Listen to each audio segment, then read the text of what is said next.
morning, everyone! I hope everyone is having a good morning. Welcome on in. Sorry for the late start this morning. I was very unorganized. Welcome on in, Shadow and Cthulhu and Sleeves and Clue and some booty. Good morning. I hope you're all doing well. Welcome on in. Let me just change screens quickly. Get to this one. Hello. Also, I apologize. I don't know why my camera's gone blue. I haven't done anything to it, but today everything that you'll see through this one in particular is now going to be confused, and the other camera is much warmer. I don't know what's happened, but they've switched settings somehow, and it was not with my permission, so I don't know how to fix it. That being said, I have a sneaking suspicion the turning it on and off again method might work. I just didn't have time this morning, so I'll sort that out tomorrow. Oh, the anime, good morning. I hope you're doing well. I was watching a video and thought, has Jelly started? I checked and I'm like, hello. Yeah, no, I literally was just late. I was just very heckin' late. Right after, yeah, I have some things. This is my dinosaur dungarees, which I love now, and you will see me wearing often on stream. They are fantastic. I'm so happy. Yesterday was a very heckin' good day, which is probably why I slept so much. We were so busy. I did so many things that I liked yesterday that I think I tired myself out, and I had a very long sleep. But fortunately, I didn't have a migraine, which is what would normally happen. So, you know, we're very lucky. We're touching wood on everything today. It seems like we're super, super lucky today. Oh dear, it's okay. It's a blue kind of day. It is a blue kind of day. Oh, the car boot sale thingy. Yes, and another thing too. So first thing yesterday, we went to a car boot sale like 6 a.m. Because they open quite early, right? So we went there and we went to we were like an hour later than everyone else.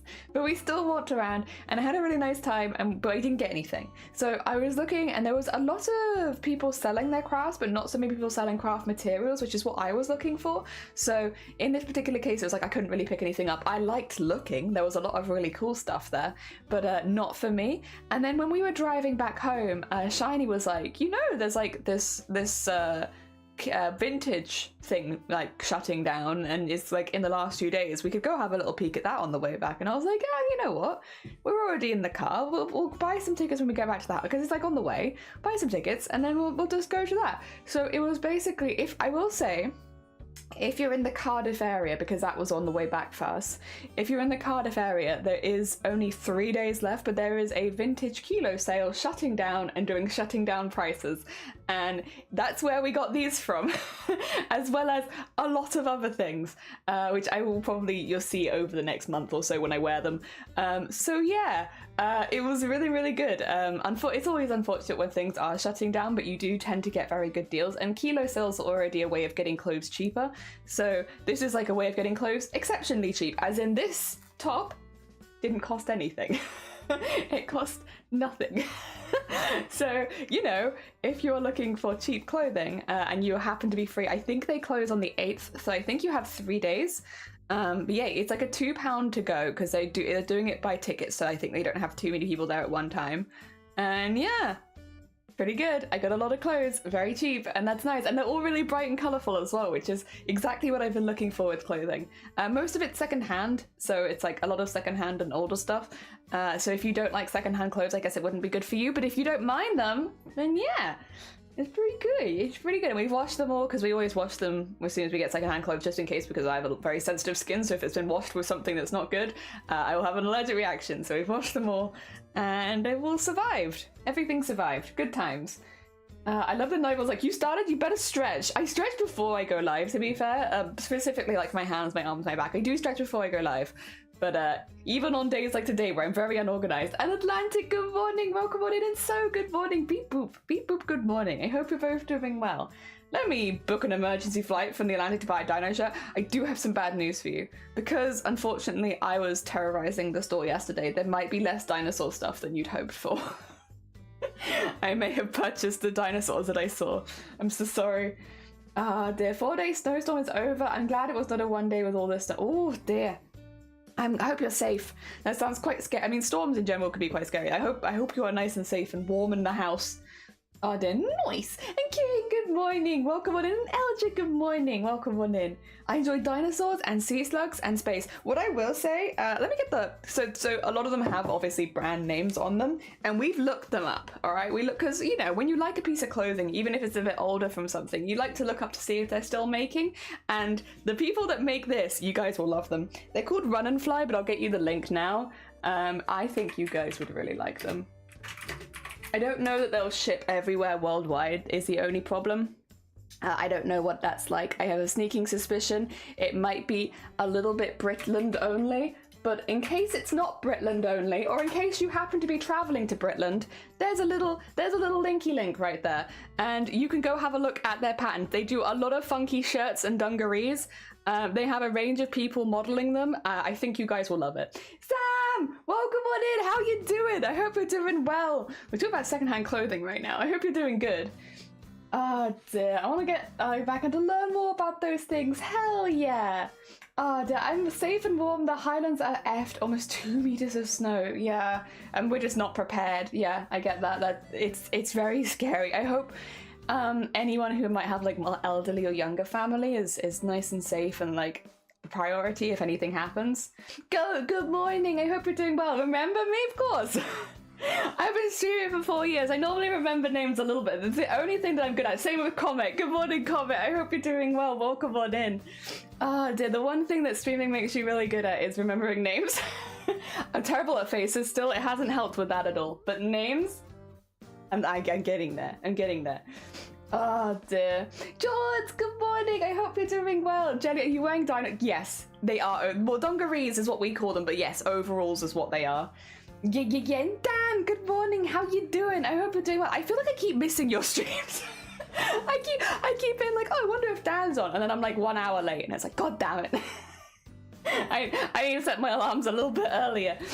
Oh dear, the dresses have pockets. They do, as do I. Have so many pockets on these, and they have really cool shirts. I think yeah, if you're UK based, I think this will be up your alley. Unfortunately, I can see that it's got a .co.uk website, so I don't know how good they'll be for anyone not in the UK. Oh my gosh. And dungarees. We all need more dungarees. Oh dear. They do tend to be quite short. It's not so much the length of your streams. I'm such an evening viewer most of the time that by the time I get to the evening, obviously you've like packed up for the day and it's like, da. But no, I'll try and keep a better eye in the afternoon. Oh dear. I have looked at getting some dungarees, to be fair. I mean, they're pretty comfortable. I like them. I have a couple of good pairs of dungarees, to be honest. I've liked them for a while. They're just fun. They're just fun little things. And then, yeah, I got this like bowling alley style shirt, which I love, which was basically cost nothing. I got some really good jumpers. I got a gold jumper, which I love. It's just sparkling gold. I got a really bright green one with like blocks all over it. And then I got, I mean, you'll see these over the week, I guess. I got a really nice purple sweater. It's very warm though. It feels like it's made of like a weighted blanket. It's so nice. That one was a bit heavier, but it is nice though. I couldn't say no, it was so cute. I hope you had a lovely weekend. I had such an up and down weekend, George. I'll be honest, Saturday was awful. I was pretty sick most of the day, and then we found out the builders were coming the next day, and I was like, okay. So I was really ill, and we were having to reschedule the plans, and I was just feeling generally pretty sorry for myself. And then Sunday was like the best day I've had all year, I want to say. I had a really good day yesterday. So it was like from the lowest low to the highest high. Yeah, yesterday I had a really, really fun day. We had what do you call it? Yeah, all of the vintage shopping, which was really fun. And then we had family come over, and then we had like the builder coming over. We had like a lovely chat. We all had a cup of tea together. It was really nice. And then we had games all evening, playing with Dem, Bait and Strange were live, but I was also playing with Vile and also Trouty, Annalise, Shifty, and was there someone else? I can't remember. There was like 8 of us at one point. I remember that. There were like 8 of us playing Lethal Company, and that's the most people I've ever played with, and it was really fun.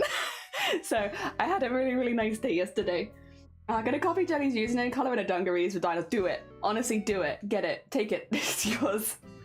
I don't know what a dungaree was when I first heard it. I had to Google it. We call it overalls. Yeah, I think in America and Australia you call them overalls, so we call them dungaree. Just fun. You know, lurking, but you're fine. Have a lovely lurk, Clue. Take care. Take care. Thank you so much for lurking on the YouTube. I appreciate it. Our name colours are similar. I don't know if they're exactly the same. Let me talk next to you. If I talk next to Goat, we're very, very similar. I think am I slightly darker than you? I'm not sure. We're very heckin' similar. I saw the announcement about the builders. Glad to hear that Sunday was great. Yeah, it turned out being a really, really good day. I had a lot of heckin' fun. Yes, I know on Saturday I was a bit down, but on Sunday it was wonderful. It was fun to watch. I couldn't sit because I was trying not to be like a stream sniper, so every now and again when I would die I would pop into like Shifty or Bateman, not Shifty, Bateman or Strangers or Damos's chat, but I wouldn't do it unless I died because I was like trying to be good. So I normally only saw your comments when you literally couldn't hear me, because I would what do you call it, I would die and then they'd be like, oh, doing about that thing, and then I'd be like, god damn it, Sleeves. You wouldn't be able to hear me because I was dead. Oh dear. It's the blind Rubik's Cube test. Oh god. Yeah, no, not doing that again. Not for a Monday. That's like at least a Wednesday activity. Oh my god. Do you recommend someone for sewing wig tips and tricks? Finding some trouble to the best way to do it now. Ooh, I could have a little look. So I'll be honest, Kieran, like completely blank honesty, I don't wear wigs. The way that I tend to plan my costumes is around having helmets and stuff like that. So I don't ever wear wigs, which means that I've never had any issues with styling wigs because I just don't wear them. The closest we get is sometimes I sew locks of hair into the costumes to give the effect of hair poking out from a helmet or hair poking out from a hat, but I don't actually use wigs. I'm so sorry. So what I could do is I can have a little question around. What I might say is, actually, are you in the Discord, Kieran? Because if you pop that in like general crafts, I wouldn't be surprised if a few other people might have an answer to that question, even if I don't. Otherwise I can have a peek around afterwards, but I couldn't give a lot of, how to put it, like insight from a personal perspective because I wouldn't have followed the tutorials myself. I think your name might be slightly darker. Slightly darker. Do you wear wigs? Will you wear wigs? Yeah. No, I don't wear wigs. Oh dear. Yeah, no, I just don't. I get a very warm head anyway, so I'm not. I try to avoid wearing them where all possible. I might wear them for a couple of hours on stream, not so close like that. I don't go any closer than that. It's too close to the sun. Oh dear. Back on the day, George. Have a lovely dinner. Enjoy yourself. I will say, they ship to the US. Oh, good. Rip your wallet then. I hope you enjoyed having money this year. I don't want to dox the shop, but I think I found the exact. Oh no. No, go. I literally posted it in the chat for everyone. I didn't buy it from there. I bought it secondhand. But it's got the brand on it. So I'm assuming, Go, the link you might have found is this link that I posted earlier. Could it perchance be this one? Because it's got the logo on it right here.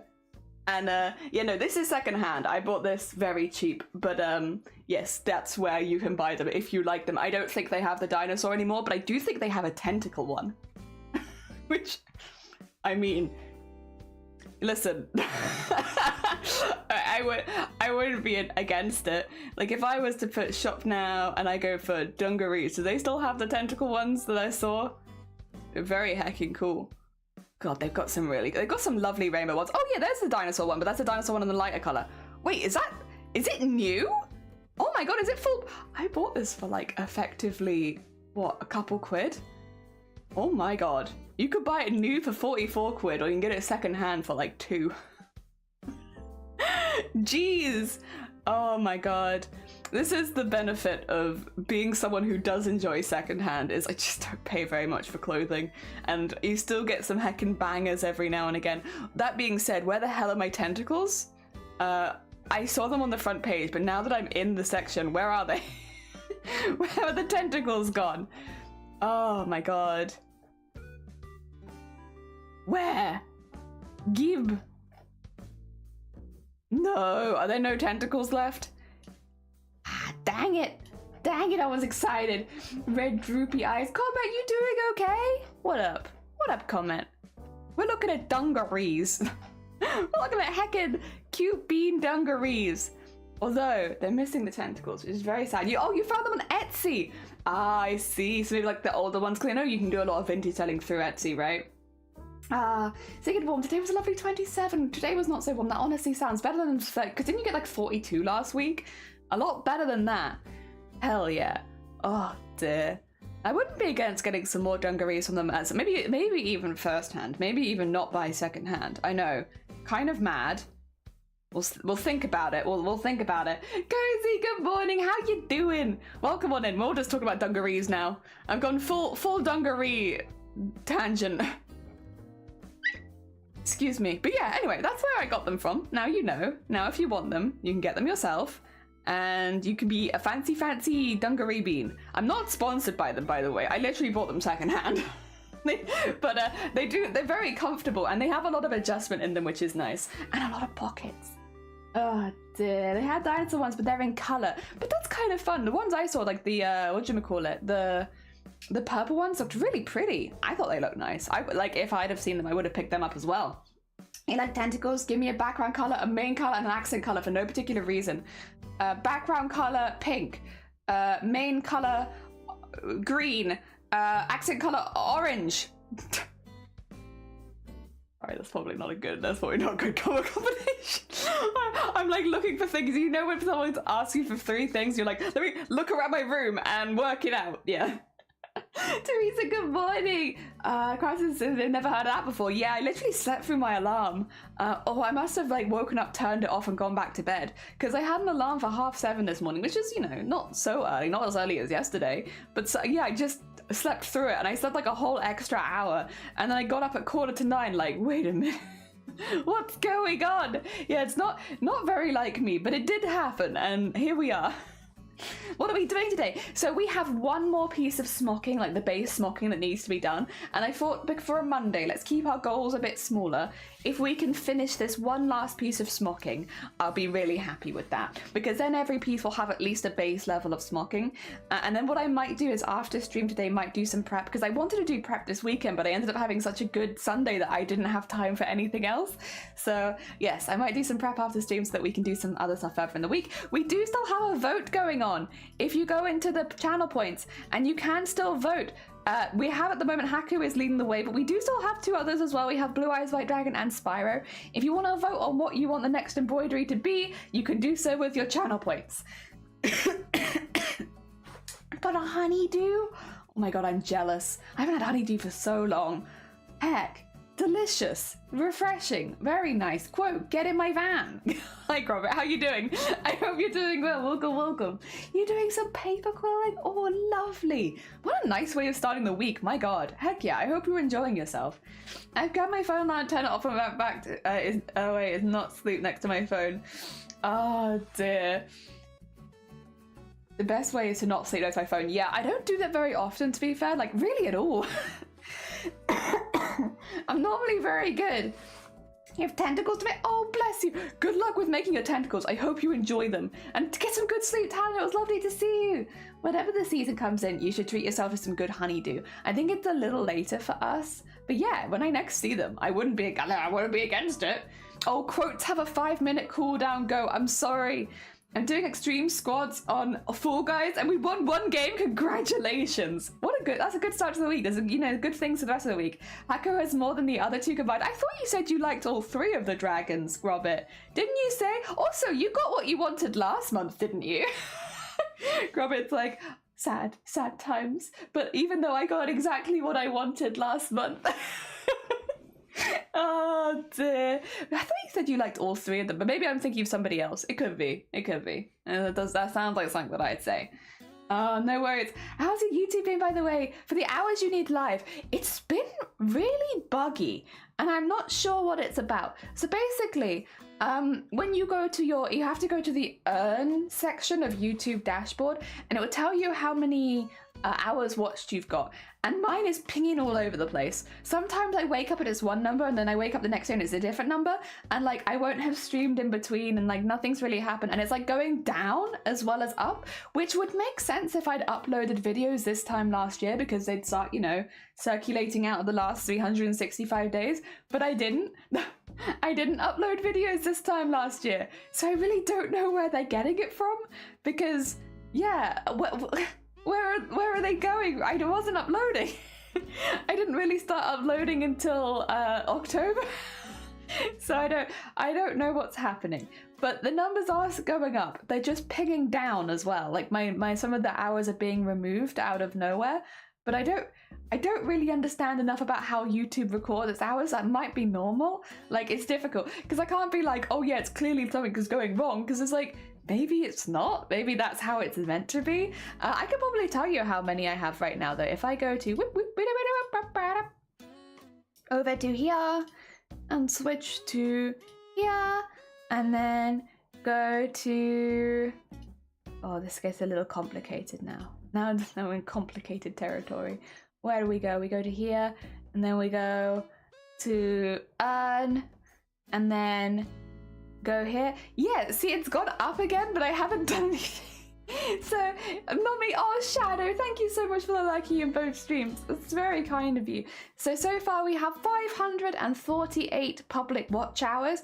To get base level monetization, which is like when you can get memberships, which is, I'll be honest, I don't really want people to feel like they get memberships on YouTube. That's not really what I was looking for, but if we're looking at that one because that's the easiest one to get to, you need 3,000, which means we're 1/6 of the way there.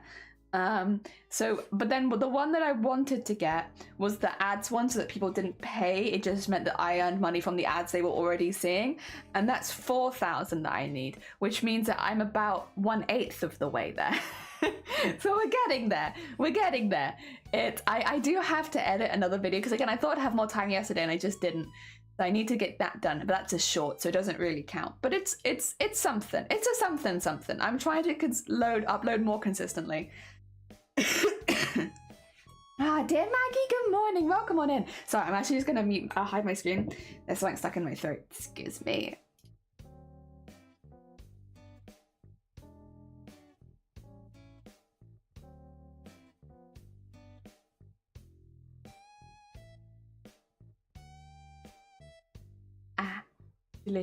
Delicious dying. Oh, sorry, no, it's because I was outside really early yesterday, so I got a lot of the colds in my lungs. It's okay, it's just chilly out there. It's chilly out there for weak lungs. Money's making progress, that's great. Yeah, it is really good, to be fair. It's easier to do YouTube membership for people because YouTube membership is usually cheaper than Twitch people. One person I pay, you pay $4.99 on Twitch and only one. You should have regional, so it should go down to $3.99 if that helps, Teresa. If you double check how much you're paying a month, if it's not, unsubscribe and resubscribe because it should be $3.99. I don't believe in the UK we should be paying $3.99 for anyone, or more than that for anyone at this point because of the new Twitch policies. But yes, $1.99 on YouTube is better. The thing is, a lot of the people in my audience are just a lot more on Twitch than YouTube, so I don't want them to feel like they have to pay for membership on YouTube if I'm the only person they watch, or if they only watch like 2 or 3 people, because you don't then be able to use it for 2 and 3 people. Whereas on Twitch, you can use it for hundreds. I follow hundreds of people there, but it depends. Everyone's a bit different. I spilled coffee on my tail again. Thankfully this time I didn't drip onto the bed. Also, make sure you do not need to like, subscribe, or ring the bell. I do not ring in noises, or follow on Twitch. That works too. Honestly, I genuinely still stand by the best place to be is the Discord, because that's where I do all of my stream updates, and that costs nothing. If you want more information, Discord is generally the best place to be. Whenever I'm going to be late for stream, I put it in there. Whenever I'm doing an extra stream, I put it in there. Sometimes we have votes in the Discord. Yeah, that's honestly, you can be on Twitch and you can be on YouTube, but Discord's the only real consistent that tells you when I'm live. YouTube has about a 30-second unremovable delay. Yes, so you cannot remove that 30-second delay. It is always there. At least not at my level of monetization. Yeah. I think Jelly makes faces of us when she hides. Yeah, I'm just there pulling faces. Chapel, good morning. I hope you're doing well. Cute outfit, thank you. I'm gonna go work in a bowling alley. I'm very excited. I'm not actually, but I feel like this is the kind of outfit you could. It's cold, I don't want to unwrap my blanket for Rita to shower. The bad part of working from home is there's just no incentive to get out of bed. It was cold this morning. It is still a little chilly. I would say it's warmer than I feel like it was this time last year, but it's still cold. It is, I'm standing with you, it is still cold. The true thank you. Thank you, Chapel. It's more affordable for a lot of people on YouTube. I've seen people say they would subscribe on Twitch if it was cheaper. That's fair. That's fair. I think it probably depends. I mean, that being said, I've met a lot more people on YouTube recently, which has been really nice. And I've been quite lucky. I think it's difficult because the YouTube audience versus Twitch audience, there is definitely some differences in the people that you'll meet. But the people that I've met so far from YouTube have been really nice, except for like 1 or 2 people. But we did have someone come in and just swear in chain on YouTube, but then that used to happen on Twitch more as well. I think there is something to say about when you have more people actively chatting, there is like a general dissuasion to do that. And I don't think that always people that immediately come into the YouTube know that I'm also live on Twitch at the same time, because why would you? Why would you? There's nothing to indicate that's the case. And so yeah, they're like, well, you can come in and swear and like you might think you're the only person chatting, but I have some news for you. a lot of other people that you can't see might now be clowning on you. I'm so sorry. Oh dear. Or welcome on in. I hope you're doing well. So I'm just readjusting my dungarees. Welcome on in. I hope you're doing good. Good morning. We're gonna do some smocking. Well, we actually are gonna do some smocking this morning. You've been doing my every stream. How mess up are your cupboards? You don't want to know. Some secrets I have to keep, you know? There's the Discord. Thank you. How's it going? It's going good. It's actually going really good. Things are going really good. I've never sworn in my life. It wasn't you, I don't think. I think it was someone else. Heck, nice dineries. Yeah. I love them. Oh, you got yourself a paper clipper? Hell yeah. That's a good self gift. I like that. That's heckin' good. Very heckin' cool. I always forget, but these streams get saved in VODs and all my babbling is saved forever. It is. It is. True. Like, because you can see it on screen over here, which means that the VOD will be on my main YouTube channel now rather than my VOD channel. And you're just there. Look, see? There you are. You're just there. Oh, dear. Yeah, it's pretty terrifying. Pretty heckin' terrifying. I made some drawings lately. Oh, how are they going? I hope they're going well. I hope the art is going good. I have no idea. They seem to have forgotten how to use it. It's first thing on a Monday. It'll come back to you, I believe. These are sick. Yeah, they are. Yeah, they are. And they're done by a brand called Run and Fly. And I got them secondhand, so I only paid a couple quid for them. But I wouldn't say they're terribly. They're like more expensive than maybe some people here would want. But like small business in it, you pay small business price. But they're very heckin' cute. And there's a lot of very heckin' cute ones. For all genders and all sizes. It seems like they're pretty inclusive. I have the link. I am not sponsored by this company, even though I have spammed their link 3 times now. I promise I'm not sponsored by them. I just like their dungarees. They're very heckin' good. Cavanossi, good morning. I mean, oh, good evening. I mean, good morning for you. Yeah, good morning. Good morning, good morning. Honestly, you do look like a children's TV presenter. It's really misleading. Yeah, it is. I'm honestly misleading you with my outfit. Be afraid. Be very afraid.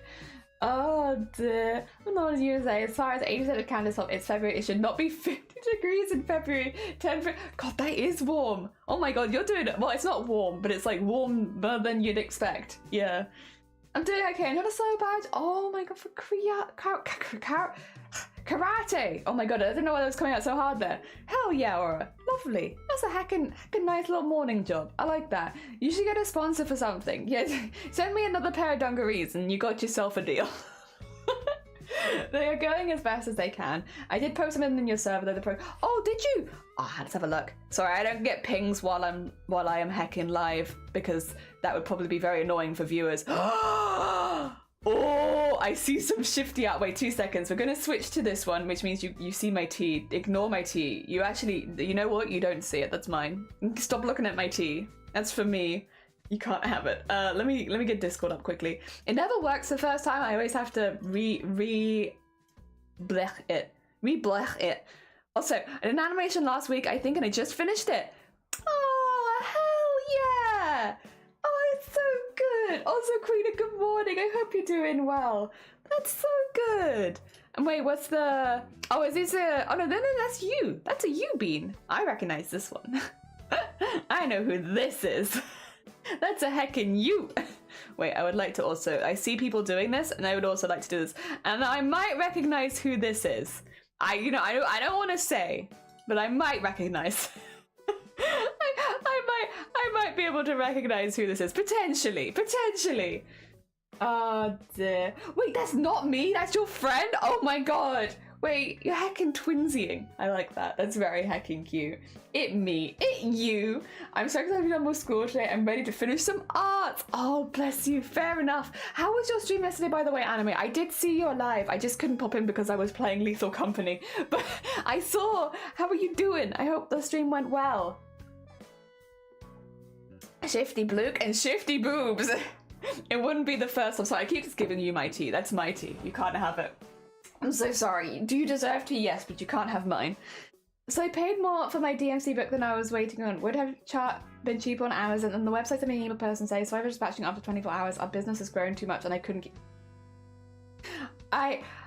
Obviously that's a difficult situation because obviously you want to support small businesses and like things like that do happen. I do think there are ways you can word things where it doesn't come across as quite as not my problem kind of vibes. It's not so nice. Queena!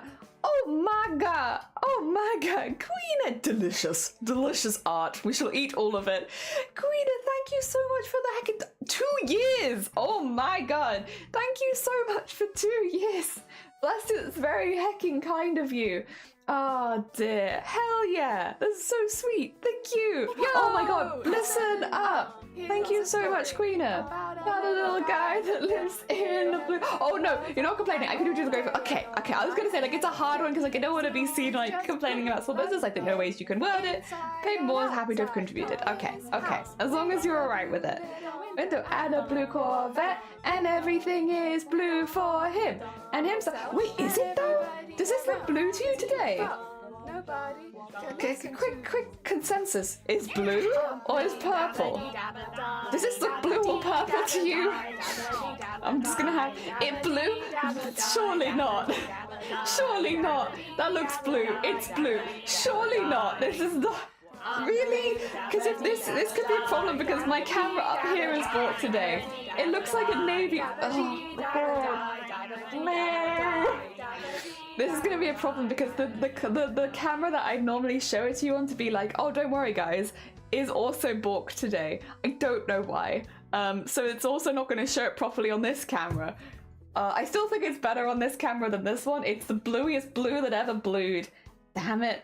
My purples. Shifty, I wonder if you're gonna have this problem when you start working on your costume, because your costume is purple as well. Unless you have like a really fancy camera lying around. I wonder if we're gonna get the same arc with Shifty just in the future.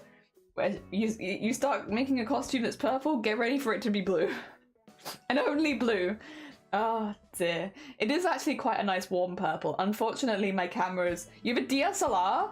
Nice. Very jealous. Oh dear. One day we'll be there with you. Heckin' expensive, but one day.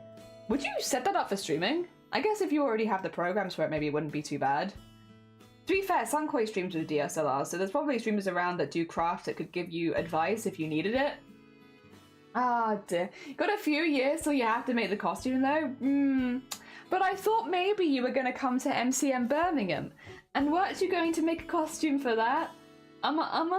In case anybody met you and you wanted to have your face covered? Humma? Maybe? I can't remember. I could be misremembering. I just thought, because that's, you know, this year. Maybe.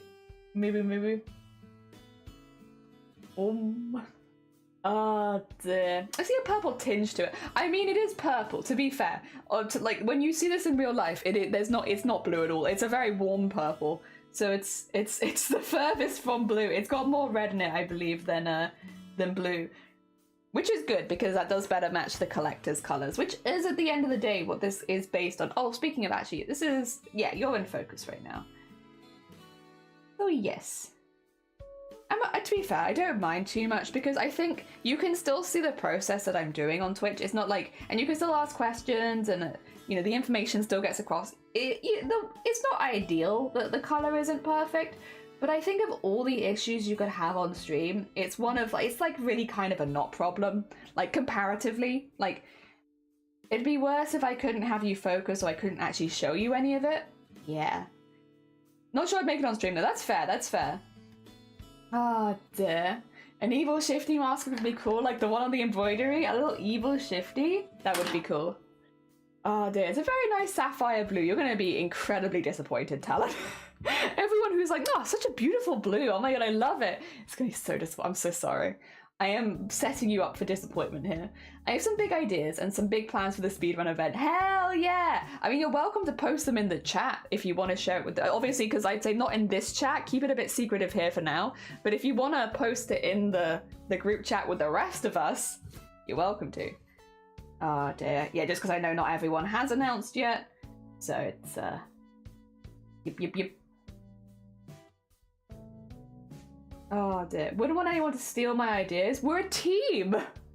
I literally have been sharing my art with you. Oh, fine. I mean, listen, you want to play it like that? You go ahead. You keep your secrets, my god. Oh dear. I'll give you knobblier elbows next time as my payment.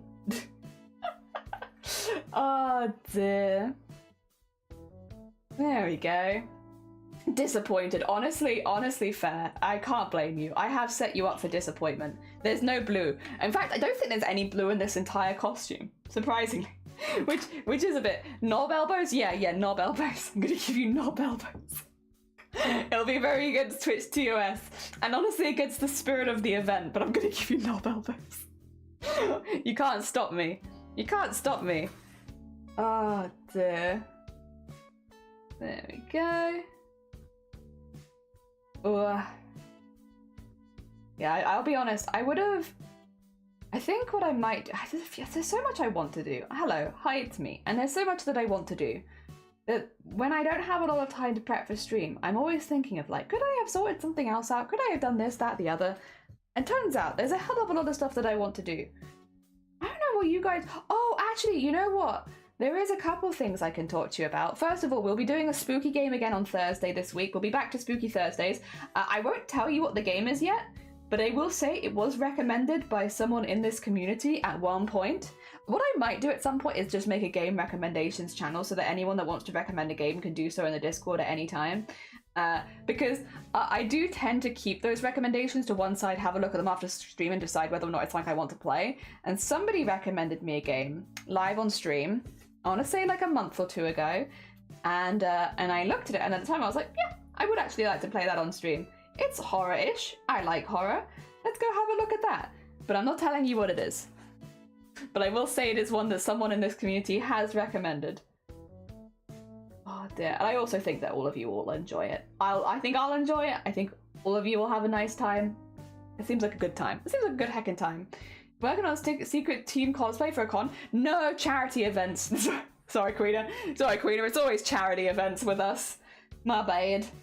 I've never done a group cosplay with anyone. The closest I've ever done is like I've done duos cosplays with my siblings, but I've never done like a big group costume. And what I've heard, all right, actually, I would be curious if anyone,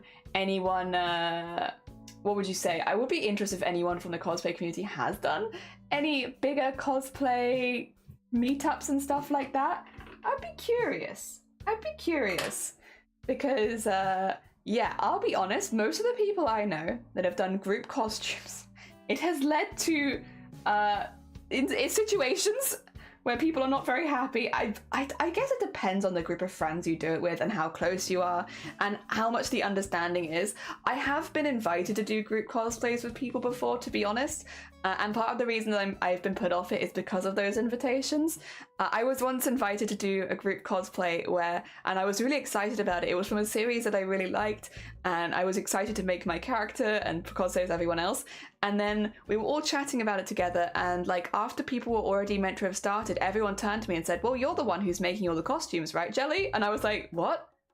That wasn't ever mentioned to me before. And they were like, yeah, well, because you make costumes, right? So you're going to make everyone's costume. And I was like, 7 costumes, by the way, it would have been 7 others, as well as mine on top of that. 7 costumes.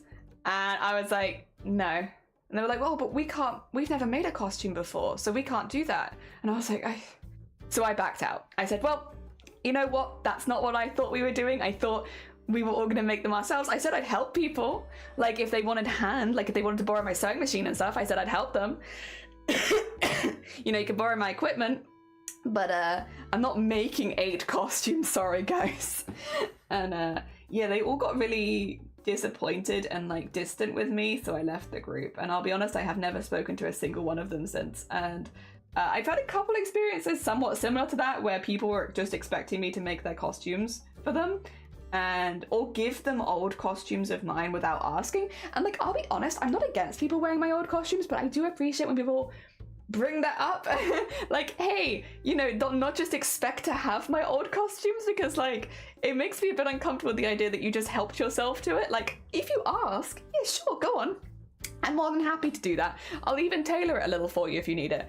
But yeah, it's the asking. It's the asking, not just expecting that that's yours, because that's mine. And so since then, I've never done a group costume with anyone, because I've kind of just assumed at this. I know it's a little cynical, but because it's happened more than once at this point, I'm like, people are probably just expecting me to either make stuff for them or give them stuff. And I don't want to be invited to a group event to just be the person who supplies things, because that's how it felt. Not because they wanted me to take part with them, but because they wanted what I had. And it's like, I don't really feel like a friend, I feel like a useful tool. And yeah, no, wasn't so keen on that. Once again, not close with these people anymore. That's that. And yeah, it seems like that's not just me. I've talked to quite a few other cosplayers where they've unfortunately been in very similar situation, and it's like, great. I think you need to be really close and honest with the people around you if you're doing that kind of event, because my god, it was not. I would be a little more against it in the future just because of that, yeah? Oh dear. I didn't agree with that. Yeah, I didn't agree with that. Yeah, hell no, absolutely not. Just imagine how delulu you need to be. But like, it's a whole group of 7 people as well. I felt like I was the crazy one, because they were all like, what, you're not making these costumes? We all kind of just assumed you were, because don't you enjoy making costumes? And I was like, I do enjoy making costumes. Most people know how much I enjoy making costumes, but I wasn't expecting people to, especially not friends. Yeah, it was a heckin' something. I will say that none of, just to be like completely clear, you guys have never talked to or interacted with these people. This all happened way before I started streaming, so no witch hunts. You won't find them. They are not in any way in this community, nor have they ever been. And it was all before I started streaming. Sunkoi, speaking of cosplayers, welcome on in. I hope you're doing well. I'm talking about a couple of the times I had some icky group cosplay vibes from people who wanted to do a group costume but were just expecting things that I wasn't okay with. Oh dear. Oh my god. Sorry it's a bad back. Yeah, again, it's a shame, because like I have seen people have a really good time with it, and I'd love to be one of those people, and I thought that I was. But yeah, no, unfortunately, not been the case for me. Not so far. Depends on what you agree on and what you expect of you, Jelly. Yeah, like I'm okay with people borrowing my costumes, but again, it's like, please just ask. Don't just assume that you're going to take one of my costumes, because like, it feels kind of weird when we're having a conversation and then you turn around and be like, oh, but I'm wearing that one, aren't I? And it's like, are you? Because you've never told me you're wearing one of my costumes. And I have not agreed to that particularly. And again, it's not that I'm against people wearing my costumes. Like, if a friend reached out to me and asked to wear any of them, I'd normally be like, oh, hell yeah, you can have it. Go nuts, have fun. But that's the thing, is like, it's the asking, not the expecting. Totally understand. You made the right choice to steer clear of those people. There's a vibe. That was definitely a vibe, and it was not a vibe that I was gelling with. Assuming makes an ass out of you. It does. It does. Most expensive group have been very hype, and then no one has the time to make them, and then nobody has the time to make them, myself included. Yeah, that is a vibe, to be fair. Wait, people actually do that? Are these other cosplayers? No, these were my friends. Unfortunately, these are people that cosplay casually. Yeah, like they buy costumes every now and again and stuff like that. They wouldn't say they're big into making costumes, but they might be now, to be fair. Again, I haven't really had contact with them for a few years, so I couldn't tell you what they're doing now. But at the time, I know that they bought costumes a couple times, but I don't think they'd ever, or like made small parts, but they were like casual cosplayers, you know, every now and again. Things usually work out better if we all have a cosplay and then figure out where to go to an event together. I kind of agree. And like, if you know people have like costumes from the same franchise as you, Like, that's normally the way to go. Oh dear. Yeah, I would say, because then at the very least you know that it's already made and you just have to organise going to the same event, which I feel like is hard enough half the time. Organise going to the same event and not the rest of it. Oh dear. I would love to do a group cosplay one day. I mean, the reason that I was excited about those in the first place was because they were group costumes, but I'm also very, very paranoid about it at this stage. I think that's the problem, is I might be paranoid at a level where it's like, it's probably never gonna happen, and I might be the problem now of like not wanting to commit to those kind of groups. We'll see. Who knows? Maybe I'll grow out of it. I have a lot of aging to do. Maybe I'll get through it. Get older and stop caring as much. But yeah, I think at this point the concern and paranoia might take away some of the fun for me. So, and if I know you right, you'd be willing to help the people if they ask you first. Oh, literally, I will give my costumes to anyone if they ask first and are nice about it. As long as I know the person, like, I probably wouldn't give it to a stranger that I'd never met before because I don't want someone to just trash my costumes. But like, say Shifty, Bateman, Queenie, any of that were like, can I borrow one of your costumes? I'd be like, hell yeah. All good. Does not bother. Because I know those people. I think that's the difference, is like, do I know you well enough that I know you'll respect my things? And it's like, yeah, I know they'll respect my things. And if they, I probably would question why they wanted my costumes, but if they wanted them, I'd do that. That'd be fine. It wouldn't bother me. It's, yeah. To be honest, the Thai who hunter costumes doesn't want people to assume they're making their own costumes. I think it was actually, so I've always been quite open about how much I enjoy making costumes and how fulfilling I find the process of making them. And it was that they were like, oh, well, you find it a really fulfilling process. The rest of us have full-time jobs. Can you make, you're making all the costumes, right? Because you only work part-time and you find this a really fulfilling process. And I was like, okay. Okay. Oh dear. So that, it was like that vibe more than it was like just because I already make costumes. It was because I had free time, and because I was, well, I say I had free time. I was disabled and wasn't allowed to work full time at the time. So it was yeah, it was, well, you must have a lot more free time than us, and also don't you get something really fulfilling out of it? Like, oh, it's more that vibe. Oh dear. And if they want, they can make their own. Oh, they absolutely could. No, they ambush you and try to take advantage. They are bad, but the time you take, you need to eventually build the trust is with people that you do trust. I find makeup fulfilling, but I'm never doing makeup for a friend's wedding for free again. I think the only way to do something like that for free is if it was like, my gift to the wedding is doing this kind of thing, you know? And then it's like, there's my wedding gift, you're welcome. Because I know Unpredictable Artists have done stuff like that, where they've made stuff for weddings, but it's like, that's their wedding gift. So they, you know, and that's how they've made up the money kind of thing. And if they weren't even offering, no, they weren't offering to pay me. They said they'd buy their own materials, but it's like, yeah, for like hundreds of hours of work, sure. The thing is, I have made costumes as gifts for people before, multiple times. You won't see them really, because again, a lot of the time those are very secretive, but I've made things for people as gifts. I've made full cosplays for people as gifts before. Generally family, people I'm very close to. But yeah, I've done that before, and I'll do it again probably. But again, that's a gift. It's never expected, and it's a nice surprise, and as well, it's not really a surprise. Oh, that's the one thing. It is hard to make a costume, like a custom costume, a surprise. The costume itself might be a surprise, but at some point I do need your measurements. And it's a little hard to get costume specific measurements without like just going up and measuring someone. So it might not be a full surprise, but yes. I think it's a lovely gift to be able to, like, I love being able to use the crafts and arts I do to give things to people voluntarily when I want to, without it being expected, you know? Oh dear.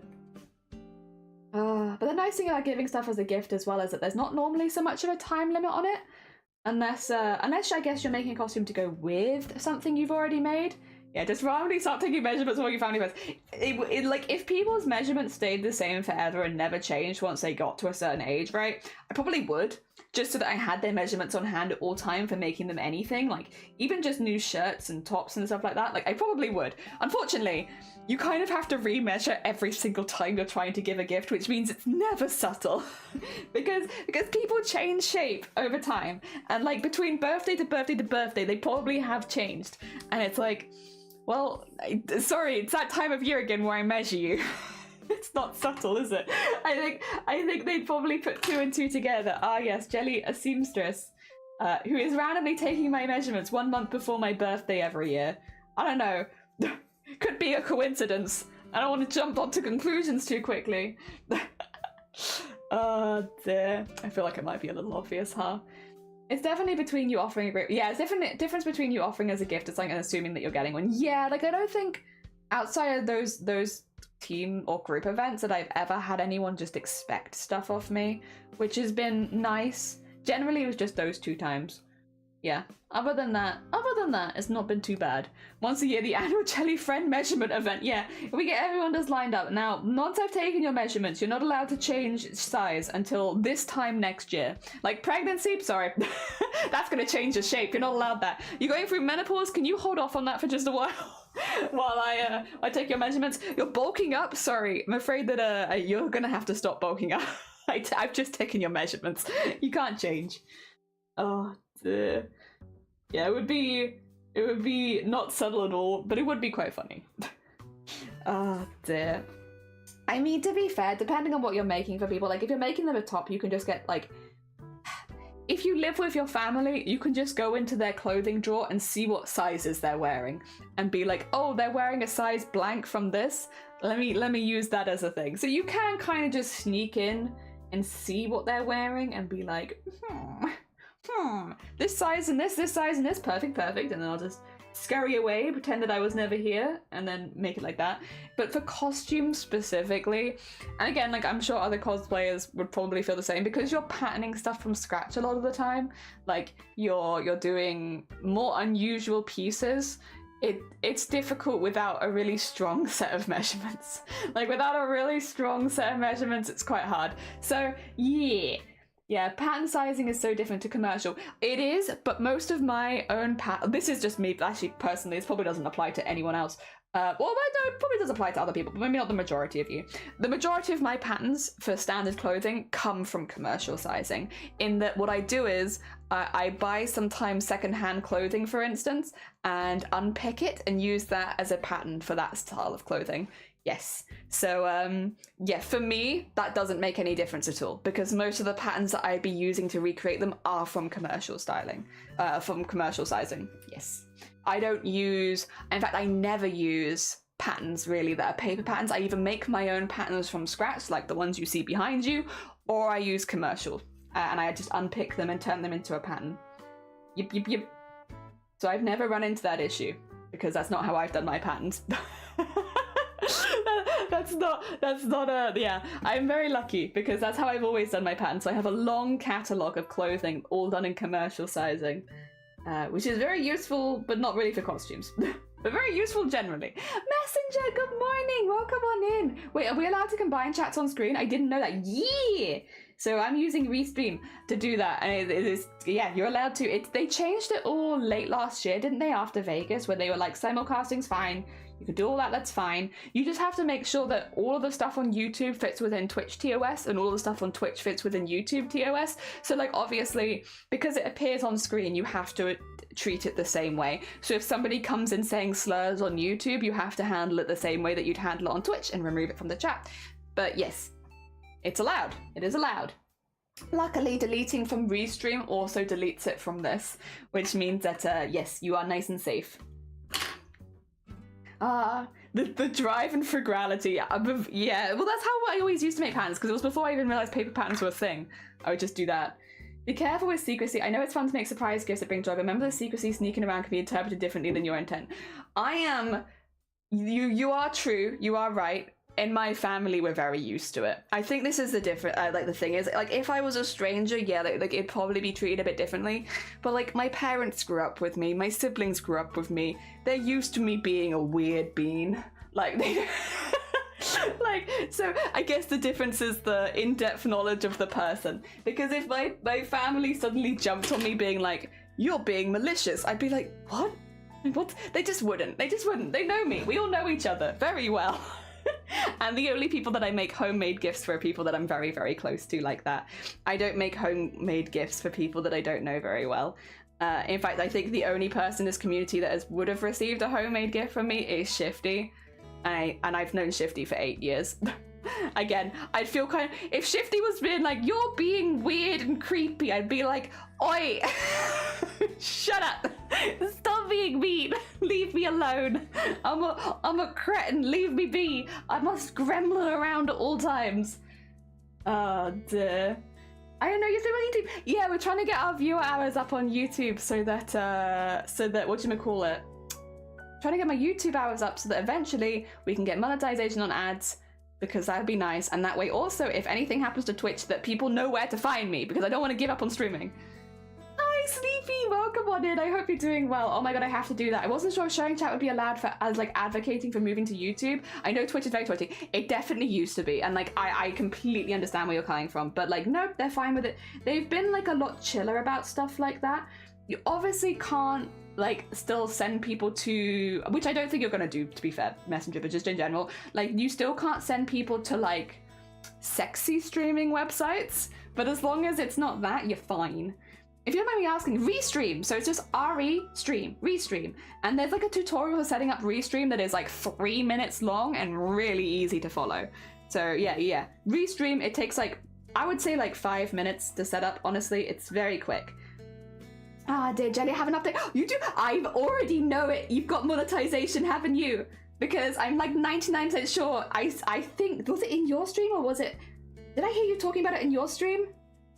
I'm sorry, I'm gonna out myself as a creepy lurker once again. Yes, I'm sorry, did I spoil your... You know you've got... I'm very impressed. I'm very heckin' impressed. You've been working really hard towards it though. You've been uploading lots of videos, lots of shorts. You've been streaming consistently on YouTube. Heckin' deserved. Hecking deserved. Yeah. Oh dear. Baby, have a good burger. Was a hi Twitch chat. Hello. They be there. I may have to book the hotel for myself for today because it's okay to do so. 1, I was impulsive, but 2, trying to be more independent and challenge my anxiety. And if that heckin' helps Sleepy, then congratulations, heckin' well done. Magical, thank you. Yeah, it's really easy, honestly. Do recommend. If you're planning to also stream on another platform, Restream has been really easy. It's free. You can get a paid for version, which I'll be honest, I am looking at just for extra features. But the free version is what I'm using right now, and you get most things that you would want, so it's not really a problem. Ah, dear. Might have been in my stream. No, you're fine. Congratulations. You're a partner. Heckin' congrats. Massive congrats. Also incredibly deserved. You've been working so hard on YouTube and for a while, longer than any of us. So heckin' deserved. Impressed.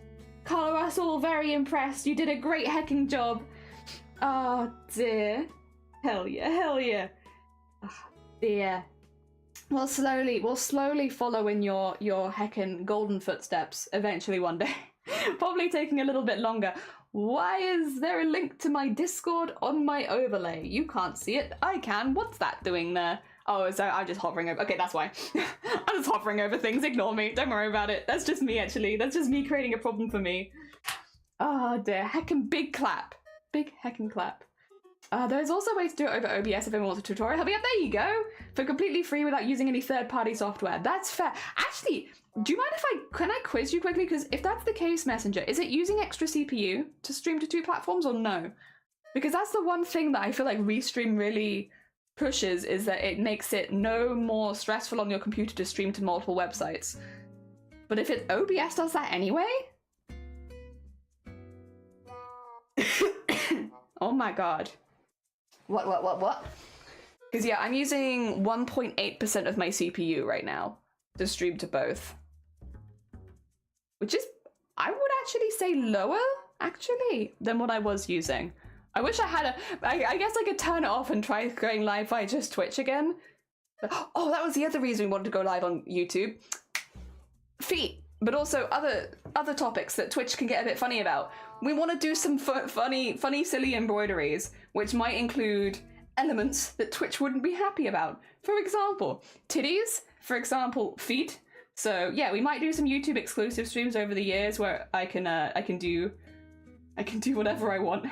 Freedom to sew feet and boobas and stuff like that. Just for funsies, honestly. Just mainly for funsies. It is, but not by much. Okay. I was gonna say, because that's like the one thing Restream pushes is that's like, oh, it doesn't use any CPU, da-da-da-da-da, which is good for me because I was crashing before, so I was like, that's an ideal. But if IBS kind of handles that, then I don't know. Like an adult who's very autistic, very anxious, I'm trying to learn to accommodate my own needs. One of the reasons I was booking a hotel is to help me from long journeys. I like to catch trains, but it's very stressful. I did catch a train about 3 hours away to Kent, but it was too overwhelmed to get the train back the same day, so your dad had to come pick you up. Yeah, I think honestly that sounds like being able to do stuff like that would be like a really positive thing for you. Yeah, because then you could say overnight, that sounds like honestly big brain. Like, there are some things that you just kind of have to find ways of working around, and that sounds like a really good way of working around something that's been going on in your life. Good for positivity. Very nice. Feet. Yeah, exactly. Feet. Ah, this. I'm not sure much at all. However, my graphics card does most of the heavy lifting, so it depends on your setup. The problem is, actually, I can't remember. So you must have some interesting gear. I'll go look at your setup later. Don't feel like you have to post it here. I'll sneakily find it myself. The main issue we have is because I'm running like 3 cameras at any one time. PCs hate that. PCs hate me. PCs hate me for all of the cameras that I goddamn run at any one time. I have 4 cameras right now. I'm not using all 4, but I have 4, which means, yeah, and every time you plug another camera in, your PC starts screaming just a little bit louder, or at least my PC does.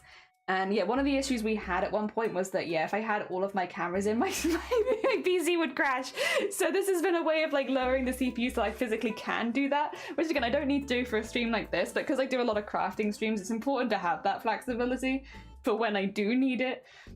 But I do also believe that's probably partially just my computer really, really hating cameras. Sometimes it hates the microphone as well. But specifically my cameras, it really hates. I don't know what my cameras are doing. We've done so much diagnostic stuff trying to find out why my PC hates these cameras so much, but it just really doesn't like them. It just really hates them. Oh dear. I'm proud of myself. You should be proud of yourself. Oh, we have a break now in the course. Oh no, you're fine. Don't worry, you're gonna be back. No, have a good break. Have a good heckin' break. The 1,000,001 cameras, it really is is the makers and crafting way. Yeah, I have this one obviously, and this one. I'm not using this one right now, so I can take it down, but it is held on by a literal hairband. This one gets dusty, so 2 seconds. Whoa. Hit this one, which is just hanging out up here, being a bean. And then I also have, I'm just reattaching it because I want it to stay up there. I also have, which I think I'm not going to be able to show you because it's really hard, but I can, you see the bottom of the camera here? That's a camera. There's a camera here. See that? That's a different camera, but it's really hard because it's wrapped around so I have to keep it stable over there. So I have 1, 2, 3, 4 cameras at any one time, and God, it hates it. God, my computer hates me. It gets so angry. I just want to tell someone because it's messed up for me. No, you're fine. Again, you should be proud of yourself. Oh God, yeah. At some point, I'll fix my setup. We were literally talking about, actually, again, we've got a lot of streamers in chat. This might not be a bad time for this conversation. We were talking about your first setup as a streamer and how, and whether it was, in fact, maybe just a little bit janky. On a level of 1 to jank, how janky was your first setup as a streamer? I will say, my very first setup as a streamer was not that janky. It got worse about 2 months in.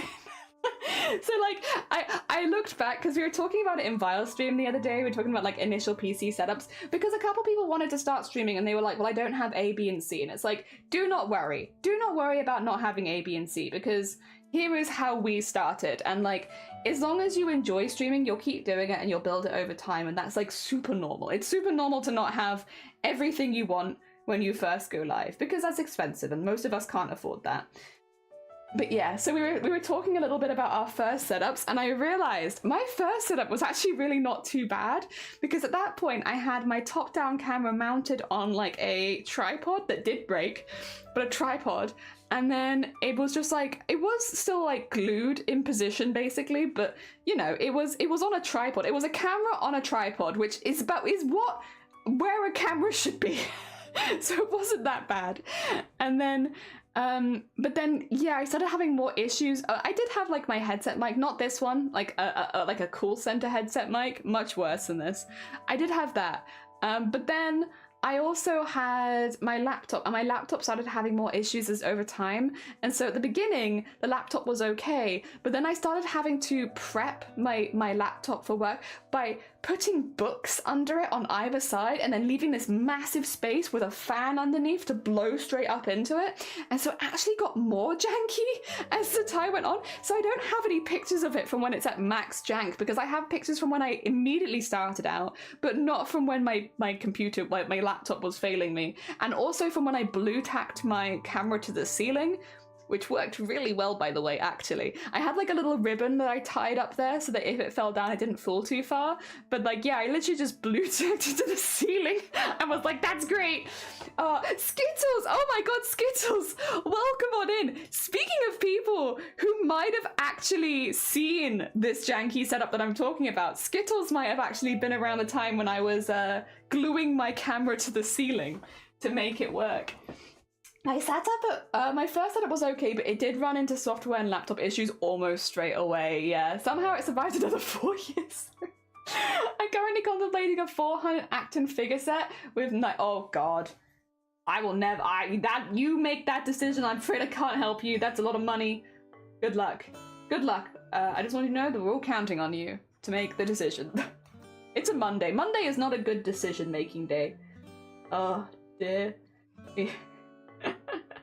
Yeah, Skittles would have actually probably seen the original setup. I think only a few people here would have, because after about 6 months of streaming, that's when I was like, you know, I'm having a good time. I'm probably going to start trying to upgrade things. I really didn't for a long time. I was like, who needs to upgrade? Not me. Why buy upgrades when I could buy more crafting equipment, right? So it wasn't for like 6 months. 6 months that, you know, that I actually started thinking maybe I should try to fix this. I still think that the most janky part of my original setup, though, was the deck chair, right? I don't think I know anyone else who has consistently streamed from a deck chair for 6 months. For like 6 hours a day, bear in mind, just sitting in a deck chair, chilling. So I still think probably that was the most janky part, even not including like the ribbons catching the cameras that are glued to my ceiling, not even my laptop on a stack of books so that the fan is free so that I can direct a fan underneath it. Not even any of that. Not even the fact that my first cameras were all yellow either.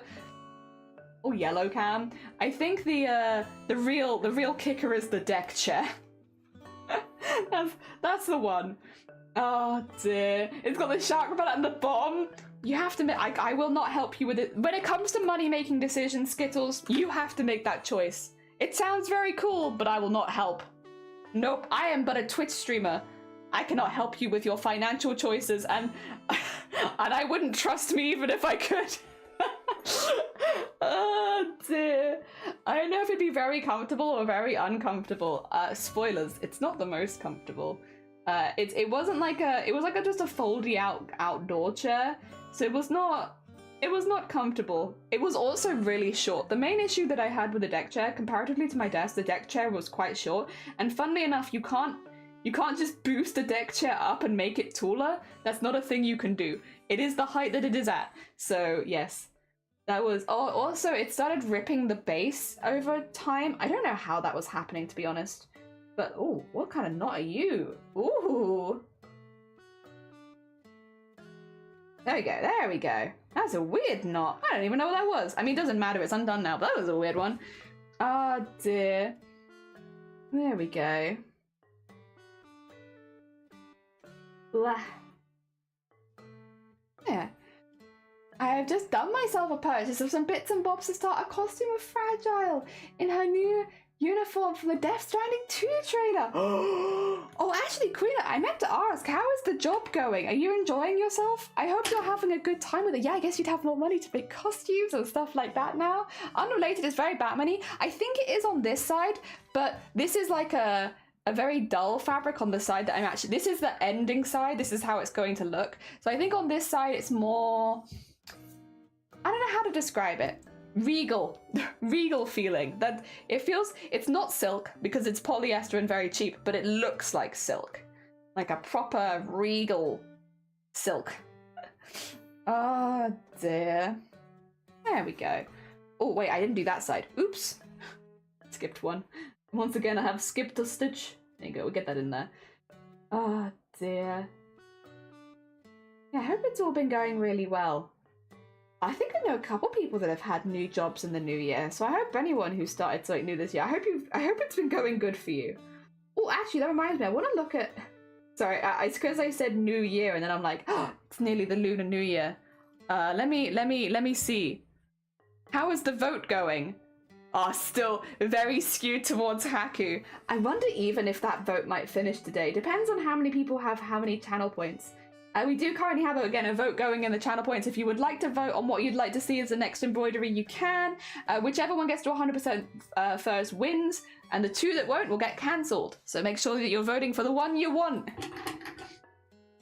Did you see? I did not know. Sorry, I don't really watch any television, Skittles. I think you already know that, though. It's going well, thank you. Brighton's very expensive, though. Yeah, I have heard. Because a lot of my friends go to Brighton for Pride and stuff like that, and I've heard it's like a good place, but a little expensive. Yeah. I stay home. I just stay home. I'm a homebody. Stay home, chill. As we saw, workshop warehouse people with disabilities get skills in the workplace. I mean, that's really cool. It's cool to have centres like that around, to be honest. I think in the UK we could do with having a few more, generally. Oh my god, we have more votes? Do we have more heckin' votes? Thank you for the votes! Oh, and thank you for the pause check and the hydrate. You know, I'm sitting okay, but I will have a nice hydrate. And Lemon D, welcome on in. I hope you're doing well.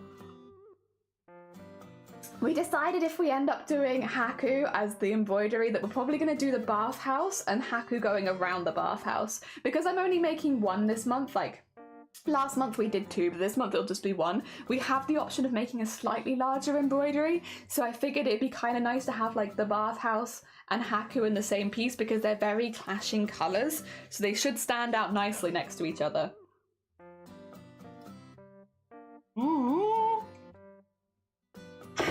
Delicious. Cold already, but that's okay. I just wanted to make sure. No, I appreciate it, Maggie. I do appreciate it. There are a lot of... To be fair, I feel like streaming can be deceiving when you angle your camera straight on, because I feel like you often don't know how good or bad my posture is. Like, it could be awful, but because I'm facing forward, you don't really see me from the side. It can make it a little difficult to tell. I'm secretly hiding how bad my posture is 99% of the time. I'm not really secretly hiding it. I am just hiding it, to be honest. I'm just hiding it 99% of the time. Oh dear. Yeah, when we had our camera at an angle, it was much easier for people to tell when I was going full shrimp. Yeah. Oh dear. And the face cam is smaller. Yeah, I do make the face cam pretty small because to be fair, a lot of the crafters I watch that I do really enjoy, but their work is a bit bigger. Like, I love watching Kells and Ophi, but their work is so big that you can kind of see it pretty well, even if you only have face cam. Specifically Kells, I guess, with that one. Like, you can kind of see it pretty well, even when you're, you know, you're just with that.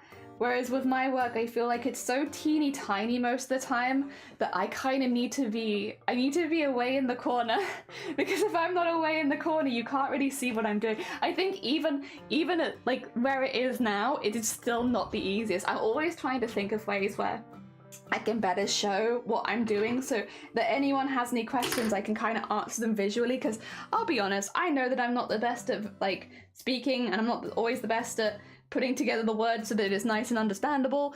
But yeah, so I try to have it so I can physically show you because that's easiest for me. But yeah, it's hard. I mean, I do think this is better than the top down because I think the top down just left you too far away. Like, unless we were working on really big pieces of fabric, I would like to use a top down again when we get further into the costume. Again, when we're working with big pieces of fabric. But since we've not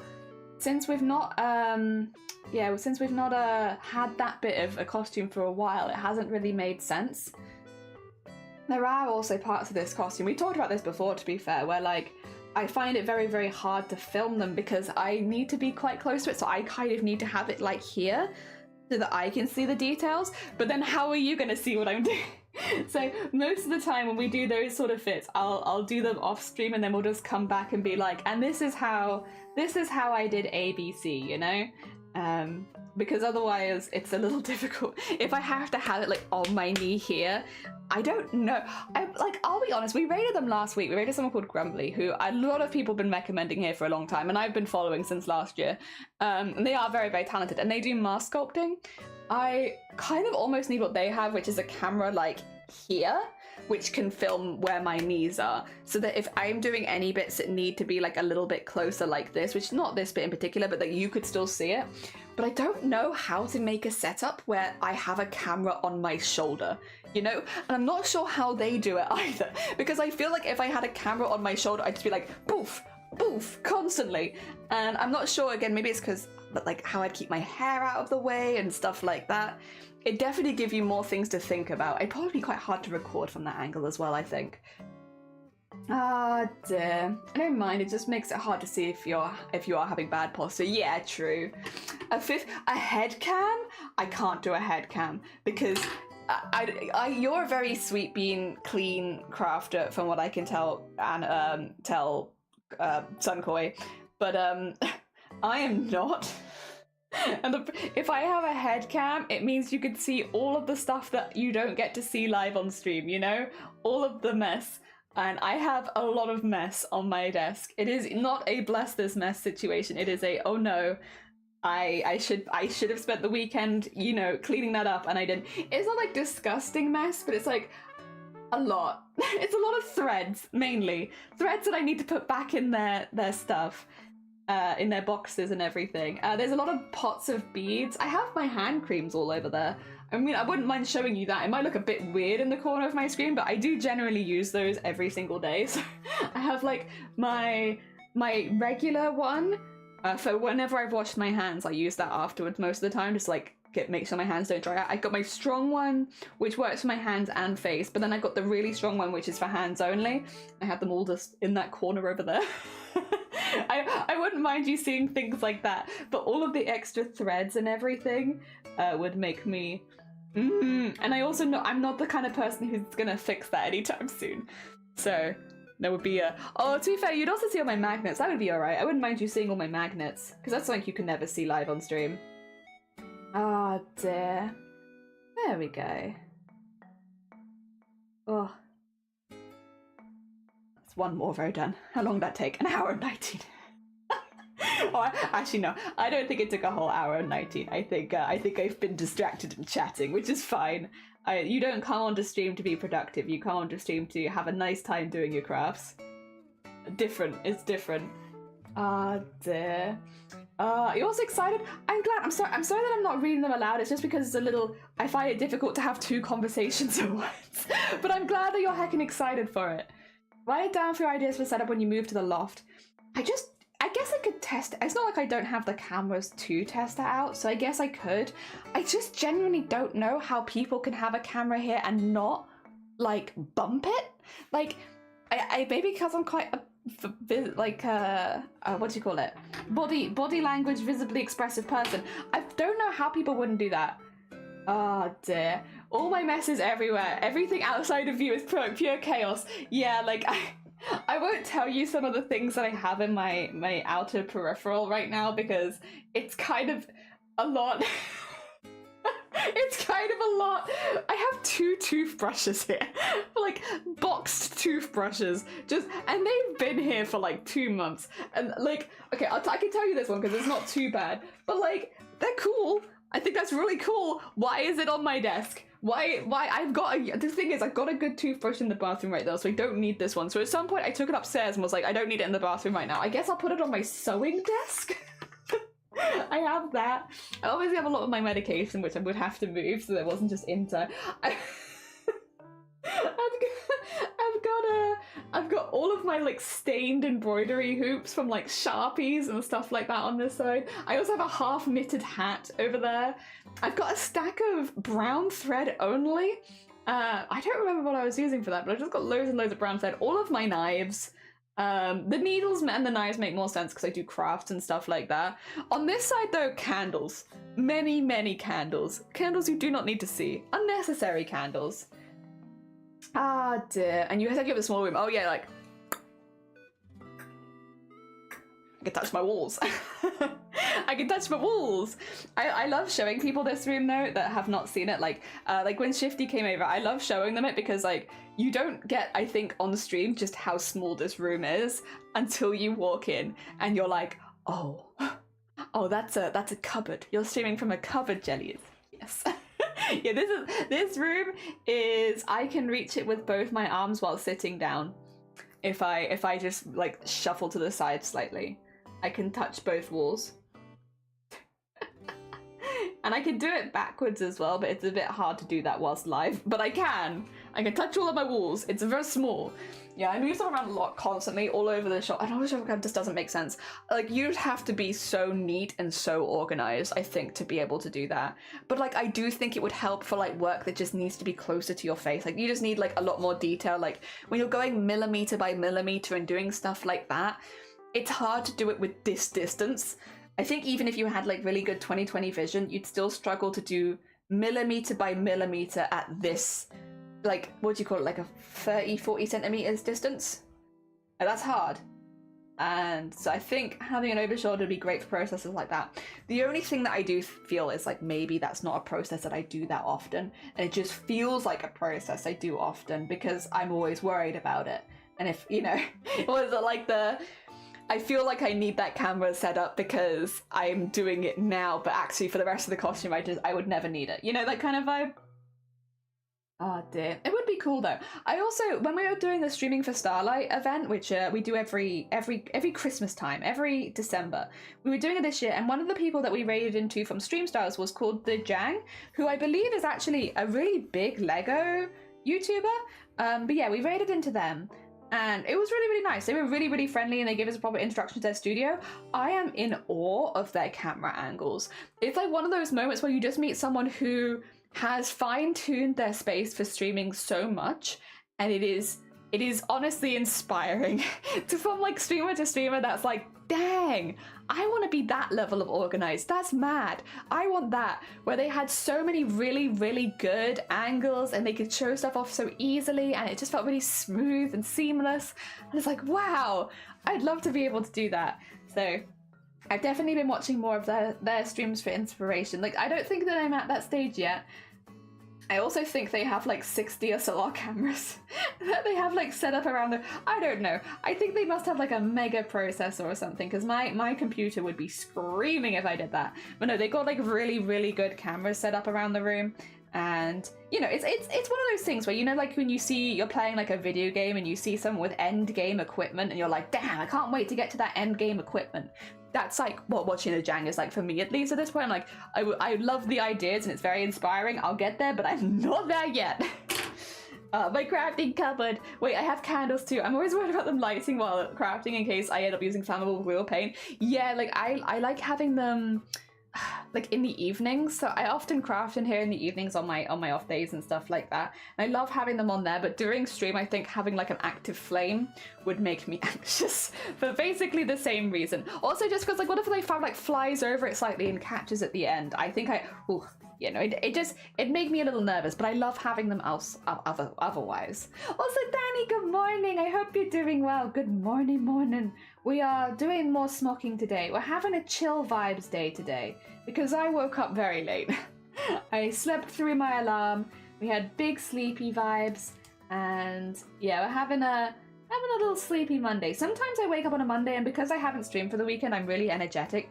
But I think because this week in particular, because I overslept, I'm a bit like out of sorts, where I just feel about, whoa, where am I? What's happened kind of vibes. So our goal today is to finish the smocking for this piece in particular, and that's it. That's my goal for today. I know it's a smaller goal considering that we did like a 7-something hour stream on Friday where we did like a whole piece from start to finish. So I know it's a small goal comparatively to that, but I think for like an easygoing Monday, it's a good goal. And also, if I end up, like, although I'm trying to get all of my streams to 6 hours, I think if I end a little early today just to prep properly for the rest of the week, I don't think that would be a bad thing. If it means that the rest of the streams are nice and organized, I'm not against that. I did have a couple things I want to do as well. Like, there's a few things I want to do, but I don't know how interested you guys would be seeing them live. And so I'm kind of planning times where I could do them off stream so that, you know, you don't have to watch them, because, you know, I think that's the thing with streaming a lot. It's like, you don't want to do stuff that people just hate, and you just never know what people are gonna hate. But like, I want to... So off stream, this is something that I do, and I've never done it on stream, which is where I draft up loads of embroidery designs one after the other, and I just go boom, boom, boom, boom, boom, boom, and we draw lots and lots of them, and then I pick a few favorites, take pictures of them, do the line art in Photoshop so it's nice and neat, and then print them out and use them. I don't think I've ever done that process live on stream. We've made so many embroideries. I don't think I've ever shown you that bit of the process where I just go bam, bam, bam, bam. And because I very rarely, like for Chroma Core, for instance, we often had to take one of the first drawings because I had to make it within a day. But generally, like, I do quite a few drawings first before I'm happy with something. And I normally make multiple embroidery hoops on the same day. I do them back to back to back to back. Not always, like Pomni was one I made on their own, but like normally I make more than one at that time. Huh, what the hell was that? Did you hear that? 2 seconds. That sounded like something was in our house. I swear.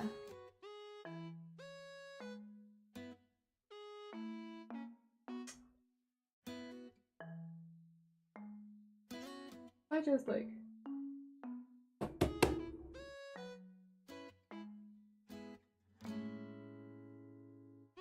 I'm gonna hope that that's on our roof. We'll hope. We'll just live in hope for a moment. I thought I heard something. I mean, to be fair, there could be someone upstairs. There shouldn't be. There could be. I swear I heard something on top of my head there. There is a room above us. There is. Yeah, honestly, me right now is like, please. The thing is, I don't think it's anything like dangerous or anything, but we have had birds sneak into the house when our windows were open before. And so now, whenever I hear something above me, when there shouldn't be anything up there, I'm always like, is there something in our loft again? Did something get in? But I'm also too scared to look. Shiny? No. No. The thing is, because we don't really have any barriers, like, if you're walking with, like, human feet, you make quite a noise right now. And, like, I recognize that. I know what it's like when people are walking around on top of me, because there's no noise barrier, so it's, like, very loud. But that was not that loud. That was, like, a little kind of noise. Smaller feet. Much smaller feet than human feet. But it could be on the roof, because the roof is also above me. I swear. Well, we'll keep an ear out. If we hear anything again, I'll go do a sneaky look and see if I can spot anything. God. Yeah, it could just be on the roof. It could just be on the roof. Might just be in my head. What was I talking about before I got so distracted there? I've completely forgotten. I was talking about something. But it's gone. It's gone. As soon as I heard noise, it went. Oh dear. Oh yeah, the way that we do embroideries, or the way that I do embroideries at least. Yeah, no, I normally design loads and loads if I can, and then I guess I used to hate doing that. So in school, right, when they teach you art, and I guess I'm talking about like before you necessarily pick art as a subject, like in like early secondary school and stuff like that, they would always make you do the same process. And I don't know if it's the same in other countries, so feel free to chime in if you've had a very different experience. But here, the way that they would do it with you, right, is you'd have to research like 2 to 3 artists that you liked that maybe did something that you were studying at that time, and then you'd have to try drawing in their styles. So you draw in, like, if you took 2 artists, you draw in both of their styles, and then you design like 10 pieces, and then you'd pick your favorite out of the 10. And like, especially when I was younger, I would normally have a really strong idea of what I wanted to do, and so I would draw that for my first idea and then be like, well, now I want to do that. I don't want to draw 9 other ideas every single time. But then you'd have to get a passing grade, so I'd like scribble out 9 other things that I couldn't care less about, and then immediately go back and do the one that I designed first, which was the one I wanted to do the whole time. Oh dear. But as an adult, I have, at least, like now, I guess my art has changed quite a bit over the years. It has been more than 10 years. But like, yeah, at this stage, I kind of really enjoy doing the drafting phase a lot more than I used to. I don't know. Something changed in me. Something changed in my brain at some point where I used to hate drafts, and I used to hate having to draw them all out over and over again and like different ideas. But now, maybe it's just not being in a school setting, to be fair. I do think there's a lot to say about like school kind of quelling your excitement for certain subjects sometimes. And it could have been that just the school setting I didn't enjoy. I didn't enjoy for art. Oh dear. I love the people I did art with, though, I will say. I'm very lucky. A lot of my friends were in my classes and they were really talented artists. They were people that like were practicing art from a pretty young age. So they were really, really good. And having people around you that are really good at art is very inspiring. makes you want to try really hard, you know? Also, what has happened here? Oh, is that okay? Yeah, that's fine. Sorry. That was a weird pulling, but I think it's just because I've been working, like, neatening things as I go.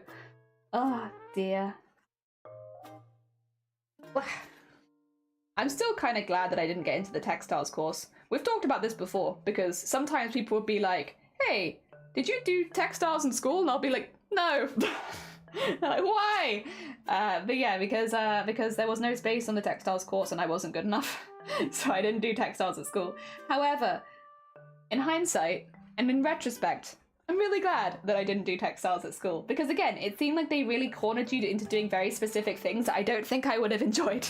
Like, I like freedom, I like experimenting, and if it goes wrong, it goes wrong kind of thing. But it seems like that wasn't the way they did it in school, and so, hell yeah. Also, and I'll always remember this, the first topic they made everyone do was to make a skirt, which would be really odd for the people that didn't wear skirts, because there are blokes, you know, who might not want to wear a skirt or design a skirt.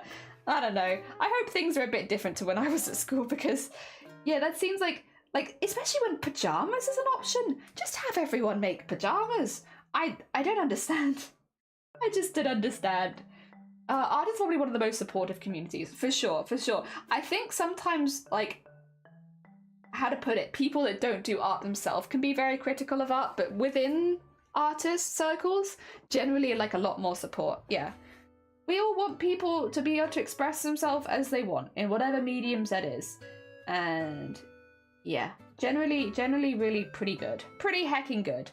I think when you do see like really negative comments, again, it tends to come from people that are maybe not artists themselves, just making comments.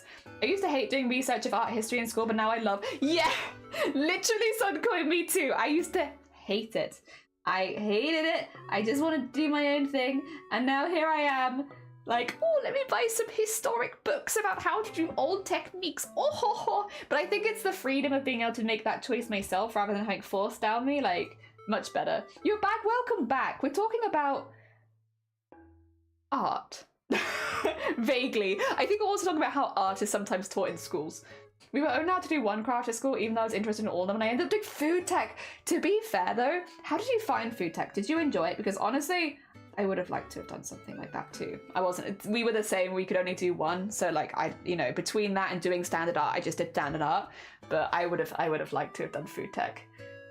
PJs for all? Hecking PJs for all! In my year, there was one guy who took textiles, and he was the first guy to have ever chosen textiles in our school, which is madness when like all the top designers are still men half the time. It's like, what? Fabrics is so weird. Fabrics and cooking. Textiles and cooking is weird, because like when you think of top chefs, you think of men, but when you think of cooking, you think of women. What's that about? What's that about? Although I will say, actually, most of the people in my life at this stage who are really, really good at cooking are all blokes. I know many families with a similar dynamic to this one, where you have one person who's really into crafts and one person who's really into cooking. And like a lot of my friends, like my female friends are into crafts and male friends are into cooking.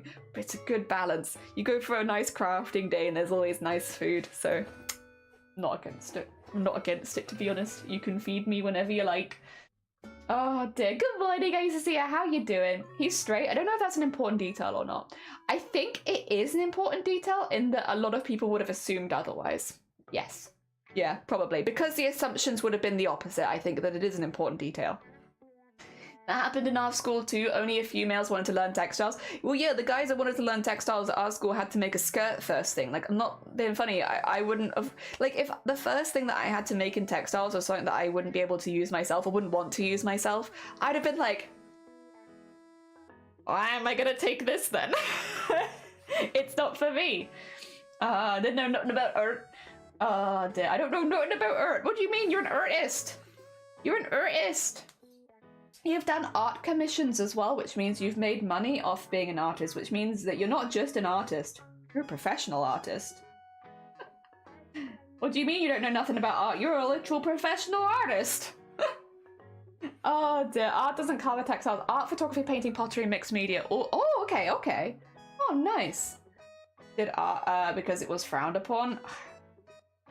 Yeah, that's, obviously we don't support that here, because like, you know... Oh dear. Oh, good on the quick tea break. Oh, have a lovely tea break. I hope you have a nice cuppa. Oh dear. Your creative ability is not connected to sexuality, but yes, sadly people will often make false assumptions. Yeah. Like, I think it's like, as well, like the whole creativity being shown in a lot of different ways. Again, it has nothing to do with, it doesn't have anything to do with that. It has nothing to do with that. Oh dear. I am not an artist. What do you mean? What do you mean? You made that emote. Who's credited to that emote? Nobody else. Must be made by you. In school, I enjoyed cooking art. Both these classes are majority girls. I'm told by other guys it's a woman thing. Most of the big chefs and artists are literally men. Yeah, like when you... you go look at like who the people who have earned the most in each profession is. I got some words for you. It's predominantly men. When you think of like famous chefs, who are you thinking of? It's probably predominantly men. It's not to say that there aren't like amazing female chefs out there. Of course they are, but I think it would be. It's a male dominated. When you look at the very top, it's very male dominated. Oh dear. Is what is. Oh dear. Am I an artist? A crafter? Can I be both? Absolutely. Absolutely, you can be both. Oh dear. To be fair, I'm still getting used to being a self-employed artist. It's not quotations, because it's the only earning I earn is from making art. So, it is true. I just doesn't feel like it. I don't know how sexist, also, I don't know how the sexist men work. A woman's job is to be in the kitchen, aspires to be in the chef. No, that's a man's job. It is really weird and twisty, that's for sure. It's the same with sewing. Like, when you think of sewing, a lot of people think women. But like, top designers are often men. So when you get to the top of the field, it's men. But if someone's sewing in the house, that's meant to be a woman. Oh dear. I'm of the opinion that everyone should at least be able to sew a button back onto something and sew up a small rip. In my opinion, that would be a really useful thing to just have as like a necessity in school. Just be able to sew up a small gap, take in a pair of trousers, and reattach a button. And that's it, because that will get you by. If you're not interested in sewing, that will get you by. That's all you need to know. I don't think you need more than that if it's not your interest. But I think that everyone should have at least that base level, please. The amount of times you get people coming over like, I can't reattach a button. It's like, because to me, it's very self-explanatory. As someone who's done it many times, but as someone who's never done it before, it gets nerve-wracking. Speaking of, I can't show you, but this one's missing a button, and I'm going to replace it with a little shiny one. A little shiny gold button or something. It's women's work until you get paid for it. Unfortunately, I think that's a really good way of putting it. Oh dear. You're covered in custard pie. Oh no, and on your break as well. And Panda, good morning. Welcome on in. I hope you're doing well. We're talking art. We're talking art. I hope you're having a good day. Oh dear. Hell yeah. I found you the other day in one of the place I'm working in. I'll post a bit. Oh, nice. To be fair, Jelly, being a designer and being a tailor is a different thing, but I do get where you're coming from. Yeah, that's true, but I mean, if historically a lot of people work their way up from one to the other, if that makes sense. Like, not so much these days, but like when you're thinking of bigger designers in the past, they would have made all of their own stuff. Whereas now, maybe not so much. But when you're looking at historical artists, you will look in the past. You will very rarely look at people that are at their prime right now. So the people that you would look back on during textiles would have been people that likely would have made all of their own stuff and then also become a designer after that. But because, yeah. But to be fair, maybe our children or our children's children will do more modern stuff. Actually, I wouldn't even be surprised if they were doing more of that now. Oh dear. Some people have to push it to the furthest, or luxury of being able to push it to the furthest. But a lot of us has to do with connections, opportunities. It will never be fair because people aren't fair. Yeah, it's true. It is true. Oh dear. My opinion is that everyone should know how to cook and sew and clean. I met people who don't know how to sweep, because then you're able to rely on yourself for day-to-day tasks. I think being able to cook pasta for yourself, like, you know, something simple, like not Michelin style, but being able to cook pasta and rice, and maybe something with it. Our children, yes, we're all having children together. Surprise. I bet you didn't know that. But yeah, I think at least like something simple, because I do remember, I won't say the specific stories because I'm still close friends with these people and I don't want them to feel called out. But I do remember when I moved in with some people for the first time that they couldn't cook rice. And I won't say the state of the pan afterwards. You know, like when you see people make fried rice with oil? Like they put raw rice in oil and they try to cook it.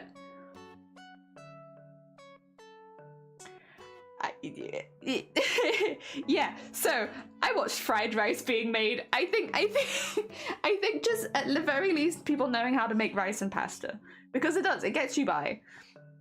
Oh dear. I'll show them. Surprise! There's a lot of logistics to figure out there. Yeah, it's gonna be kind of hard. Oh my gosh, that is haunted. What did you do? You found me. Oh my god. Uncle Roger. Uncle Roger? Oh, I recognize that name. Wait, I recognize them. They did a video with somebody else I watched where they were making ramen or something together. Does Uncle Roger fry rice in oil? I don't think so. I think they're a chef. I think they know better than that. Oh no. Oh no, oh no. Oh, I also remember, bless them. Okay. One of the best things about having housemates is the stories you have after you leave the house, alright? Someone put hot chocolate powder in my kettle because they thought if they boiled the water with the hot chocolate in it, that's how you made hot chocolate. And they ruined my kettle. They put like a cup of water in, and then they put the powder in, and they just boiled the kettle with it in. Oh my god. 10 out of 10. It was hilarious though. It was absolutely hilarious, and they are a good friend of mine, and I will rip into them for it, but it was very funny. This was a British adult. A British adult. This is when I was in uni. Yeah. No, you don't deserve to say fried rice. Okay, honestly fair. I'll take it back. I never said it. Uncle Roger would have been very disappointed if he thought that. I was very disappointed. I'm not a chef. But it was also very funny. Is this the doll of America? No, this is from the United Kingdom of... They ruined my kettle. They ruined my kettle. Oh dear. So you mean like 18? Yeah, between 18 and 21. I'm not gonna give that one away because I don't want... Again, I lived with different people each year, and some of the people do know, some people here do know the people that I lived with, so I was like, I'm not gonna get it too obvious, because they're a very sweet bean, and I love them very much. They're a very good friend. But, yes, they did ruin my kettle. By putting hot chocolate in it, and then clicking boil. Was it shiny? No, I never lived with shiny. Well, not really. Oh dear. I mean, they're not the same age, but still. No, they're not still the same age. They have matured into an adult. Into a more mature adult who would never put hot chocolate in the kettle again. Sometimes you need those experiences though. As cringy and as embarrassing as they can be, sometimes you need something like that to really have it stick in your mind. At least I do. There are many times where, like, unless something is specifically cringy or embarrassing, I just don't remember. I need it to have that level of sticking power. Otherwise, I won't remember that I did something wrong and not to do it again. Oh dear. You don't need to pretend. It was not shiny. Well, as we can be mean as people, I was flabbergasted to find you did not know what the little key on the can was for, but I was the ignorant one, not getting that not all people get to open the cans. Yeah, true. Oh dear. Oh dear. If I break something, I'd often replace it. Oh yeah, they did. They also melted one of my bowls in the microwave and they got me a better bowl. And I was like, oh. I didn't even... This was, by the way, they replaced it so quickly, I didn't even realize that they had melted my bowl. They basically did the whole thing while I was out of the house. They melted one of my bowls in the microwave because they didn't realize it was a not microwavable bowl. And then they went out, bought me a new bowl, and then I came back and they were like, hey, so I broke your old bowl, but it's okay because I got you a new one. It was like, oh, okay. Sure, thank you. It was so quick. I didn't even have time to like properly be like, oh, you could smell it though. I will say there was an awkward smell in the house of like something's not quite right here. You don't live with Shiny? No. I live with Shiny now, but at that point I didn't live with Shiny in university. Ah, dear. Amazing cooking. Shiny is a delicious cook. Very delicious cook. I'm very lucky. I'm very, very lucky. They're making me pizza for lunch. I'm very lucky. I'm a very lucky lady. The little things about life is hearing Jenny talk about tea is so comfy. I love talking about tea. Oh dear, we always talk about food. We're big food people here, to be fair. That is very true. How do you melt a bowl? In microwave. Yeah, they put a non-microwavable bowl in the microwave and apparently it just melted. I didn't see it. Literally, this all happened while I was out of the house. I just came back to it. So I never saw the bowl. I have just been informed that it was gone and here's a new one. And I still have the bowl they gave me because it is a really good bowl. They got me a really nice bowl and I use it because it's like twice the size of a normal portion bowl, but it's not as big as like a baking bowl. So it's a really good in-between when you're cooking for like, you know, if you want to marinate something, it's a good size. Listen, I love that bowl. It's much better than the bowl that they melted, I'll be honest. I got very lucky. Oh dear. At least they did put like metal in there. No, they didn't do that. I'm sure some people do, but they didn't do that. I melted a jug in the microwave. It does happen. Yeah, like sometimes you just forget what in your house is microwave safe and what it isn't. This is in university. Yeah, it's all in university. They had a whole sitcom block where they broke your bowl and had to find a bowl that looked exactly the same. But like, that's the thing. They didn't. I got most of my stuff for university from Wilco was just cheap sets, right? And then they got me this really nice bowl. Which is still not microwave safe, I will say. The one thing is, they replaced my non-microwavable safe bowl with another non-microwavable safe bowl. So it's still not safe in the microwave. But it is really good, and it's very big. Shiny wasn't created. They were, well, no, I knew them. But they weren't really like a big part of it at that point. They weren't anywhere near the bowl fiasco, that's for sure. That was me having... Well, I wasn't anywhere near that either, actually, though. I was barely a side character in that. I just came back in and thanked them for the new bowl. I had, yeah, no knowledge. Yeah, I have been quite lucky with that. Every now and again, what's happened, like, we've had, like, because it happens, I'll be honest, if you've lived with other people, sometimes they do break your stuff, and it's not on purpose, it's just like an accident. Like, you know, we would, every now and again, someone might smash a glass while they're washing up, or they might, you know, break a pot or something. Stuff that, it just breaks, it's fine, it happens, and nobody means any harm. And like 99% of the time they will replace it. One thing we did often have, because like I'll be honest, the thing that was most broken in our house was mugs. And the reason was, it was our fault. So we all used to wash up near the same time. And when we washed the mugs up, we would just have a stack, like a pyramid of mugs. And so all it would take is someone flailing a little bit too wildly and a mug would smash, right? So this was our own fault. We did this to ourselves. We saw the problem and we kept creating it. So it's not any one person, it's all of us. But yeah, we would do that, and every now and again someone would flail a little wildly and a mug would smash. And like normally what would happen then is, because we had other mugs, it wasn't like immediately replace it. You didn't like to like immediately replace it or anything like that. Like at the next birthday they'd make you like a special custom mug or something like that, and I still have some of those mugs downstairs now from where they smashed a mug that I brought with me to uni and they replaced it with a new mug. This one not, but I feel like the one I had the other day was one of those ones. Yeah, where I just have some like really nice interesting patterned mugs, because yeah, they would get me a new one when it was my birthday or Christmas or something. Oh damn, to be clear, I would do the same thing if I broke anyone else's stuff. Right, welcome on in. I hope you're doing well. We're talking about having stories with roommates or housemates and such. Some of my uni flatmates are very lazy at washing up, and no exaggeration, want to make a good kitchen to find a Queena. Okay, so we've had some situations with people not washing up before, but I don't think I've ever found a dead animal. Oh my god. Oh my god. The stuff that I saw pales in comparison to that. Oh my god.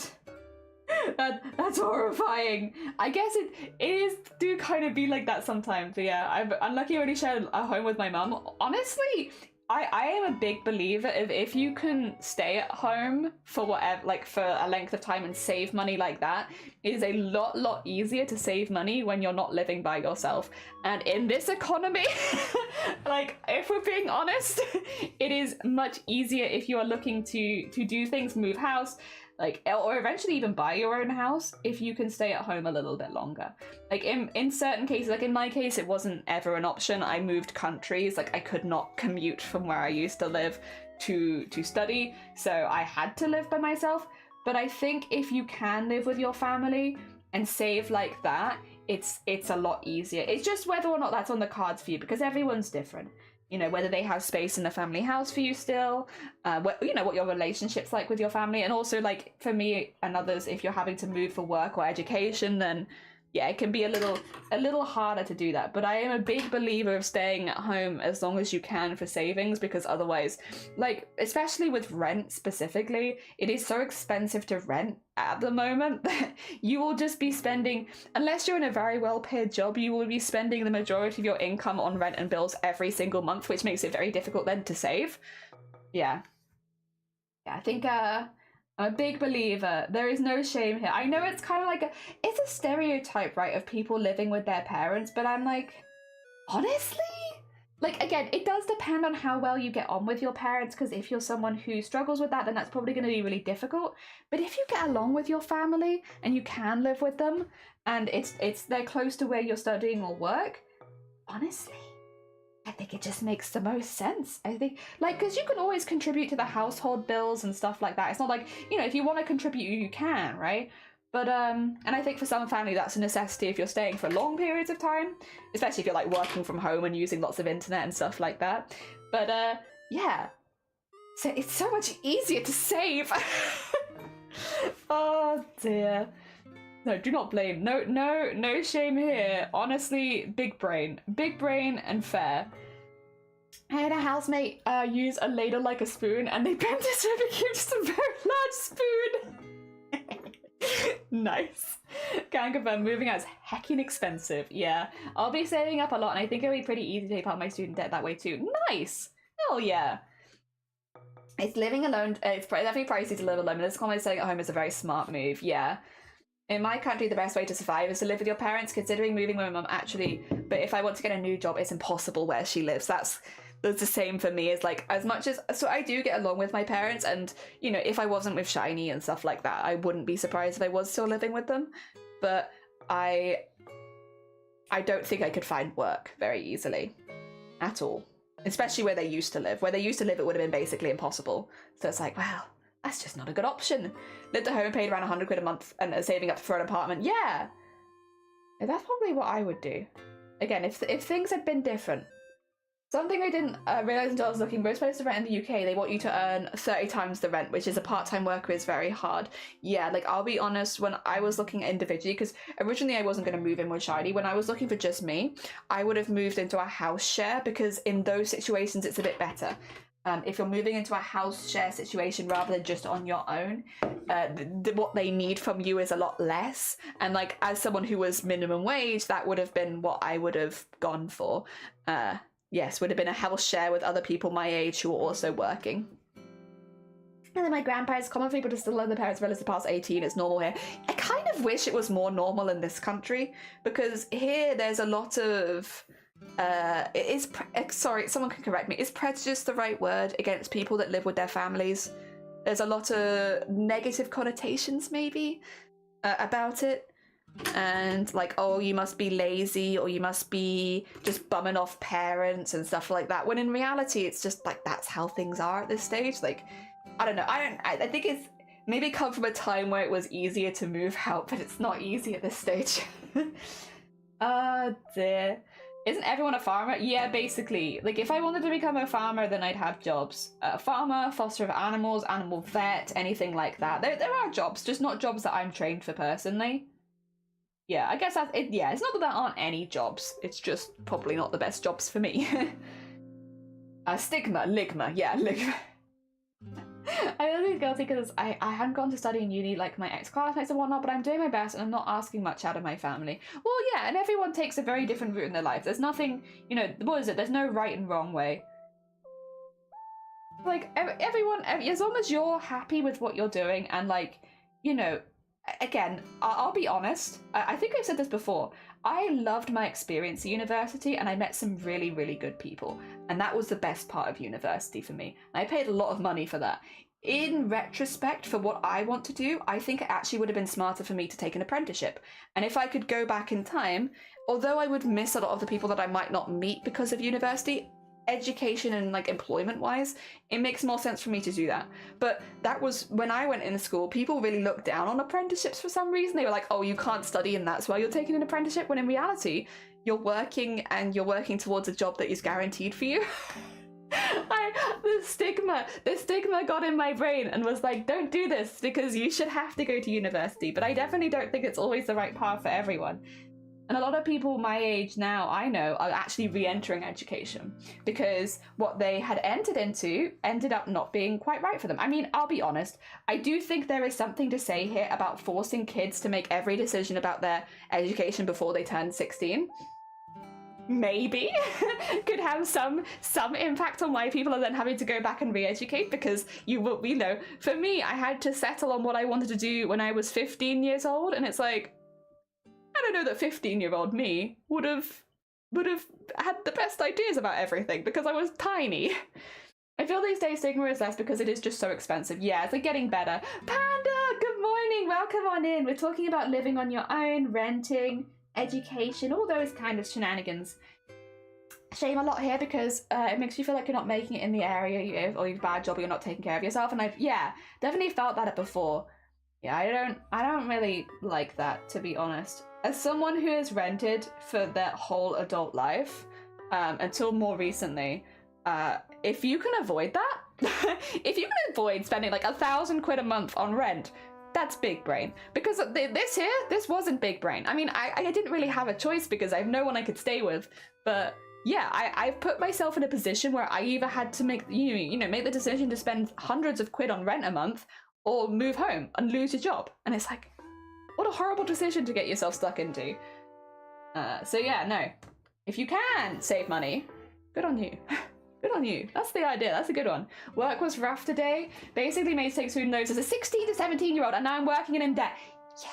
Like, literally, you're signing all that stuff when you're so young. How are you going to know that that's the right thing that you want to do for the rest of your life at 16? It's hard.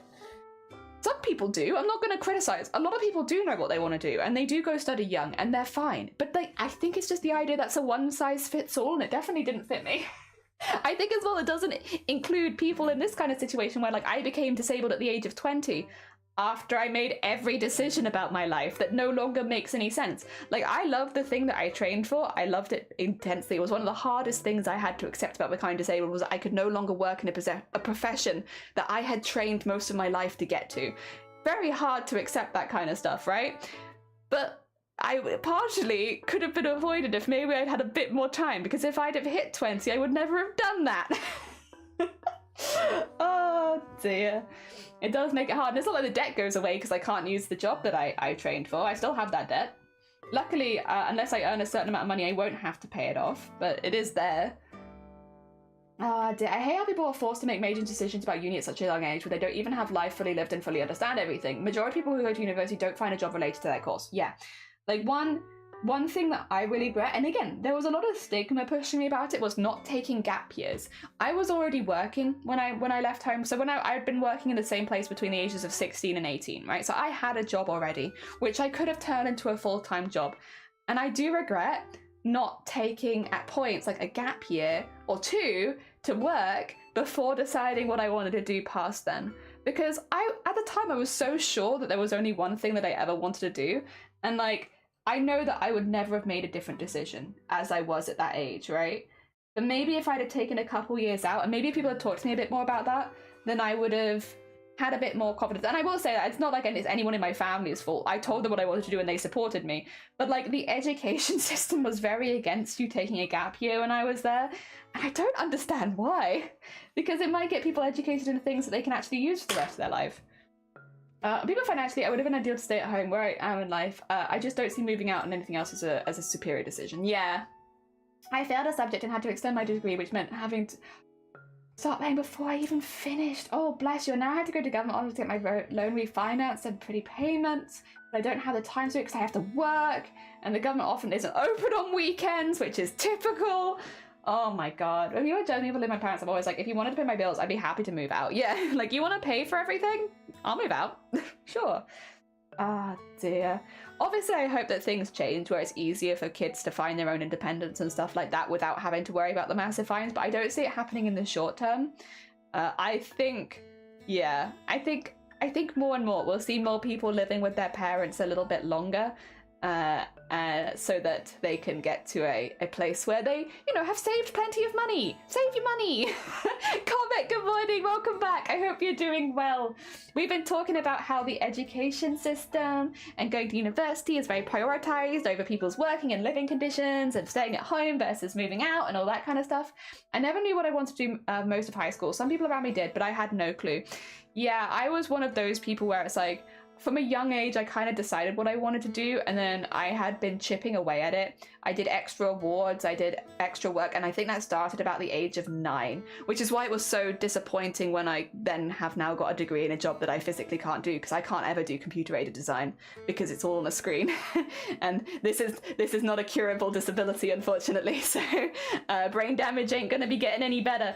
But yeah, again, like, it's the problem of I made all those decisions when I was so young because it felt like I had to, and then you get to the age of 20 and realize that I have a degree in something I can never physically use. And it's like, love that. Thanks, UK education system. Oh dear. I mean, it's also bad luck. Of course, it's also bad luck, but yeah. I thought you were different in different countries. Different countries do student debts very differently. So in the UK, you don't have to start paying it back till you earn a certain amount, but other places you do. Yeah. I didn't know eviction existed until 5 years ago. If this was another thing, and I've talked about this before on stream, I've always enjoyed sewing. I've always loved it. I've been doing it since I was really young. And I convinced myself that you couldn't earn a living as a seamstress or a tailor or anything like that. And so I refused to go down that avenue for work because I was like, you can't make money as an artist, so why should I even try? And it's like, young me, please. And like, there's a reason that I had those stigmas in my head. That's something that's been fed to me since I was pretty young. Not necessarily by family, but by school. Like, whenever you tell school you want to be an artist, they'd be like, no, don't be an artist. But damn, if I could turn back Yeah, if I could go back in time and craft away, thank you for the follow, it's very kind of you. If I could go back in time and be like, no, silly tiny jelly, you can absolutely make a living as an artist. You do not have to conform. You can if you want. I wish I would have saved myself many years of anguish. I'm happy where I am now, don't get me wrong. Like, as much as I would rather a few things be different, I am happy with how I've still done art and I've still been able to do the arts that I enjoy. But I could have done this years ago. I didn't have to wait this long. Oh my god. I swear. Alright, let me catch up on chat real quick. I feel rushed. I did best in English at school. I was like, hell yeah, I'm going to study English in uni and become a teacher. And I went to Express Stream and graduated a year earlier than most and immediately shoved into 1 year fast track program to my bachelor's degree. And then I was like, hell yeah, I love English. It's going to be English forever. Be a teacher. All good. One path. And then I realized I absolutely despise linguistics, love literature. Then COVID came and I barely made it through my degree. And then right after the classes ended, I went to my dad's to get my license, went to my graduation ceremony, got a job literally the next month after graduating, and now I'm working. Yeah. It's like, what else would you do? Busy. That's a lot. That's a lot to take in, to be honest. That's a lot. I was always surprised how kids in elementary school knew what they wanted to do, and I still find it hard. Oh yeah, for sure. I think it's a normal thing to struggle and have ups and downs with as well. It's part of the human condition. One thing I think would be nice, at least in the education system or in my country, would be options of elective courses that have to do with art or including day-to-day life important skills like, say, basic sewing, basic cooking, and then have the option to go into depth of an interest. I have a gripe against the entire education system here, and I think there are plenty of things that are easy fixes, for sure. I could not have put it better myself, somebody. Exactly that. If I could turn back time the inside and out, I would have gone towards a career in mental health. And I think you would have been really good at it. I think you would. The only problem is, and I think this is a problem that you're already quite aware of, right, Shifty, because you do a lot of stuff with mental health fundraising and stuff like that, is that the mental health system in the UK is deeply flawed in that if you want to be, you can get CBT on NHS, but for people that have more deeper seated issues, CBT often won't help and you need longer therapy. And longer therapy is only a course you can get into by having a lot of money, because it is a course that you cannot get grants and bursaries for and you have to pay for upfront. So you're looking at like a 60 grand drop to learn how to become a psychotherapist, which is for therapy that basically runs for longer term, which means the majority of psychotherapists in this country are very, very wealthy people. Which means from an average stance point of view, someone who works a minimum wage job and stuff like that, how is someone who's always lived with money going to understand a lot of the issues? Again, it's a deeply flawed system, and I know that you probably already know that. I guess I'm more explaining it for other people in the community who might not know so much about mental health in the UK and how long-term therapy is handled, but it sucks. It really sucks. It's really bad. Oh dear. There's a lot that is just not prioritized in any way, even from the education standpoint, which means not to say, by the way, that psychotherapists are bad people. They are people that have paid so much money so that they can help other people. They are people that obviously deeply care about the mental health of other people. And I don't want this to come across as me saying all psychotherapists are unempathetic and stuff like that. That's not what I'm saying. But what I'm saying is it is a privilege to become a psychotherapist, and it shouldn't be like that. that is a privileged position to be in that the majority of the UK could not do, and it's awful. It's a very tender subject. I really hate that it's like this. Oh dear. I realize I absolutely just, oh sorry, I read that one. Elective courses and then choose one of 3 options rather than having yeah, and they do that at schools now, I think. I do think, at least in the UK they do. I don't know that they do it for you, but they do it here now, where you have like a little bit of a couple of different stuff that you try in the first year and then you can pick one. Yeah, Pierre, never heard of it. I think you're right. We should put the system together differently with the participation and have an education around what you can use when you want to, instead of the government having slashed numbers of students in universities. Yeah.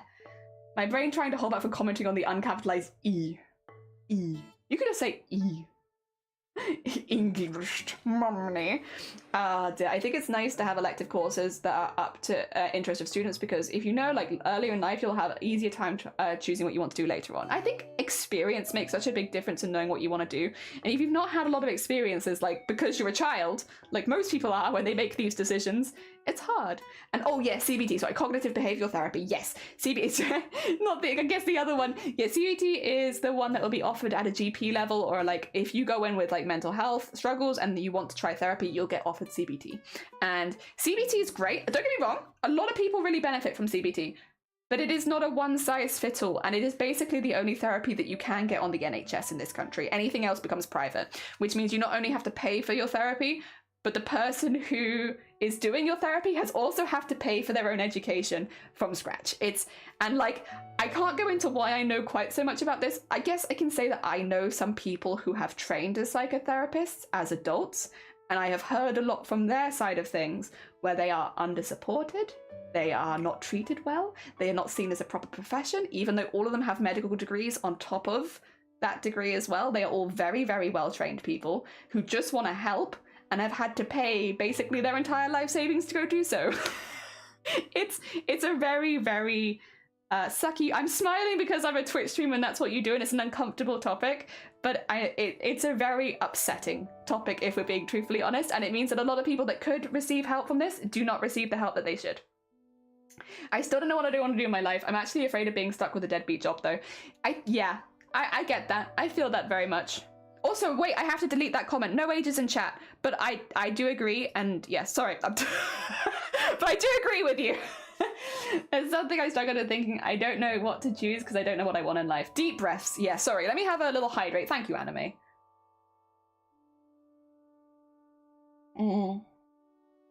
Caffeine, thank you for popping by. Get some good Z's. Take care of yourself. Oh, dear. Yeah, they did electives in last school, yeah, and they were a bit nonsensical, like putting history against physical education. Yeah, that's weird. That is a weird mix there. CBT is one of those things you can get from the NHS and Grindr. Today I discovered how fast Jelly could talk, and I'm genuinely impressed. Thank you. I don't have too many skills, but talking fast I can do. You can't understand the word. Yeah, you need the chat on screen as well, so while I'm talking you actually know what I'm trying to say. I can hardly relate to stuff you've experienced it. You haven't experienced it yourself. Yeah, you can't. Even if you tried your hardest to relate, like similar to non-neurological, helping out people with neurodiversity. Yeah, and that's the other thing, is the way that we all approach, you know, experiences is going to be very different. We could have all had exactly the same experience and none of us would get, oh God. Is it lunchtime already? Okay, you can come in.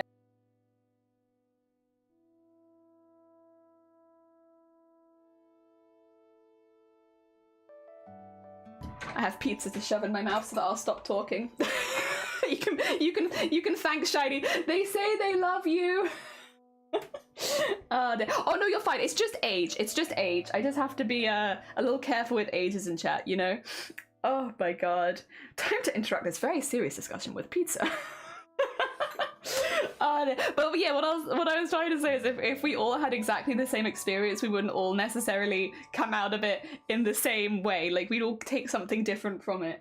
Because, you know, even if you give people the same experiences, they don't take the same way. Like, someone going to, like, their favorite gig might have a really good time. Me being at that same gig would probably feel kind of claustrophobic. So we would be taking away two very different things. Can you do tongue twisters then?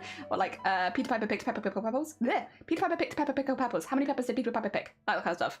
Sort of. Not that good. I used to be much better at it. But then I used to, why did I say that? I still do vocal training exercises, but they don't tend to be ones like that. They tend to be more like, na na na na na na na kind of stuff. Pizza. Pizza. Hello, Shimney. Hello, Shiny. Shiny's doing good. Good time to conversation in the chat, Jenny not knowing it's lunchtime. Yeah, I'm not even hungry yet. I'm just sitting here smelling the pizza to activate my stomach to be like, come on, you wish to consume. I do like pizza. But yeah, do you guys want some words on stream while we're nomming on some pizza? How much wood could a woodchuck chuck if a woodchuck could chuck wood? He would chuck wood as much as he could and chuck as much wood as a woodchuck would if a woodchuck could chuck wood. I don't think I've ever seen that whole thing written out. And that's, I think, the first time I've ever seen that. Because the woodchuck one we don't really get, so at least I don't hear so much. I hear like she sells seashells on the seashore. The shells she sells are seashells, I'm sure, that one. And we have like Peter Piper picked pepper, pickle, peppers, which is the annoying one for me. But I don't think the woodchuck one we really get that often. I don't know. Then again, I don't actually know what a woodchuck is. Is it an animal or is it a job? I don't know. I have no idea. It could be either. I'm just not sure. Bruce, hi, welcome on in. I hope you're doing well. We are actually about to play some words on stream. You're just in time. Do not switch my audio input. How dare you? Can you not see I'm busy? I want to switch audio input. It's an animal. Oh, thank you. I wasn't sure because this also kind of sounds like a job title. Like, oh yeah, I'm a woodchuck. Like, okay. I mean, I believe you. I couldn't say that you were lying. Sure, you're a woodchuck. Oh, dear. A skunk sat on a stump and thunk. The stump skunk. Oh no, the stump stunk, but the stump thunk. The skunk stunk. Oh, I don't know if I've ever heard that one either. This one's bonking its head into trees. Oh, it's an animal. It looks like a beaver. Even though I heard a horrible start in the school system, the last 4 years I spent in different schools helped me out and get comfort, got to a lot of therapy, the LGBT inclusive psychologist, and learnt like playing the bass and making friends, which I don't do anymore, but it was better. It does sound better. We have a tongue twister in Dutch I love, because it's a fun word. Hello, having a lunch break. We will be. I'm just sniffing pizza till I get hungry. Rolls back in Witcher. Not the Witcher, but maybe some words. Maybe some, wait, is my words? Maybe some words. I can't just play The Witcher on break, but I can play words. I could also get rid of this image so you can see the whole screen, huh? The groundhog, also known as a woodchuck. Oh, it's a groundhog! Okay, I know what a groundhog looks like. That one I know. I've not heard of it. Yeah, I've never heard of it as a woodchuck before. That makes more sense though. Have you read the full Peter Piper one? It's got a second line. I have not. Bye, Jelly. Oh no, you're fine. Take care of yourself. Thank you for popping by, Magni, and thank you for your input. Have a lovely, lovely rest of your day. I hope that the doctor's goes well. I have some mini pizza. Oh, delicious. Are you joining me for pizza? Might want to watch some Samrong videos. Oh, fair. Enjoy your heckin' videos. Ah, dear. I'm predictable. Game sound? Well, there isn't... there won't be any game sound until it starts, I don't think. Do you want me to start it now? I can. Listen, there you go. You like that? You like that? Yeah. Peter Piper picked a peck of pickled pebbles. A peck of pickled pipers Peter Piper picked. If Peter Piper picked a peck of pickled pebbles, where's the peck of pebbles that Peter Piper picked? That's a different one to I know. Nice windows. Also, I am going to... Oh, but yeah, I made ASMR. No, you're fine. Enjoy some heckin'... Sam wrong. Enjoy some heckin' ASMR. Enjoy yourself, relax. And good luck with your heckin' art. I'm gonna mute and I'm gonna eat a pizza, which means it's break time. Back in a sec. Good luck with windows.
I didn't see was Sods on there because I think Sods should be on there.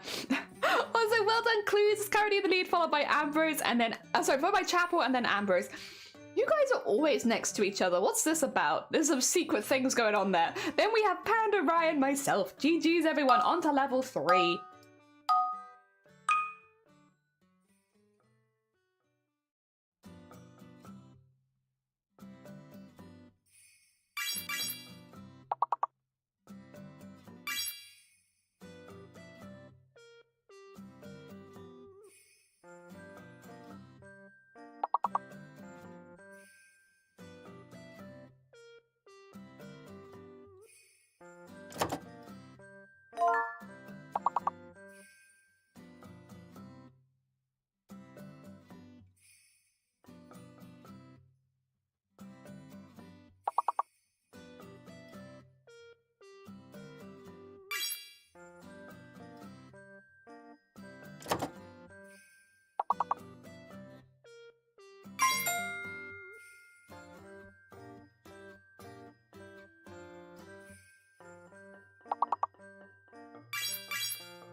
I love seeing messages like Bosnia's a country.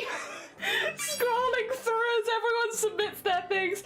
I don't think that it takes countries. I could be wrong. We've had issues with that before. For some reason, I don't think they count of words. Also, Harlif, good morning. I hope you're doing well. I'm just there like chewing my pizza and I just see Bosnia as a country. Oh my god. Alright, we have clues at the front, then we got Panda, then Chapel, then Ambrose, myself, Rye, Harlif, and Gromit. GG's. Countries announced. I just don't think they count in words for some reason, yeah. Like, I think they count as names, and then names aren't allowed. Oh, good afternoon. Good afternoon, Asylum. Welcome on into words. I'm just eating a pizza right now. You got this. It's Velcro, isn't it? It's definitely Velcro.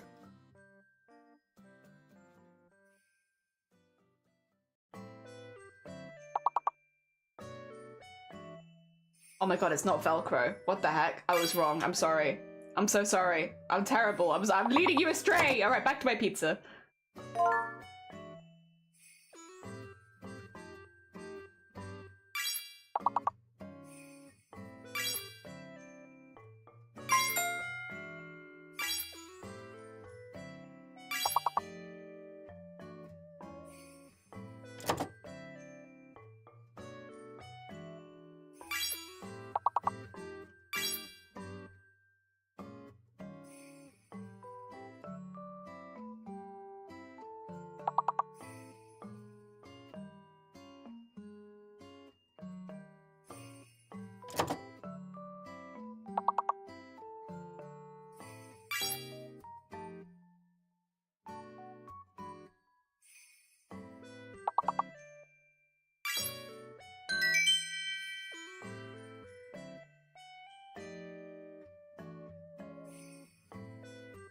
I'm so sorry, Asylum. I'm so sorry. You deserve that. If I had known you were typing it, I would have left it.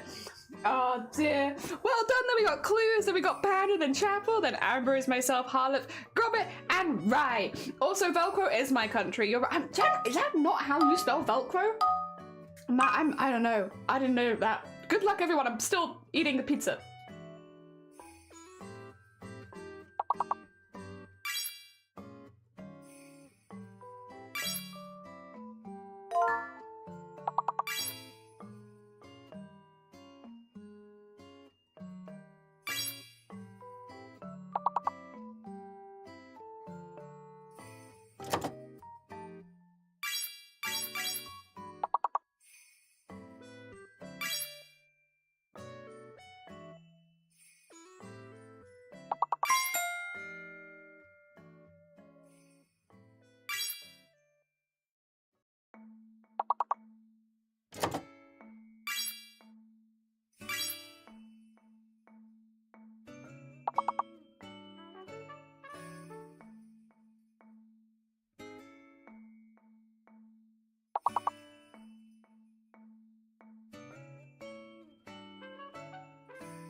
Nice! GG's! Also, I took that. I'm stealing from you. I'm so sorry, Robert. Denmark is a country. It is a country. It's okay. You got Maker. GG's. We have Chapel in the lead, followed by Clues, always together. Then we have Ambrose, Panda, myself, Harlif, Grobit, Rye, Asylum, So, and Dan. GG's, everyone.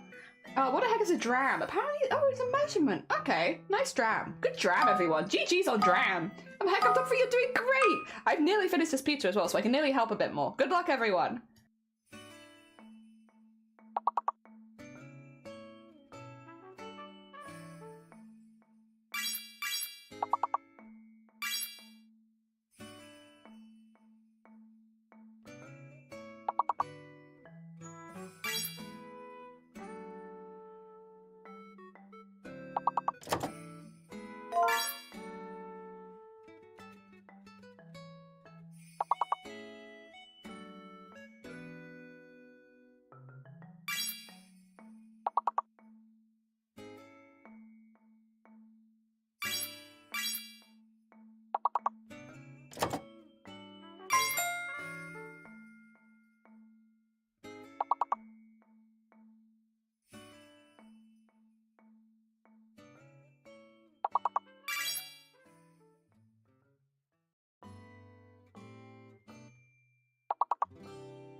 Pizza has been consumed. Ah, now I can help. All right, how's everyone doing? Nice tie, nice kiter. Oh, does that mean? Oh no, the kite's already on that. Okay. Rice, nice rice. Good rice. Oh, is right in there? Right's already on there. I took right as well. I stole it. That was mine. Haha.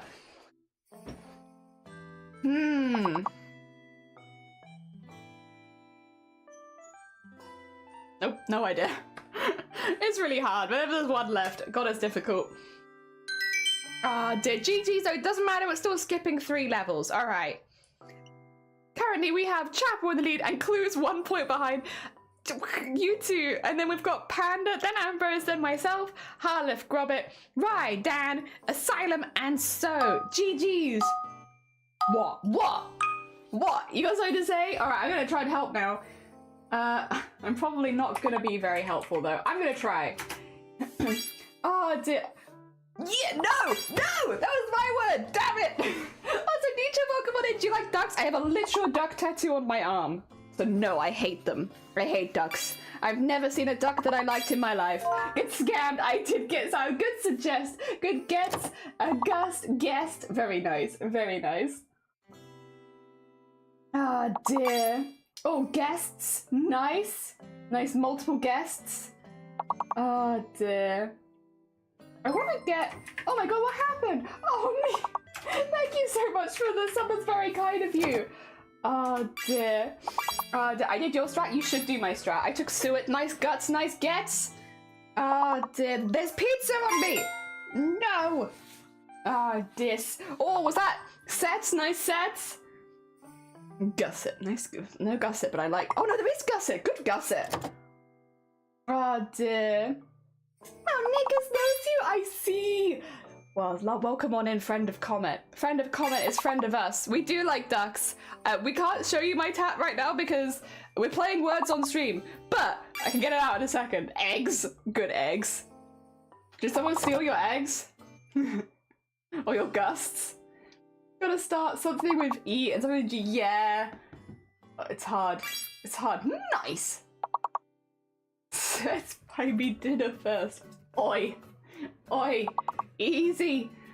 Oh, there's one left. Oh my god. I think it probably begin... Suze! Oh my god, nice Suze! GG! Sigs. I was also thinking, but I didn't say it because I am a sweet bean streamer. Nice. GG's up to 18. Sigs. We've got Chapel in the lead, followed by Clues. Then we have Panda, Ambrose, myself, Zero, Harleth, Rye, Dan, Asylum, and So. Oh, I got some pizza stuck in my throat there. Okay, we got this. All right, 5 letters only. 5 letters only. Oh, is it? I see this, but yay! Sorry, Clues. we both saw it. Nice means, nice satin. Oh dear.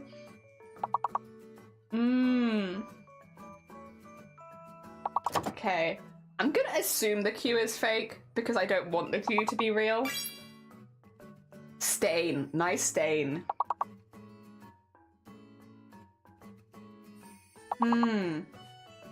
Is this a word? I'll try it. I'll try it, but I don't know that it is a word. Antes! Nice antes! Oh, stamina would be good if there was a second A. I'm just gonna try doing some experiments once I'm unlocked again. Nice mints! We do like some mints. Nice saint. Nope. No E. Tsunami! Oh my god, so there's a U, but there is no Q! Nice tsunami! Oh my god. Genius. Hecking genius. I still... You'd think that would help, but I'm still struggling. Aunts! Nice aunts! Autism! Nice autism! I still can't see anything.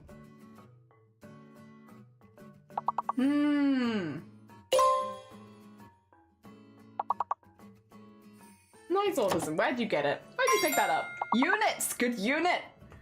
Oh, and we got 69. Nice. GG's, everyone. Very good. Oh, tunas. Wait. After we got tunas in. No more 69. We had it for a nice second there, but good tunas. Oh dear. Alright. Oh, taunts would have been a good one.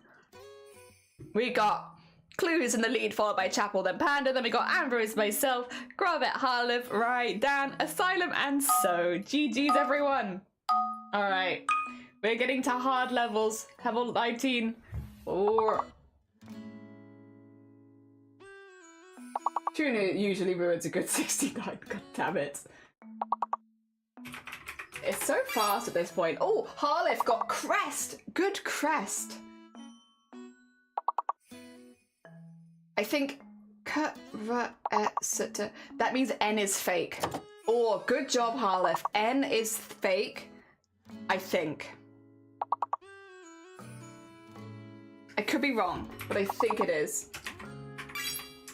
Chapel got Cause. Good Cause.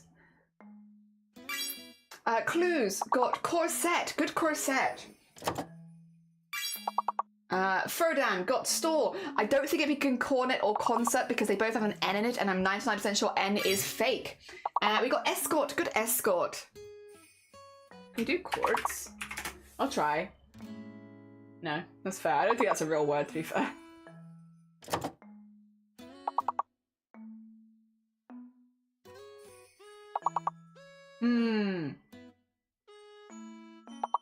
Could it be a second S? I'll try. Nope.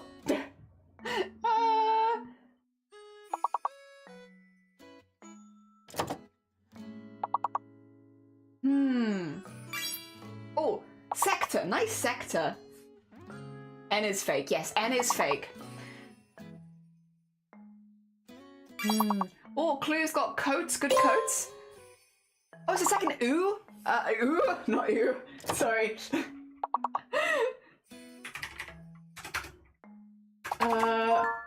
Scooter. Nice Scooter. I'll steal your scoot. I will steal your scoot. Good Roots. Oh no, we need like one more. Ah! Oh dear. No. Oh, GG. That was hard. A second ooh? No one expects the second ooh. GG's everyone, you all did very well. Oh dear. We have Clues, who has won, followed by Chapel. You stuck together till the end. Then we have Panda in third. Then we have myself, Ambrose, Gravet, Harlif, Dan, Rai, Asylum, and So. GG's. A second ooh. GG's. Oh, weird glitch there for a second. I saw that, Captain TV. Just to double check. Do I have pizza all around my mouth? Oh my god, I do. Amazing. On brand. Let me just get some of that pizza out. You don't need to see me covered in pizza. There we go. There we go. We're back. We're back. Hello again. Hello. Welcome back, everyone. GG's. GG's. Ace. Oh yeah, pizza face. Yeah. Too much pizza on my face. Oh dear. Good old. But to be fair, I wasn't hungry until I started eating, and then I was hungry. And also, I do like pizza anyway. So happy hecking days. Delicious, delicious pizza. To be fair, I think I need this because yesterday, again, I enjoyed everything I did yesterday, but it really threw off when my meals are because I had a meal at like 6 a.m. and then at like 11 a.m., which is really early for me for lunch. And then I think I had dinner at like 8 p.m., which it doesn't sound that bad because I still ate 3 meals a day, I guess, but I am a creature of routine. And having them that far off has now thrown my body off to not know. Oh, duck! Here they are. Their name is Buddy, and I love them. This is my duck called Buddy. Yeah, I got him in a place in my arm where I could squish him, because this gives me joy. They were like, where do you want him? I was like, put him right bang in the middle of my forearm, so that I could just be like, hello, it is me, Buddy the duck. And he gives me joy. He gives me the most joy. Oh dear. We actually have Buddy the duck because we made some bets that we might have lost, where we said, there's no way that our charity team can raise more than 30k in 1 week for charity, which would have been a lot. We raised 40, and thus I now have a duck tattoo, because it was for a kids charity, and one of the things that a lot of people were working with was ducks, so we were like, well, we'll all get it. So it's not just me, that's what I'm trying to say, it's not just me that has a duck tattoo. Quite a few streamers that took part in that event and made that same bet also has duck tattoos. We all have different duck tattoos, but we all have tattoos of ducks from when from when we did that event and we made a bet and we lost. We lost, but the charity won, so it's all okay. Oh, baby Papa's going outside. Go take your Papu outside. You're all good. There's nothing wrong with that. Ah, dear. So that's the story of Buddy the Duck. And there are many brothers and sisters that they have on other people's bodies. And some brothers and sisters that still need to get made, to be fair, because not everyone was in a position where they could get a tattoo last year. So yeah, we're all slowly gathering an army of ducks. How is everyone? I have not been on Twitch for ages. Asylum, it is a changed place. But it's not bad. Lots of things have changed, I feel like, over the last couple years on Twitch. You're now allowed to simulcast. So I'm streaming on YouTube and Twitch at the same time right now, which is different. And a few people are. We've had a messenger in who was also doing the same thing. I think Sunkoi was interested in doing it as well. So a lot of us are doing stuff like that, which is interesting. We have a ton of emotes now. I have so many emotes I still need to fill. My god, they have given us so many emote slots since the last time we were here. Get a lower back tattoo? I can't because I've already got my back covered, Chapel. I am a covered lady from behind. But I do like warning Gus. You know, I do like that. I do like it, and I'm not against it. She loves ducks. She loves ducks. I love them so much I have them permanently etched on my body. I love them. Thanks to oh Panda, go take care of yourself. Get some good dinner. It was lovely to have you here. Go eat something. You heard about this? Yeah, like the multi-simulcasting, all of the extra emotes. Like 2 seconds. I can do this for you because I have them all. We still have slots, by the way. Just to be clear, I still have slots to fill. I have not filled all of my slots yet. However, for anyone who can't see all of the emotes, because I think a lot of them are behind either being subbed or also like other bits and stuff like that, and I don't want people to have to spend anything, let me just, from the owner of them, click every single one. This is, like, when I started streaming, this was easily, like, you'd only see partners with this amount of emotes. You would never see affiliates with it. And yet, here I am. Are you guys ready to see the whole emote repertoire that we have here? Because I'm not actually, I've exceeded the character limit. 2 seconds. How embarrassing. I have exceeded my character limit. Here's half of them. And here's the other half. There you go. There you go. Look at all of those. Look at all of those. For what? I am not a partner. For all of, just an affiliate. Madness. Hecking madness. I can't believe I exceeded my own limits. Oops. I need to go back to getting my cosplays and get back into streaming. Hell yeah. I mean, it's a good time. There's actually been like we've seen like a little bit like more activity in makers and crafting, I would say, over the last few months. We've had like a lot of new streamers joining, which has been really, really nice. Definitely not a bad time to get back into it. Oh dear. No, it's been nice. It's been nice seeing new faces popping around the category and seeing new people doing new crafts and all that kind of stuff.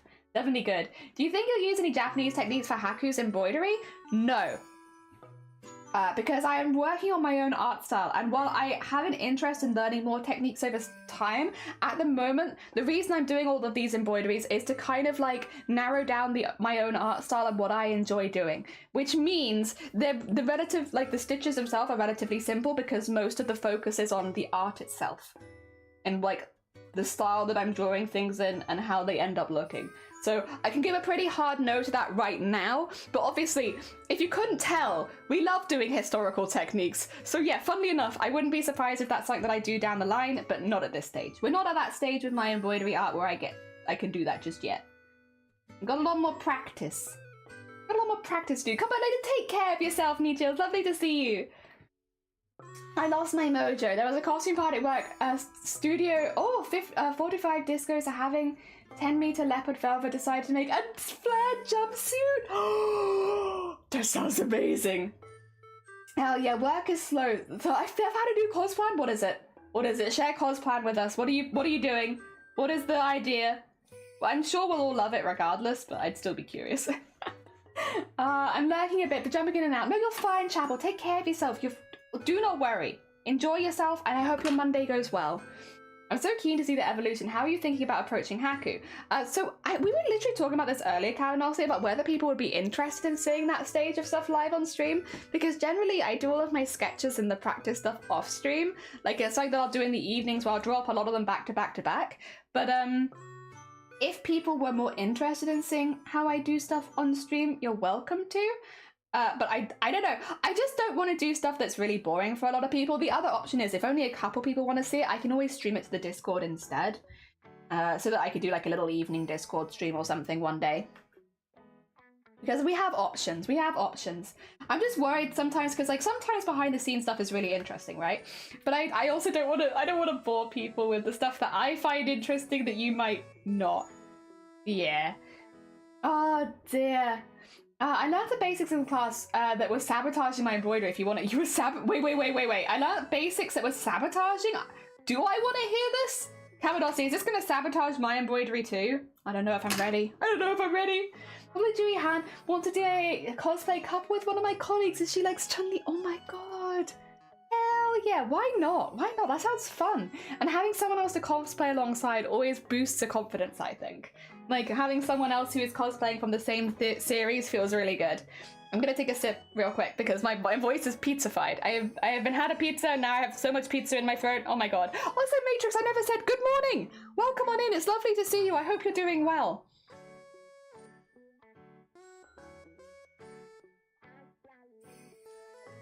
Ah! Sorry. My lungs are still recovering from yesterday being out in the cold, frigid morning air. Whoa! There's a lot of gunk in them now. Just wonder if you're going to do your outline plus thick thread painting. I mean, you're welcome to say. I can't say that I'll necessarily follow it for this one, but you're welcome to put it. The only thing I'd say is if it's a more detailed explanation, it'll get lost on stream very quickly. If it's more detailed, you could always put it in general crafts in the Discord if you think other people would be interested as well. But if you don't think other people would be interested, don't worry about it. It's up to you. It's up to you and the information you are willing to share and what you want to share. Yeah. Oh dear, completely agree. So this is something I've been away from the community since 2019, and yeah, things changed so quickly. But the cosplay community has really boomed since the lockdowns, to be honest. It's gotten much bigger, and it's gotten a lot of new people in it with different ideas of like what you should be able to do and not do, and like a lot of it's really good stuff because a lot of it is people bringing in new techniques that you'd have never thought of before, which is amazing. It has also in some areas got a little gatekeepy, unfortunately, but what I would say is that is predominantly not cosplayers themselves gatekeeping, it's the fans of cosplayers gatekeeping. just to like distinct that a little bit. While technically it's all part of the cosplay community, I do think a lot of the negativity comes from people that don't actually cosplay, because most of the cosplayers I know and have met over many years are very supportive and very chill people. Like, obviously not everyone gets along with everyone, but generally I wouldn't put them in the gatekeeping category. Whereas when you post pictures of yourself online, unfortunately there is a group of people that would like to say some very unpleasant things. But yes, I wouldn't say that it's normally coming from cosplayers. It's normally coming from fans of cosplayers. Ah dear. The cosplay community itself, I would say, is generally pretty good. Obviously everyone has their bad eggs. There are bad eggs in our community too, but I want to think that the vast majority of them are pretty chill. Twitch cosplay is still very chill, I would say. I mean, you probably have talked to a lot of the cosplayers on Twitch in this community because we're very fortunate that a lot of very talented people spend their time here sometimes. But yeah, most of the Twitch cosplay community is pretty chill because it's just people making and crafting and chatting together. So yeah, it's pretty good. Like, for instance, Sunkoi, Anime Boy Stars, Heavy's Asylum if they come back to streaming, all that kind of stuff. It's just chill vibes. Hot Armories, there's another one. There's a lot of talented cosplay. We're very fortunate in this community. Oh dear. Welcome on in, good morning. People who cosplay are generally just hyped to see other people in cosplay. Yeah, I would say, and I would also say the majority of people that enjoy cosplay, like, but not doing it themselves, are also chill. It's those loud rotten eggs, unfortunately. Ah dear. Did you ever see that group of Japanese cosplayers who were trying to say that no Western should cosplay anime characters? Yeah, but this is what I mean, is like, it's a loud vocal minority. I think, you know, there are generally some stuff that most cosplayers are aware of, like, don't try to alter your appearance to look like a different race, whether that be cosmetically or, you know, by painting your skin black. Don't do that. I think that's a common sense thing that does just generally also apply to cosplay. It's just not a good thing to do. Don't do that. It upsets a lot of people. Why would you?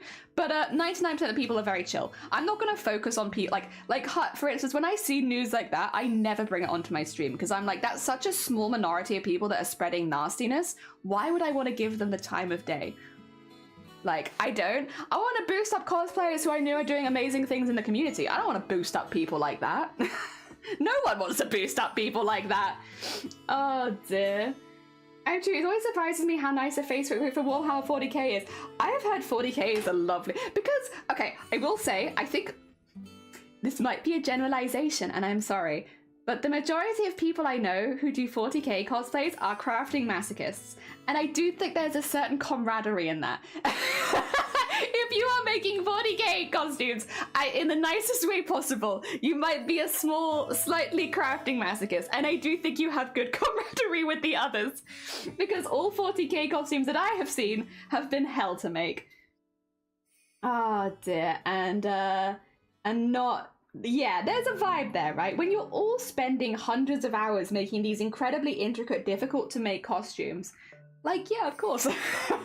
Like, I imagine any new person getting into cosplay who wanted to make a 40k cosplay would be in really good company because there'd be loads of people who'd be like, oh yeah, we've been through it. It's hell a lot of the time, and we are here to help you. If you have any questions, please ask. I imagine it's like an insanely supportive like branch of the cosplay community because the costumes generally are so difficult. Oh dear. Yeah.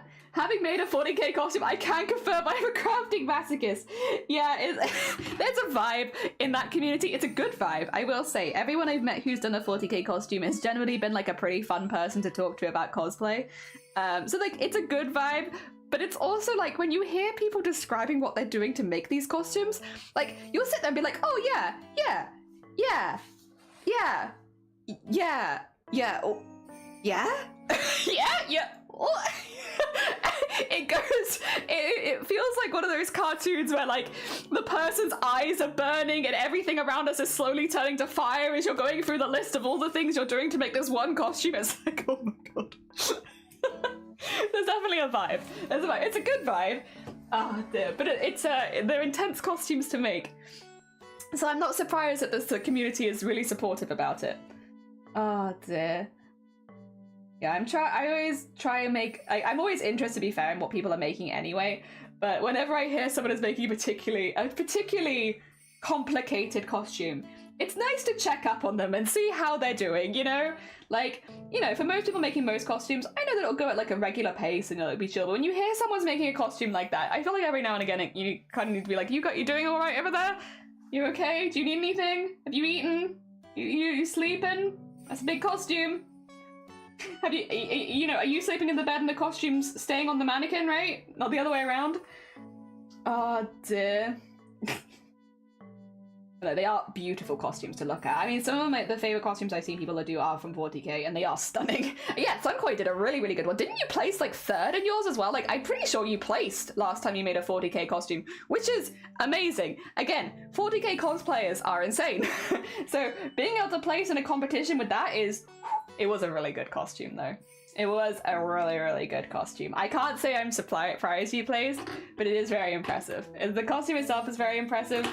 And yeah, it's just really cool. Again, a really cool competition. Oh, have a lovely time baking! I just checked my creator dashboard. It says much new stuff, and yeah, lots more slots. Everything is changing. I still want to get back into cosplay, and I still haven't. But the other day I did some progress, and I used my machine to make a tote bag that turned out super cute. Hell yeah! What a nice little project, honestly. Also, I think Steve's told me to hydrate half an hour ago, and I don't remember if I did, so I'm just gonna do it now. I'm so sorry. Oh dear, I did place, you did, and you deserve to. You did a fantastic costume. It was very heckin' cool. Oh dear, and Sunkoi is working on another cosplay. Let's talk about everyone's cosplays. All of you are making mad costumes. So Asylum, I do remember as a 40k cosplayer, which just means madness in general. If you are someone who does 40k costumes, you are just mad. Sorry, I don't make the rules. That's how it is. Again, I might be stereotyping you a little bit with the others, but I've met enough of you you're all a little bit mad because the costumes are so intense. They are beautiful. So, like, I think even if you're not in the cosplay community, you've probably seen some 40k costumes at some point because they are so intricate and so detailed that, like, yeah, you kind of just see images of them floating around when you type in cosplay. They're very impressive. We have Anime, who is making a Venti cosplay from Genshin Impact, and they have done lots of embroidery. They've kept it very traditional, honestly. It's really beautiful. And I believe they're also making their own playable instrument to go with it, which is madness. That's real madness there. You know what? I'm gonna make a costume and I'm also gonna craft a whole instrument to go with it. We have Hut Armories, who is making armor out of legitimate metal. There's legitimate metal work. I'm also pretty sure one of their cosplay goals has 4 legs. 4 legs. You know, you thought doing 2 legs was hard. Have you considered doing 4? We have Sunkoi, who in their most recent one where they're looking to compete, they were showing us on stream the other day, might be making a full set of wings. And I believe you said that they might be, like, was it electric wings that you could flap or something? Like you were going to put some kind of circuitry in it potentially? A full set of wings, you know, just straight up wings. Yeah, the more that I think about it, actually, maybe we should generalize the Twitch cosplay community. I think we're mental as well, because like all these people are Twitch streamers. There's a vibe there. There's definitely a vibe. You're all mad. Not me though. I'm saying I'm gonna be the branch of sanity here. Ah dear. I want to give you that cosplay again, but I'm not sure if I can face the improvements it would make to take again. I do feel that. There are many times I look and I'm just like, I just don't know if I want to take you apart. I don't know if I want to take you apart and put you back together again. Oh dear. I don't have photos because I instantly gave it to my mum, but it was like a curtain fabric or like couch fabric for couch pillows. It had monstera leaves and others in a light green fabric. That sounds lovely. If you liked it, would you make yourself another one? I had started 2 40k cosplays and my channel name. Yeah, you have Asylum in your name. 'Tis accurate. I'm learning embroidery at the moment for Nemesis, so I may have to ask for some tips. Ooh, exciting! I love to see her doing more embroidery. Oh my god, hecking wings. Huck is making armor with metal, yeah. Huck's secretly making a small army. I mean, listen, sometimes it's best not to pry. If that's the case, do you really want to know, or do you want to stay in the dark? Because I'm okay staying with the dark. A whole flapping dragon koi, yeah. Oh, I still need to do my first competition. Never got around to it because of personal life. A full metal Grey Knight is planned for the distant future. Oh my god. Sunkoi's gonna be flapping. They are. Sunkoi's gonna be flapping. Oh god. Yeah. I mean, Feathered as well. Feathered does cosplay, and they're mental too. I love talking about other streamers. Like, dude, they're all mad. Like, Feathered makes huge sets of wings. And like, but was also doing like thread by thread. It's all mad. You're all mad. I used to see us mad. I used to see him make like does stuff in the middle, like I used to see as the kind of mad who is like working at the same time as doing all of the other madness that we're doing. So actual mad. In the best, what is it? You're mad in the best possible way though. Yeah. Again, have a lovely lurk. Take care of yourself. Oh dear. Tut. Yeah, you're mental. I actually had a swarm of kobolds holding together in a trench coat. And you know what? I'll believe that. That I might have met you in person, and when I met you in person, I was like, is this a person or is this a bunch of kobolds being held together in a trench coat? I don't know.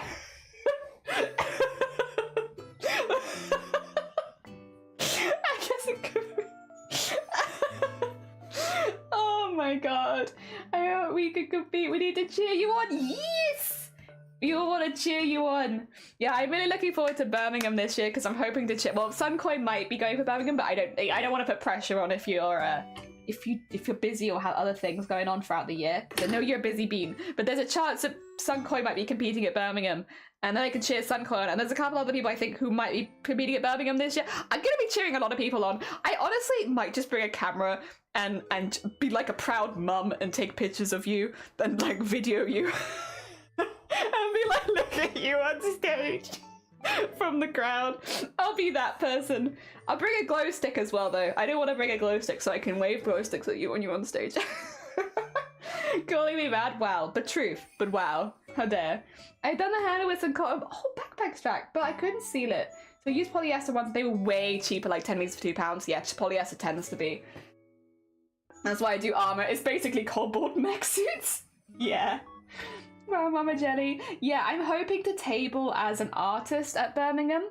But I've already talked to Shiny about it, and I was like, I'm happy to sit at the table the whole weekend, but when the cosplay stuff is happening, do you mind if I take a couple hours out just to make sure that I get there? And we've agreed. We've agreed that my stall will be watched during that time. Because, so if you want to go steal my husband, well, at that point, they will be my husband. If you want to go steal my husband, you can. You just have to wait till the cosplay competition's going on. Find my artist stall and he'll be there. Oh, dear.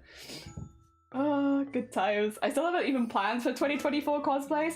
I want to make a couple casual cosplays at some point, but right now I'm having a nice time just working through this. Good time. There's a problem with not being in the UK, yeah. But like if there's a, what do you call it? Like a lot of time at the moment, more and more conventions are live streaming their cosplay competitions. Like not just TwitchCon, like loads of others are as well, because I know MCM does it. I think even some smaller ones near us are actually now streaming it, which means even if we can't watch you in person, if you have like, if you are happy to say the convention you're attending, we can look to see if there's a live stream and we can cheer you on like that. Because I think a lot of people are just picking up initiative that people like to watch these things and not everyone can always get in. So there is an audience online that will watch it and will even pay to watch it. Which, yeah, it's just extra money in their pocket if they're happy to live stream it. Ah, dear. I miss having an art stand and expos. Every expo I've been has invited me at a max of like 10 tickets for art booths, but it's like a category that gets filled instantly. I am worried because I know that the MCM does fill very quickly, and I know that MCM London filled before a lot of people got to apply. So I'm hopeful. I'm gonna have to wait till the day they let everyone book and just like hover over the button. If it's a streaming day, I might just be late that day, so I can apply as soon as possible. Yeah, I know it's not first come, first served though. MCM specifically is they will go through all the applicants that get in the time frame, right? And they'll make sure that you have a bit of a range. So I'm really hoping that I get in based on probably being the only embroidery artist that's applying. and so I'm really kind of leaning on that because I don't have like a huge sales history or anything like that, but I don't think they'll have too many embroidery artists. So I'm kind of just hoping that that I get by on that. Mission Steal Shiny, yeah. The only problem is if you go Steal Shiny, you will miss the cosplay competition, which, I don't know. Listen, if Sunkoi's competing, if any of the other mates are competing, I want to see it. It's going to be pretty cool. Every X I've invited, oh sorry, I read that one, my bad. And yeah, I had to look at Paracon, I watched the Warhammer footage and I saw Sunkoi, yeah! I really love that they're doing that at more conventions, because like for someone like me, I can, even when I am going to conventions, can afford like 1 or 2 a year at most. And there's so many that have really good cosplay competitions, genuinely inspiring to watch them. So I'm really, really glad that more people are taking the initiative to live stream those parts of the event. And just like, again, even if it means paying like 10 quid for a ticket, I would rather do that because a lot of the time, the only thing that I would have wanted to see was the cosplay anyway. And that versus like a 50 quid ticket, it's like, no, I'd rather just show me that. I love seeing the streams, it's so inspiring. I love it too. And also from the perspective of someone who's competed, like, when you see yourself on stage, I think it gives you an idea of like, it's cool, it's cool. Like I have footage from where I've won cosplay competitions and it's just nice. It's just nice to have. Like you're having a bad day, you can get that clip on and be like, yay, that was a good day. Oh, lunchtime, go, fine. And good luck with work. I hope that it goes well, Isacia. Also 3 hours stretch, has it been 3 hours? This was going to be a short stream today, but the thing is, we've talked about stuff that I'm very passionate about, which means the more passionate I am, the slower I work. And so even though we didn't have very much to do today specifically so that I could do a short stream, we're still going. We're still like very slow. It'd be like that. Yeah, I think probably what's going to happen today is when we finish this, I'll try and do some prep for the rest of the week. How close are we to hitting Haku? Like 90% there. Because I'm like, if we hit that, then I could probably start making that in the next couple days. But I could also leave it till the end of the week if it takes a few more days. Basically, we have a channel point vote going on right now. If you want to vote on what the next embroidery is, you can use your channel points to vote on it. And once we have a winner there, we'll start doing our next embroidery. Excuse me. Sorry.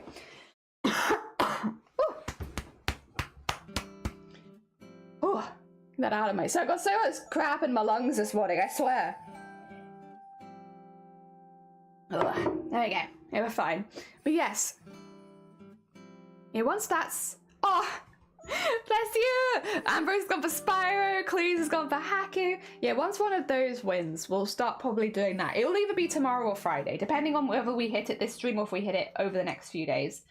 And then... Yeah, because Thursday we have Spooky Thursdays. I guess it just really depends on whether we start it tomorrow or if we start it on Friday. Either way, we'll be starting it this week, I think. Because unless one of the other two is going to come back from a surprise victory, which it's happened before, unless that happens, yeah, I think we're pretty set.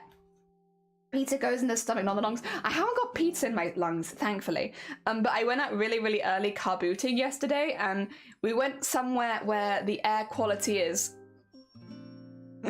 how to put it, known for being bad. Yeah, it's like not the best, and it was also really, really early in the morning, so we breathed in a lot of smog, and my lungs are just not very strong. They don't handle the cold very well, and they don't handle poor air quality very well. So this morning I'm just hacking up all of that. All the delicious smog from yesterday. It was worth it though, it was so worth it. I had a really nice time going around the car boot sale, and we went to a vintage kilo store that was shutting down, and I got... Wait, you haven't seen them? Heavies, you'll love them. I got dinosaurs. Dinosaur overalls. Look at this. Look at these. Can you not? This is so worth it. A little bit of a cough on a Monday. It's so worth it. I have dinosaur overalls. Everything is worth it. Oh dear. I know that asthma here, so I have very little issues with my lungs since moving to Poland. Maybe I just need to move to Poland. Honestly, you've convinced me. You've convinced me. That's why I don't have asthma, to be fair. But I'm not against moving to Poland. The only thing is I think I'd miss a lot of my family. It'd be a bit far away to go for a quick day trip, you know? Although I guess on the plus side, if they ever wanted to stay in Poland, they could just stay with me. Wouldn't be the worst. There we go. Oh, and 93% of Haku. If anyone wanted anything that isn't Haku, you might not have too long left to vote. Oh dear. Oh, and also, by the way, I should say this. I don't think I've mentioned this today. For anyone who's never taken part in a channel point vote with us before, the way that it works is the one that gets to 100% first, that is the one that we make. But for everyone who voted for either of the other two, so in this case it might be Spyro and Blue Eyes, you will have your points redeemed back to you. So you'll receive your points back. And what that means is next time we do a vote on the channel, which will be next month, hopefully you have more points so that you can hopefully push for something that you want a bit more. That's how we do it. So that if you don't get what you want one month, you're more likely to get it again the next month because you'll have your points redeemed back to you, whether the people that got what they want do not get the points back to them. Yes. Then Jesus got for Spyro! So yeah, so for instance, if Spyro wins, everyone who's voted for Haku will get their points back. And that means that everyone who voted for Haku would have a better chance next month. That's how we try and keep it fair so that everyone gets a little bit of what they want throughout the year. Yeah. Oh dear.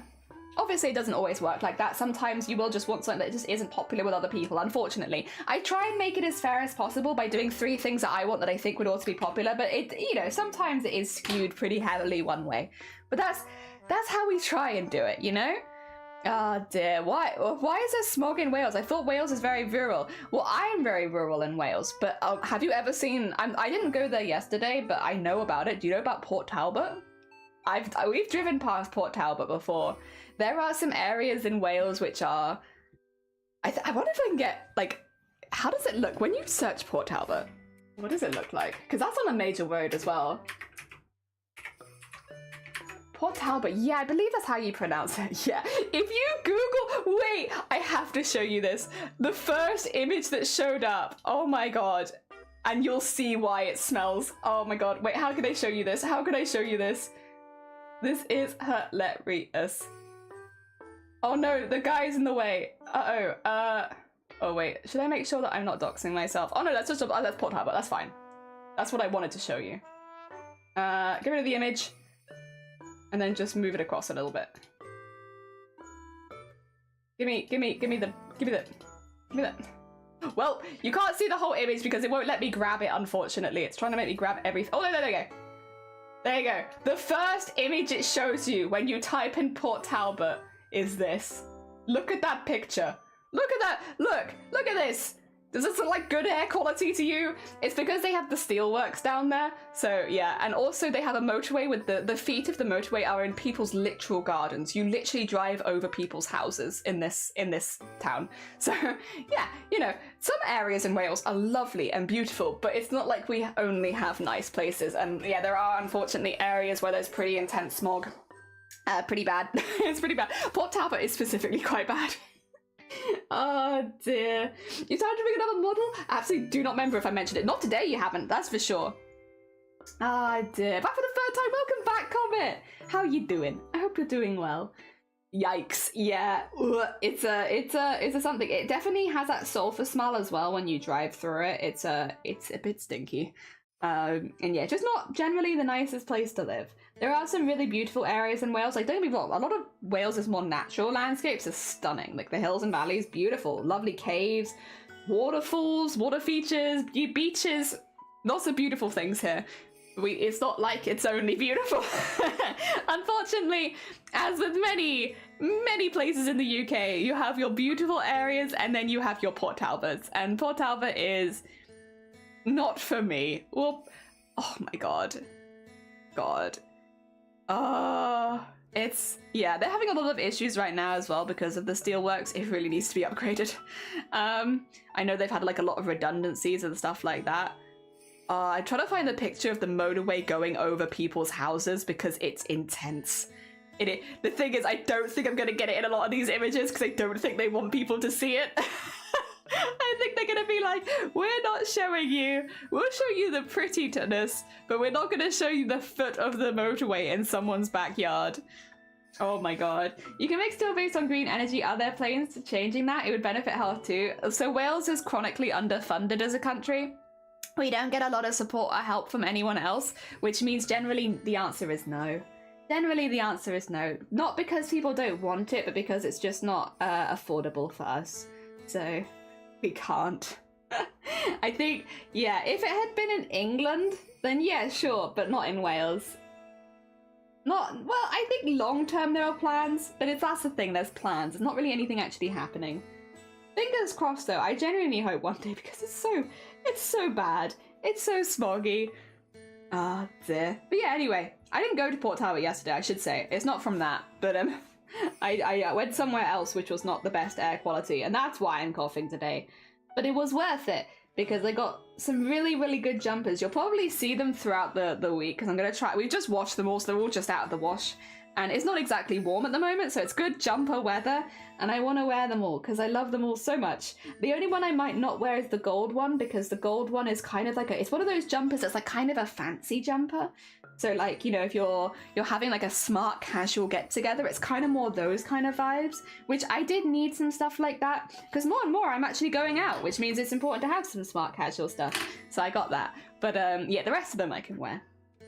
Is it windy in Wales? Depends where you are. Again, like hills and valleys do generally mean that certain areas get a lot more wind than others, but it's not everywhere windy or everywhere not windy. It depends. Like where I am right now, depending on the direction of the wind, we either get no wind or tons of wind. So there'll be times where we'll be in a wind weather warning and we won't get any wind because technically, like the part of the hill that we live on doesn't get hit with it. But then there'll be other times where we won't have any kind of weather alert. It should be fine. But like you walk outside and you feel like you're gonna blow away. So it depends. It really depends on where you live. Because Wales is very hilly and like with lots of valleys and depths and then high up and then back down again, you could get a very different experience depending on where you're living. It's a lot of hecking damage. Bateman! How you doing? Bateman was one of the people streaming Lethal Company when we were playing it last night. I had a really good time. Thank you so much for inviting me. It was fun. The wind took down my privacy. No, we need that. Very important. How dare. Tell them to give it back. They should pay for the repairs. If they knock it down, they bring it back. You were playing Lethal Company with Bateman Returns. I was trying to get the list of everyone we were playing with, and I don't know if I got everyone. I tried. It was Bateman Returns, Queenie of Rivia, Deimos, Shifty, Vile, Strange, Trouty, Alicia. Did I miss anyone? I think that's everyone. There were a lot of us. We were all playing Lethal, and it was really, really fun, and I had a really nice time. And we got some bees, which I'm very proud of. Skinwalker mod is terrifying. I didn't really get too affected by it, but I think it's because my experience yesterday was either I'd live the whole time and never see a monster, or I'd die instantly. And it was like no in between. The only time that I was around a monster for like longer was that one time where there was the nutcracker and the coil head wandering around me. Outside of that, there's nothing. I think you covered everyone. I got everyone. Hell yeah. It was a big group. It was very fun though. Yeah, like other than that, the Skinwalker mod never really had a chance to activate for me. I twice teleported in and died instantly because I landed on a mine or I landed on a bracken. That's another thing I didn't realize that could happen. You could teleport in and you could land straight on an enemy and just instant die. I didn't do anything. I got mad the blob landed on me. Did the blob land on you or did you land on the blob though? Really? Really? Because I didn't see it happen. I was being a good bean and I wasn't stream sniping because I was like, which also meant, we were talking about this earlier, because the only time that I'd ever see your chat was if I died, and then I'd see like Sleeves talking mad shit in your chat and I'd be like, Sleeves! But then I only looked when I was dead, so because if you weren't dead, then you then you couldn't hear me. It must have come down the stairs. Oh, stairs in the main hall. Oh my god, that's rough. Oh dear. No, it was really, really fun though. I had a really good time. I've never played with 8 people at once, but it was really fun. Yeah, for those who don't know, I've been playing Lethal Company, but on other people's streams. I don't play it on my own stream. So if you want to see those streams, you'll have to follow Bateman or Shifty or Deimos or Vile or Strange, people that stream their perspectives. Because I do not. I just play with them. Because for me, it's normally in my evening. But yeah, if you want to see that, you can see that on their streams. And it is a really, really fun time. I have a really good time with it. I really enjoy that game. We've got a few mods. Honestly, we could always put more mods in, but for now we got a few good mods and we're having a good time. It was splat and then dead. Yeah. Oh my god. Dear. I like the bit where you had a Shep pet for a bit. A few TikTok. Is that the bees? Vile did such a good job getting the bees. Honestly, Vile did so good because bees are hard and Vile got them multiple times. Very heckin' impressive. Good Vile bees. We did have dogs on the ship a few times as well. I think we had a giant in the side of the ship that grabbed Strange once. Yeah, we had a few visitors pop by. Oh, and the masks. They got into the ship once or twice, didn't they? Dem's death from the dog was hilarious. I was like, close the door. Yeah. Oh, I think I missed that one though, because I think I might. Was I? No, I think I was dead. I was probably just spectating someone else. I saw clips of different bits, but I think I missed that one live. Damn it, that's a problem when you have 8 people. Who do you watch? So I'd normally be clicking between them, unless someone was actively being chased. There was a wonderful bit of Strange being chased, which I remembered. That was good. Dem's death animation was inside while the dog was outside. Oh my god. Many bees and a dog are all true. Yeah, I think the Total was a Wesley placement would have had a lot of wind. So a change of the wind and wind enemy to profitable solution. And I'm like, can you come live in Wales Chapel and can you present that idea to them, please? Listen, you've got the big brain ideas here. Can you go fix Port Talbot? Because it's very smelly and not very nice. Can you come over to Wales Chapel and just fix Port Talbot? Yeah, baby, no, someone was, I can't remember who it was, but somebody asked what the, like, because I basically mentioned there were a couple areas in Wales which didn't have the best air quality, and they were like, oh, I thought Wales was pretty picturesque, and it is. Like, a lot of Wales is very beautiful, but then there's Port Talbot, and places like Port Talbot, which are, not so picturesque, you know? So yeah, we were having like a little conversation about that before you had joined, I think. Which is why someone has just come in and said, and given us a solution to how we can make the Port Talbot air quality better. It didn't come around unprompted, I promise. Could you imagine, like, I know you've not mentioned Port Talbot, however, here I have clear instructions on how we can fix it. Ah dear, Port Talbot, yeah. Port Talbot it's a little something. Could definitely use with some monetary support. And also, I still can't believe that they've got the heckin' feet of the most weight in people's backyards. What the heck? Air can't be great. Better to move to the country. Yeah. Some will say if you look down the hills, Port Talbot, you just see cloud. Port Talbot's a work in progress. Well, it was a work in progress, wasn't it? And then they had all those layoffs and budget cuts and stuff like that. It's one of those things where it's like, I feel like it could be easily solved with money. just give them tons of money and I'm sure that they'd fix it, but that's the kind of problem, isn't it? The tons of money bit, where it's like, well, if you had tons of money, we could fix it. What we need is tons of money. An easy solution. Also, I have nearly finished. I thought we'd finish within 3 hours today, I'll be honest. I was even considering not eating my pizza and leaving it till after stream. Because I was like, I think we'll be finished quite quickly today. Because we are, you know, but now that I'm streaming, I kind of just don't want to stop streaming. Help. We've come into this dilemma again where I said, today we're going to do a short stream. But now that we're streaming, I don't really want to stop streaming. I kind of just want to keep going. However. Oh dear, I do kind of need to prep for the rest of week. I've been very unorganized this weekend. Between having like one really, really bad day and then one really, really good day, I have done nothing. No prep work. Oh dear. Progress? Oh, I'd love to see it. Hell yeah. Let's have a little look. Whereabouts I'd be in the rigging section. Oh, am I allowed to show this? Or no? Because I know this might actually... A model for somebody in particular, right? Or something for somebody in particular. I don't know if they've got it. It's allowed? Okay. I was like, I don't want to show stuff that's gonna be like a spoiler for someone's stream, if that makes sense. Oh dear. Alright. We can have a little look-see. We've been given permission. Let me just make it bigger though. I wonder who this could be.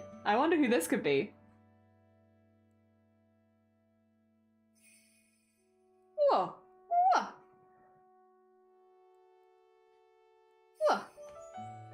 There they go. There they heckin' go.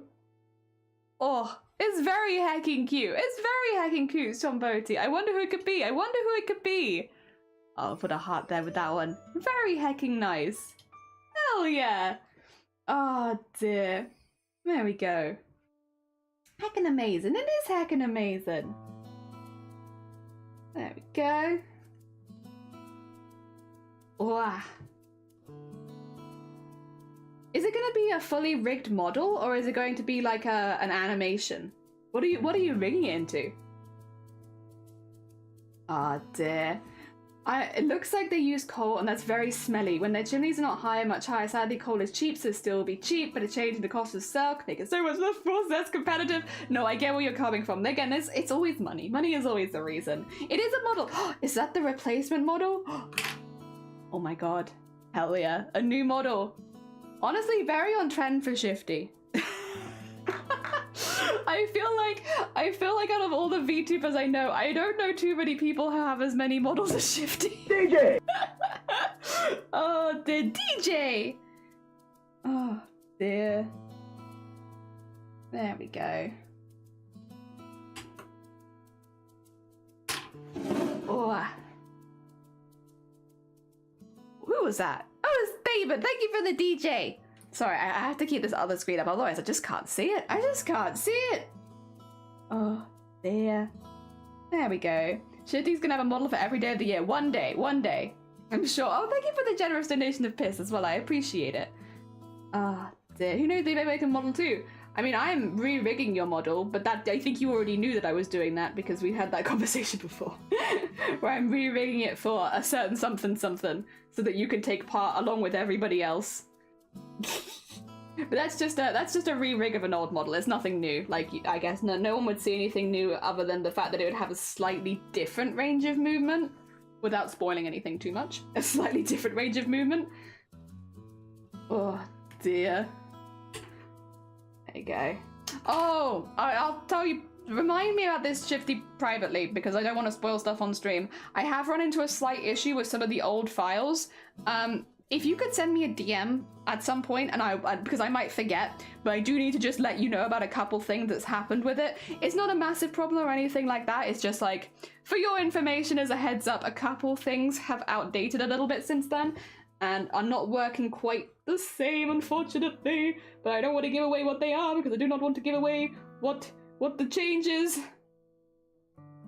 But yes, at some point, if you remember, DM me. If I remember, I'll DM you. And between us, one of us will definitely remember. Oh dear.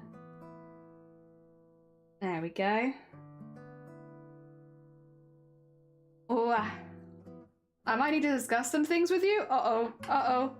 Wait, have you got stuff for me too? Well, I'll remember that, and you remember that. And between us both, one of us will remember. Oh dear. Oh dear. Yeah, I doubt it'd be interesting if they were the same. I doubt they'll be the same. I don't think they'll be the same. I think they'll be different, probably. There we go. We have well, I need to neaten up this stuff. I'll be honest, I kind of skipped the neatening for a couple steps just to get all the base stuff in, because we're so close to finishing. I know I shouldn't do that, but I got a little excited and I want to do that. Not a bad stuff. It is related to the VTuber though. Oh, exciting. Fucking exciting. Oh dear. There we go.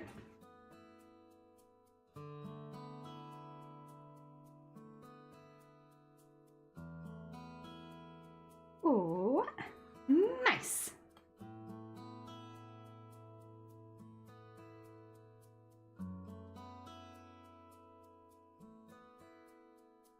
And I think we have... Oh, I need to... I didn't even do the full row. Oh my god. This is what happens when I start getting ahead of myself, when I start getting a bit too excited about nearly finishing something, is I start skipping steps. Oh, they're not a bad discussion. It is really nice. That's all good. Yeah, just ping me a DM and I won't see it while live anyway, because, again, actually, I don't know if this is a setting that I can change, but I don't get pings on Discord when I'm live. I'm assuming that has to do with streamer mode. But yeah, like whenever I'm live on Twitch, I have no idea what's going on. That's why if anyone ever posts in the Discord, I'm like, please tell me that you posted in the Discord, because I have no idea. I have no idea when people post in the Discord. It does, even if you at me, I still will not get pinged. It just, nope, nothing. Nada. And I can only assume that's because of streamer mode, but yeah. Oh, it is because of streamer mode. Okay, I thought it must be, because yeah, otherwise I have my pings on. But yeah, just a cheeky reminder message. Yeah, like a little cheeky reminder message will not show up while I'm live. Actually, will it show up while I'm live? I need someone to ping me first, I guess. Oh no, they do show up while I'm live. Okay. Oh, thank you. Well, now that I've read it, unfortunately, I don't know if that's going to work.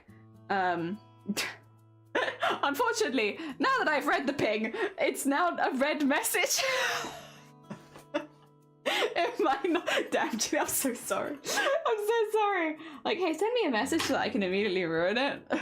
that it doesn't work anymore. My bad. All right, one more neatening, and then one more base stitch, and then we can neaten it all up and get all the little flaps to fold the right way. And then we have, but by the way, I don't know if I've emphasized this at all, but just in case you were interested, this is the last piece of smocking for the shoulders on both sides. This is the last piece. Once this is done, the base smocking on every single piece is done. Like, it's not that it's finished, of course. We still have like decorations and stuff like that, the edging and all of that, but you will not see this smocking again. Now, this is it. I don't think I emphasized that very well at the beginning of stream, but this is it. We will be moving on to a different smocking method after this. Although actually probably we'll be doing the lower part of the arm and then the embroidery and then a different level past the smocking. So yeah. If you enjoyed this smocking technique, I'm glad. But yeah, it's nearly over. We've actually basically finished doing this bit. So I probably didn't. I should have put something like that in the stream title, to be honest, for people that wanted to catch the last bit being made, because I'm very bad at emphasizing stuff like that. But yeah, if you've enjoyed this method, obviously, if people ever have any questions about this, I'm more than happy to bring it back out and show you how to do it again and stuff like that. I'm not against resharing the information or anything like that. But yeah, if you wanted to see it being made live, this is it. We will, after this, be moving on to a different smocking pattern, and it doesn't reappear anywhere else in the design, really. Not in the same use. It's at certain places you'll see similar smocking, but not the same. And this has taken us over a year, so it's been like a staple of the streams for a while, which is nice to see that it's getting done. Hell yeah, thank you.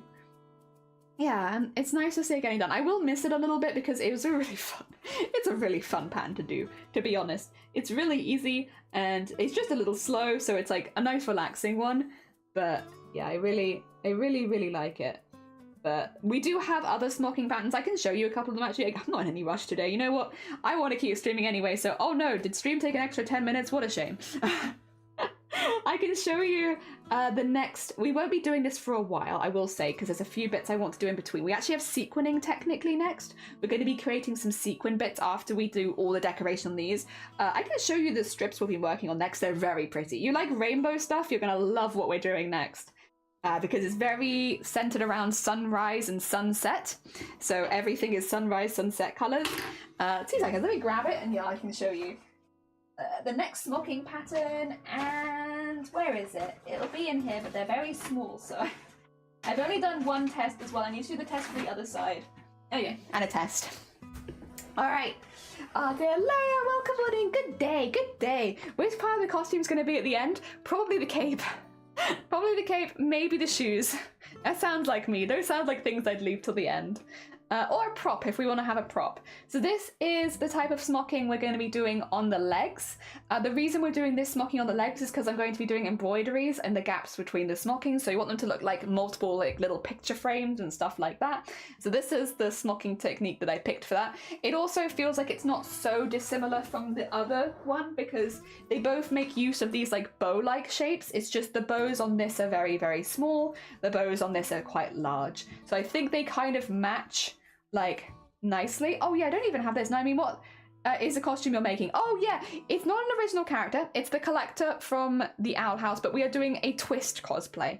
So this is the collector from the Owl House based on only using techniques from the 16th century. Sorry, I forgot to put it back on screen again. But there he is, or she is, or they are. There they are. Yeah, it's non-binary. There they are. But yes, we have the problem is I refer to all of my costumes as he. I will have to start referring to this one as they. But yeah, this will be the smocking on the legs. This is the smocking on the arms, and I think they are similar enough in their shapes that they go together, even though they are very much different techniques. So we have these. Not watched the Owl House, but I've heard good things. If you like gay witches, you'll love it. And then the next thing we're going to be working on, once we finish all the decoration on the smocking, is these, which I really love making. They are much quicker than the smocking. It's all sequining, but look how pretty it is. They're just pretty little rainbows with nice gold edging, and then like they're just hand stitched in the back. Like, how pretty is that? I love them. These are really fun to make, to be honest. They're very relaxing. The only bit that's a little harder is the, what would you call it? The stitches between the embroidery, like fixing the embroidery up between the sequins is a little hard so that you don't move the sequins around. But yeah, this is what we'll be making next. And this is the sunrise color palette. The sunset color palette's a bit more vivid and uses more vivid purples and pinks and reds. But the sunrise one's a little bit more muted. But it's so cute. It's just a little pastel rainbow and I love it. And yeah, they'll be cut off here and here. So all the extra bit you see at the end, that is just excess. It'll be more like this at the end. And then the way that they'll work is we'll have... do I have a finished one that's small? Yeah, oh no, it's not small. But yeah, we'll have the poof of the shoulder be this one, and then this is the poof immediately underneath, so like this one. And these ones are about half the size, like the width of those, so that it kind of tapers the arm down nicely. So yeah, that's what we'll be doing. We'll have this. This is how our arms are going to look. How fancy are our arms going to be? We're going to have the fanciest arms that ever were. But yes, these go together. I need to do the sample one for the darker color because obviously the dark purple with the silvers and stuff has its own color palette. Which I also need to do more of these because I'm much further with the light purples than I am the dark purples because of the order I was doing it in. So we need, yeah, like the more vivid colors for the sunset. And yeah, that's how we're doing it. I'm having a really good time, I will say. I'm having a wonderful time. I'm really excited to do these bits. The patterns I'm pretty confident in. I think they'll sew up nicely. I've done a few tests at this point. I think we mentioned this. This is very much a good thing. My weight has not fluctuated for over 6 months at this point, which means I'm actually pretty confident that I might actually be able to use the old binders that I had.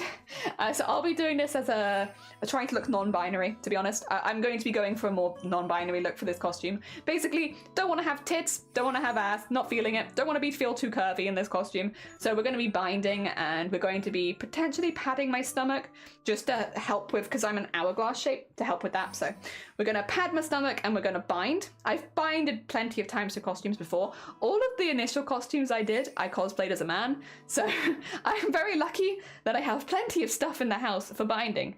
So I'm not too problem with that. But the one stuff I had was for when I was about this size, and then I lost some weight and I was like, well, these binders aren't very good anymore. But I've gained it back again. So now they're good again. Now I just have to keep it here. Because binders are expensive. I still stand by binding over doing anything more dangerous, like trying to tape yourself and like wrap yourself. Like binding is just much easier and safer, and it's also something I'm more used to. But yeah, binders are expensive though, and good binders are very expensive. So yeah, I really didn't want to buy another one, to be honest. So I'm quite chuffed that we're back where we were again, and I don't have to buy another one. And I'm having a lovely lappy time, but I stay here for another 30 minutes. I'm finally able to get my nails done. Gonna get birthday nails on Sunday. Oh my god! Wait, is it your birthday on Sunday already? Oh my god. The heckin' time! Have you got any nice plans? I hope you are doing something fun. There is trans tape, there's a safe way to get, but yeah, binders are the safest option. Yeah, I tend to only promote the safest current options because obviously you don't want anyone to get hurt based on your own advice. It's also the other advice that I always give to people that are planning to bind for cosplay. This is not people that are necessarily planning to bind for being trans, because that's a very different process. But if you're planning to bind for like one day for a costume, so like just one day in your life, I still wouldn't recommend wearing the binder for the first time on that day.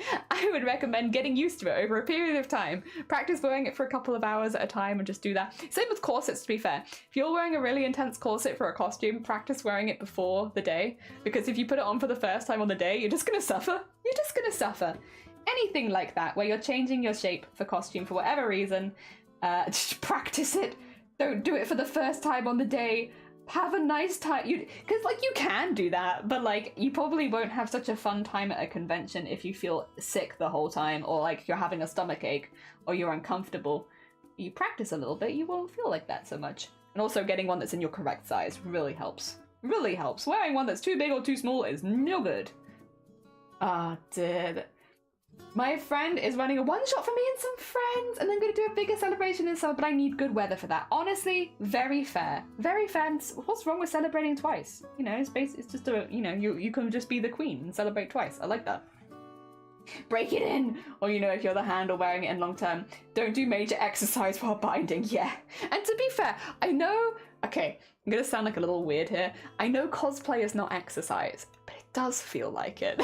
There are many times I feel like where you're wearing a costume where you feel like, because you're wearing heavy things, right? It feels like you're heavy. So you're like bringing around all this extra weight you're not used to, and then you're also like having to keep an eye on it. It feels often, to me at least, like exercise, like intense exercise. Ugh. I'm actually excited for turning my age. I know it's daunting for a lot of people, but I can't hacking wait. Honestly, that just sounds like you're in a good place surrounded by good people. I think a lot of the time when people are afraid to turn a certain age, it's something that's been pushed on them by like other people. And like, you know, when you're in a situation where everyone makes fun of you for it and stuff like that, and then it's like, yeah, it becomes more of a negative thing if people are constantly talking down about it. But if you've got good friends around you and good people who will celebrate you regardless, it's like, yeah. It's not such a big deal anymore. I also do not really understand the whole thing about... Okay, we've had this conversation before, but I will have it again, okay?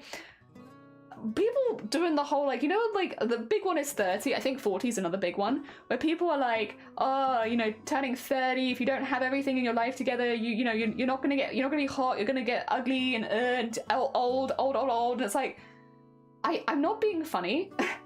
So many, it's like, I'd say most of the celebrities where I'm like, these are the hottest celebrities, are all in their 30s or 40s. Now, yes, are they celebrities? Yes, they can afford expensive skincare and stuff like that. But I don't know.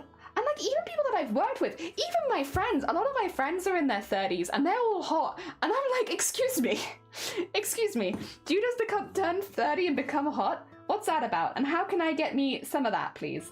And I'll be honest, when I look at myself from even a few years ago, I do think just generally finding a style that I'm more confident in and also like feeling happier about myself and stuff like that, I feel hotter than I was a few years ago, even just a few years ago.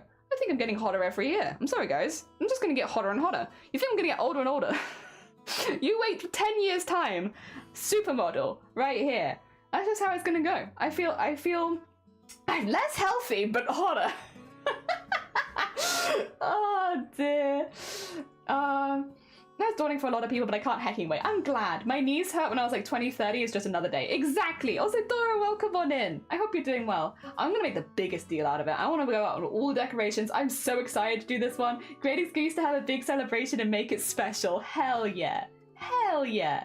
Oh, I hope you have a really amazing time. I'm sure you will. It sounds like your friends have planned some really nice stuff for you. But then, yeah, to have a really nice one in the summer as well when it's a bit brighter sounds lovely too. Ah, there. 1 year I'm gonna properly celebrate my birthday, but I just keep forgetting because it's in the middle of boob month and like, boob month always takes priority, so one day I will celebrate my birthday, but it's probably not this year. It's probably not next year. It probably isn't the year after either. There's just so much other stuff that happens near my birthday that it's just like, I'm just not bothered. We'll do that another time. 1 year. 1 year I'll celebrate. Sometimes I mention it, because I've live streamed on my birthday. We just do normal stuff, like normal fundraising stuff. I've mentioned it before. They'll be like, it's my birthday today. What are we doing? Normal stuff. Dear. Thing is, I just can't imagine doing something over the top of boob month.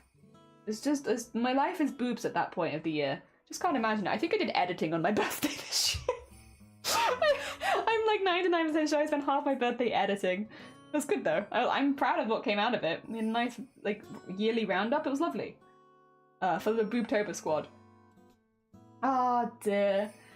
A lot of time when you hit 30 you go, F it, you're wearing what I want. And I think when you wear what you want you look more comfortable. And when you look more comfortable you look sexier. I don't make the rules. But I say that. I don't make the rules, but I do think it's like, you know, people always say like confidence is sexy. And I genuinely do believe that, you know, when you feel confident in what you're wearing and how you look, then you will look hotter to everyone around you. If that's your goal. If your goal is to look hot. But yes, I'm hoping that as I get older and older, I find more things that I really like and more things like clothing and stuff like that I really like on me. And then yes, just get hotter and hotter with age. I do look forward to dyeing my hair back to blue because that is a big one. I don't like having my natural hair color. It's important right now, but as you can see, my natural hair color is very dark. I think most people would have, yeah, I just have a very, very pale skin, very, very dark hair kind of complexion, which is fine, but I really like having colorful hair, so I would like to go back to that. After that, I am, you know, yeah, that's it. That'll be it for us. My birthday's also in boob month, a fellow boobarian. Listen, I appreciate you and your birthday. 1 year. I don't want to make a big deal out of it for Boobtober, to be honest. I don't really want to. I feel like Boobtober is about breast cancer, it's about talking about stuff like that. I don't want to make it about me. It's not about me. It's about breast cancer and spreading that to your communities. Yeah. That's the other reason why I just can't imagine celebrating it, because like, it would be really weird for me to run the event and then have like a day about me in the middle of it. It just wouldn't feel right to me. Oh dear. The best way to celebrate birthdays is to go out and do stuff that you like. Sadly, it comes with a cost and not everyone can afford to pay. Yeah. I think for me, what I asked for my birthday this year, this is gonna sound really stupid, but I did ask for something for my birthday this year. I asked if I could be driven around in a car for a while, because I just really, it's a small thing, but I never feel relaxed like I do when I'm being driven around in a car. Like, that is a level of relaxation I feel like I don't hit at any other time. So for my birthday this year, I was like, would you mind just like driving me around a little bit? And like, maybe we can stop off at a hobbycraft or something and then just drive around a little bit more. And that's what I had for my birthday. I actually had it the weekend before though, because I was busy on my birthday with stream and editing and stuff like that. But that's what I asked for and that's what I got and I liked it. It was very nice. My hair is blue. I'm jealous of you and I want to steal your hair. You're dyeing your hair for the wedding? Yeah, I'm dyeing my hair for the wedding. I'm holding off for as long as I physically can as well, because, you know, the more natural hair you have, the better. I will say as well, though, like, my natural hair does be feeling healthy. Look at this. I have a shine on my head. My hair is shiny. It's, like, very dark, but it's shiny. Like, you see this? My hair is not naturally glistened in years because it's always dyed. It's always frazzled from being dyed constantly. I have like healthy looking hair. It looks really metallic in this light, but it's not. It's just natural. They're blue. I'm gonna dye it blue for wedding. Blue for a wedding, of course. You could leverage your birthday as a bit if you want to give me a birthday bit. That's what I did for this year. I said if anyone wanted to donate, if anyone wanted to give money for my birthday, I removed the donate button around that time, so you physically couldn't donate to me, and I just put the link to Booptober. That's exactly what I did for this year.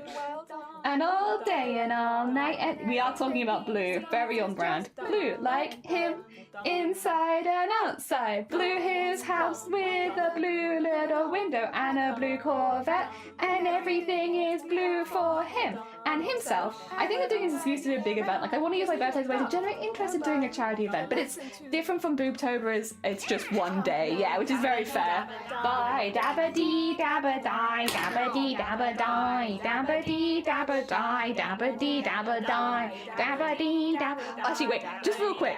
I do also think there should never be a pressure to force yourself, anyone here, to do charity.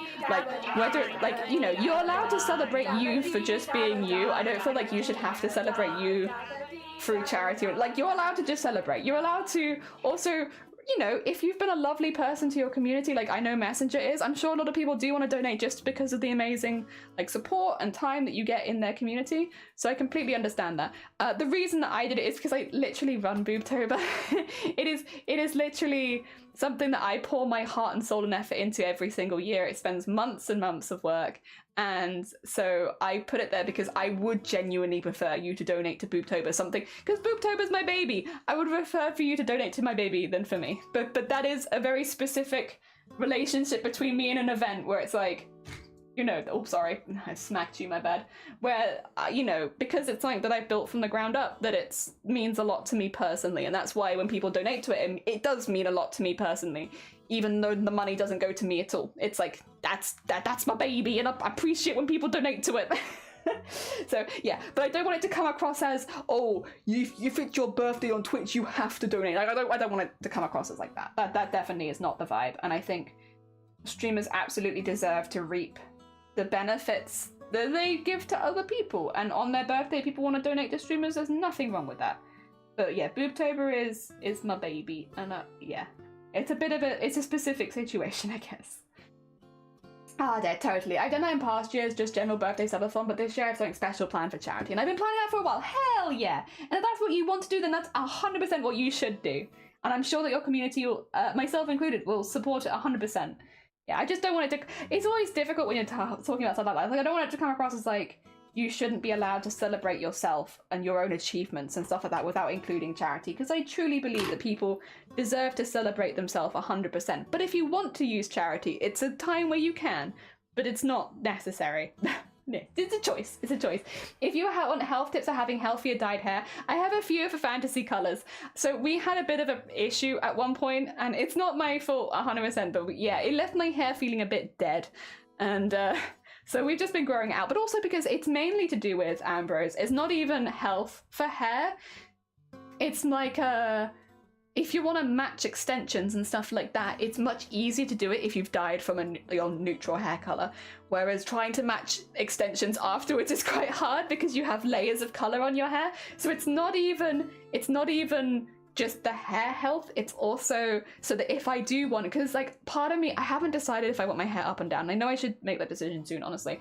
But if I want it down, I want to have blue hair and green extensions underneath so that I have green under the hair and blue over the top. Because I have quite long hair at this point. I feel like that is something I could do, like a mermaid kind of look. And it would be easier if I need to have any blue extensions to cover anything underneath, because my hair's quite thin, to be honest. It always has been.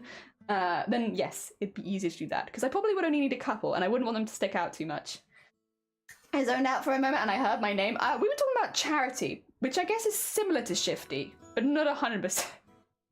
Tell me how it is. This is what's true for me, and not everyone should do it this way. I'm glad. I'm really glad. I always worry when talking about stuff like that because I was like, I don't want other people to feel like they have to do the same thing or get guilted into it. I think charity always works out best when it's from the heart, when it's something that you personally really, really care about. And yeah, I think I don't like it when I see people being forced into doing it, to be honest. Like, why don't you do... Also, I don't like... the whole, because I see this in the artist community a lot. Oh, you're not happy to sell, you should just give it away for charity. And it's like, that artist has created that work. Stop. Let's stop telling artists to give away their work for free if they've never even mentioned it before. My god, Twitter, please chill yourself. Oh dear. There's a whole group of people on Twitter that seem to think that artists who don't give away stuff for free for charity or stuff for bad people, and it's like, what about people that are just trying to live? Madness. Crazy. Oh dear. Instead of like you being so valid and proud of yourself, everyone is. You shouldn't feel bad for having attention on you for one day of the year. In fact, I think that's super healthy. That's okay because I take attention from everyone else the rest of the year. I'm okay with being the center of attention every other day. It doesn't need to be my birthday, that's for sure. Oh dear. I like my blue hair, but I got a lot of compliments of pink, so I want to go back to that now. I have often switched between purple, pink, and blue. They are fun. I really like purple, but I haven't had a reason to go purple for a minute, but I do like it. Do you call Shifty a charity? Yeah, the charity Shifty. It's when we donate to Shifty. They don't do anything with it, we just give them it. Also, Daddy, welcome on in. Good morning from Wales. I hope you're doing well. You should give shiny away? No, I want shiny. You can't make me. Geez, that's not cool. So maybe we'll discount how much work goes into art. Oh yeah, a lot of people are not cool.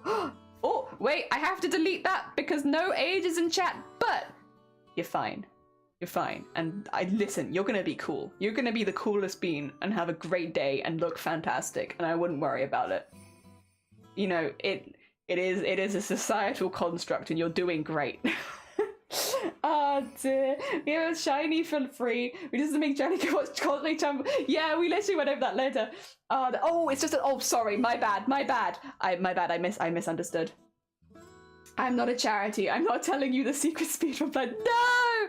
Wait, but I put all this effort into organizing the event. What the heck? Listen, my reward for putting all the effort in. Reward me. Give me rewards. Come on. Don't be stingy. I deserve rewards.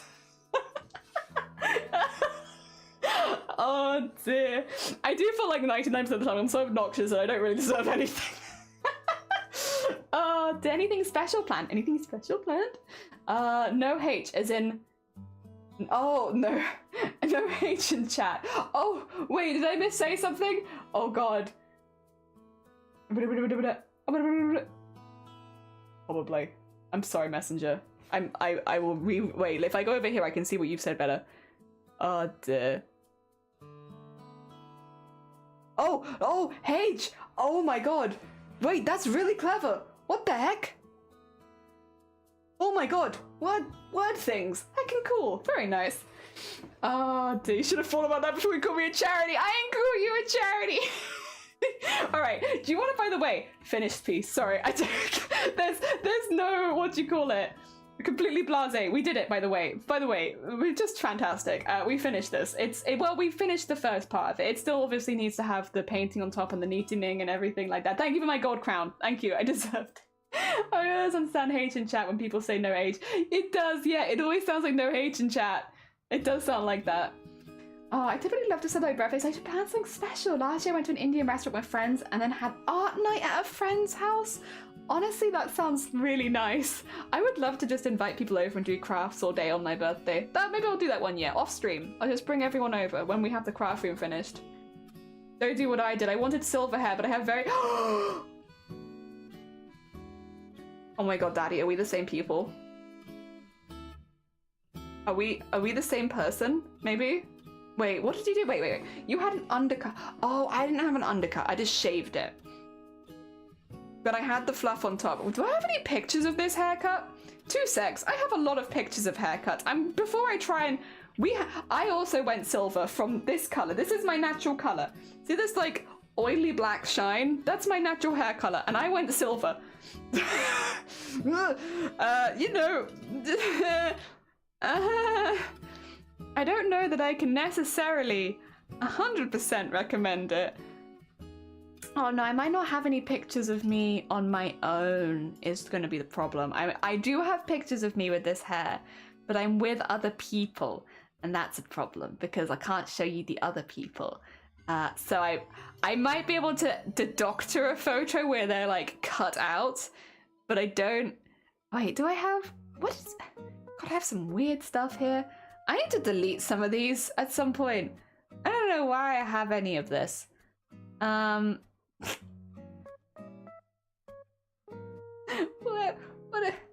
is all of this? What is all of this? Saved pictures? Oh god. Yeah, that can't show you any of those either. God damn it. I only take pictures with other people in them is the problem. So like me finding a picture of myself on my own is like, I've tried to be better at it for like the different hair colors I've had. I can show you some of the colors I've had since I've started streaming if you want. I have a compilation of those for everyone who's like, you don't dye your hair. And it's like, you liar. Yes, I do. Let me see if I can get that one up.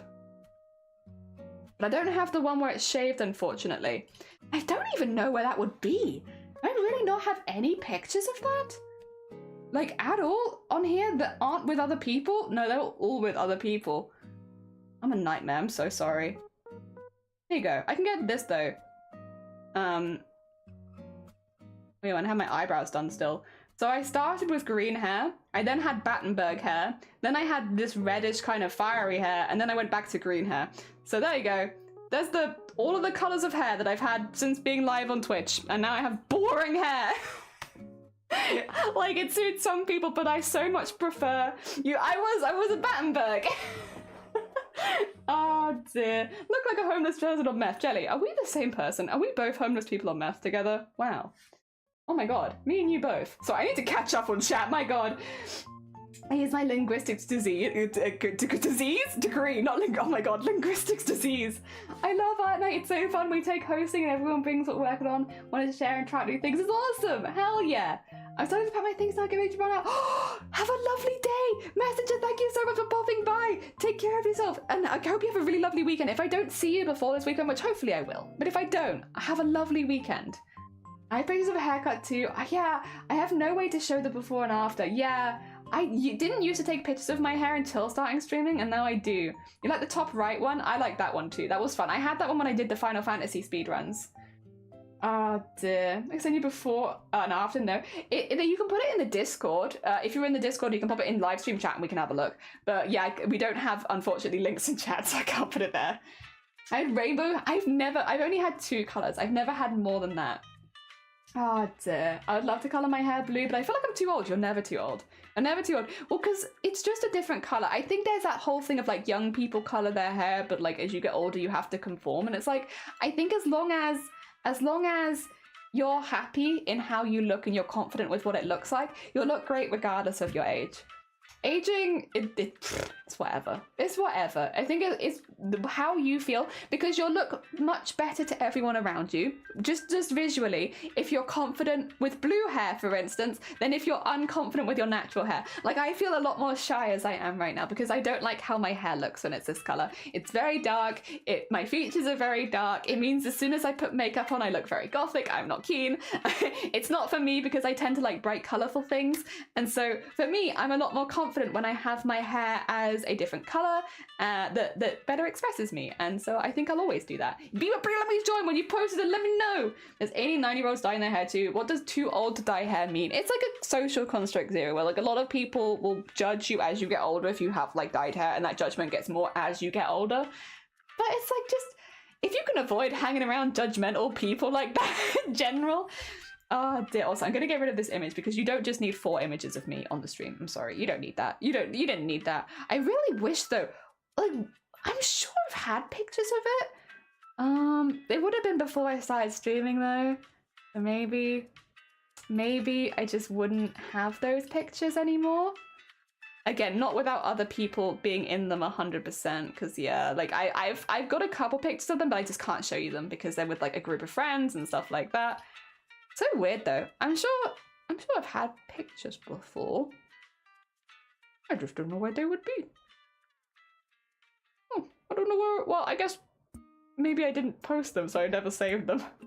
Actually, that sounds like that's their issue. Yeah, it's like a you problem. Which put it in live stream chat because we're talking about it now. Pop it in there. Pop it straight in that live stream chat. I'm literally just not entertaining for anyone else. I'm just like, where the hell do I save my photos? Do I save my photos? Oh dear. Like I have like, I'm pretty sure. But I guess not. I guess screw me, am I right? I have no idea where anything ever is on this PC. It's my fault as well. I can't even blame other people's because I save them in awkward places where I just never find them again. I'm just lost 99% of the time. Okay, well, I looked through my files and I found nothing. Alright, let's have a look at the Discord instead for what other people are posting. Ba-da-ba-dum-bum.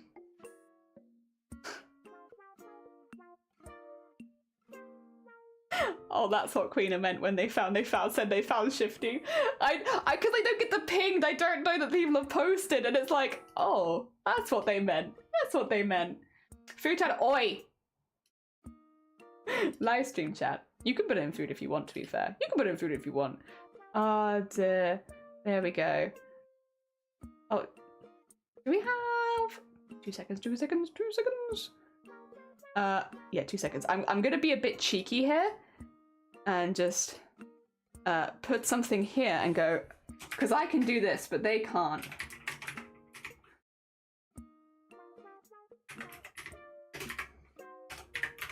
Put on the question above would be awesome, because I don't really do wigs. Wings? I don't really do wings either. There we go. I have so much power. I have so much power. What's that in the live stream chat? That's Shifty. What do you mean, what's that in the live stream chat? That's Shifty. Leave them alone. They're simply being a good bean. Oh dear. Short stream, everyone. 4 hours. It was a short stream for us at the moment because we are mainly going for 6 hours, but but yeah, over time my version of short stream has changed. That's Shifty. Yeah, that's just Shifty. I thought you were trying to take Shifty on a date. You didn't even know what they look like? Oh my god. Excuse me, sorry. Please excuse the squeaking. It's because I ate my pizza really, really quickly, I think. What's in your butt? You can't just ask people that, Grubbit. They might not want to tell you. That could be a secret. That could be a deep, dark secret that they don't want to tell you. Oh my god. Wouldn't you like to know? Exactly. Oh dear. Alright. Alright. I am going to be ending stream in just a moment. I'm just holding off to see if anyone posts anything in live stream chat. If they don't, I will be ending stream in a mo. Just because, like I said, I have a lot of prep that I need to run for the rest of the week because I'm very unorganized, and so we have to do a bit of a short stream today. I'm sorry. I'm sorry for the small stream this morning, and also for it being late as well. My bad. I'm very sorry. I will say tomorrow should be a longer stream. Actually, how are we doing on the vote? Did any of them? We're 94% Haku. In that case, it means we're not doing Haku tomorrow because it didn't quite reach it. So instead tomorrow we'll probably be doing more stuff with this, I'd say. We'll probably be doing more of this tomorrow. Maybe finishing some of the tops. I might actually prepare some of them for edging because I do like doing that on stream. It is fun, and it's a little different because we don't do it so often. The only difference is I might have to change my camera setup a bit, but if I have the time to do that, then I'm okay with it. So it might just be fine. All right, let's see. Who is doing some stuff today that I can send you all on towards, and we can have a nice time and have some fun with somebody else for a bit. I can see a few people doing some really cool stuff, actually, to be honest. We have many options this morning. Is Throwdown live? Throwdown is live! Bless you so, you're such a good bean. You're the bestest of beans. begins with raiding Frodan. If you've never met Frodan before, don't raid me. That's a bad idea. If you've never met, they are a very new streamer. They haven't hit affiliate yet. They are 6 followers away from affiliate. So if you haven't followed them before, now is your time, because they make pottery live on stream. Live on stream. They are making pottery. New bean. Very sweet bean. You've probably seen them in this community. They're really, really nice. They also have like a really like chill kind of vibe, like Bob Ross meets pottery kind of stuff. Oh, you popped it in? All right, it's right at the end, but at least I can see. Oh, that's really cool though. It's very similar to what I had. I will see if I can find what I did, because I didn't tie mine up, but I made mine into a faux hawk. I'll see if I can find mine, because I also tried to bleach mine to silver. we both fist bump in dark hair to silver is not happening. Not without a lot of support and help, at least. It's hard. It is hard. But I gave it a go too, so I can't blame you, you know, we both did it. What do you think of the being homeless beard? Listen, I can't grow a beard myself, so I think all beards are cool. It's just like, you know, when someone does oil paints, I think it's great. I can't do it. I think it's fantastic. Growing a beard, I think it's great. I think it's fantastic. I can't do it. As soon as I see someone who does something that I can't do, I'm like, hell yeah. I can't do that. Throwing logs in the forest, it's brilliant. I can't do that yet. Soon. Next year.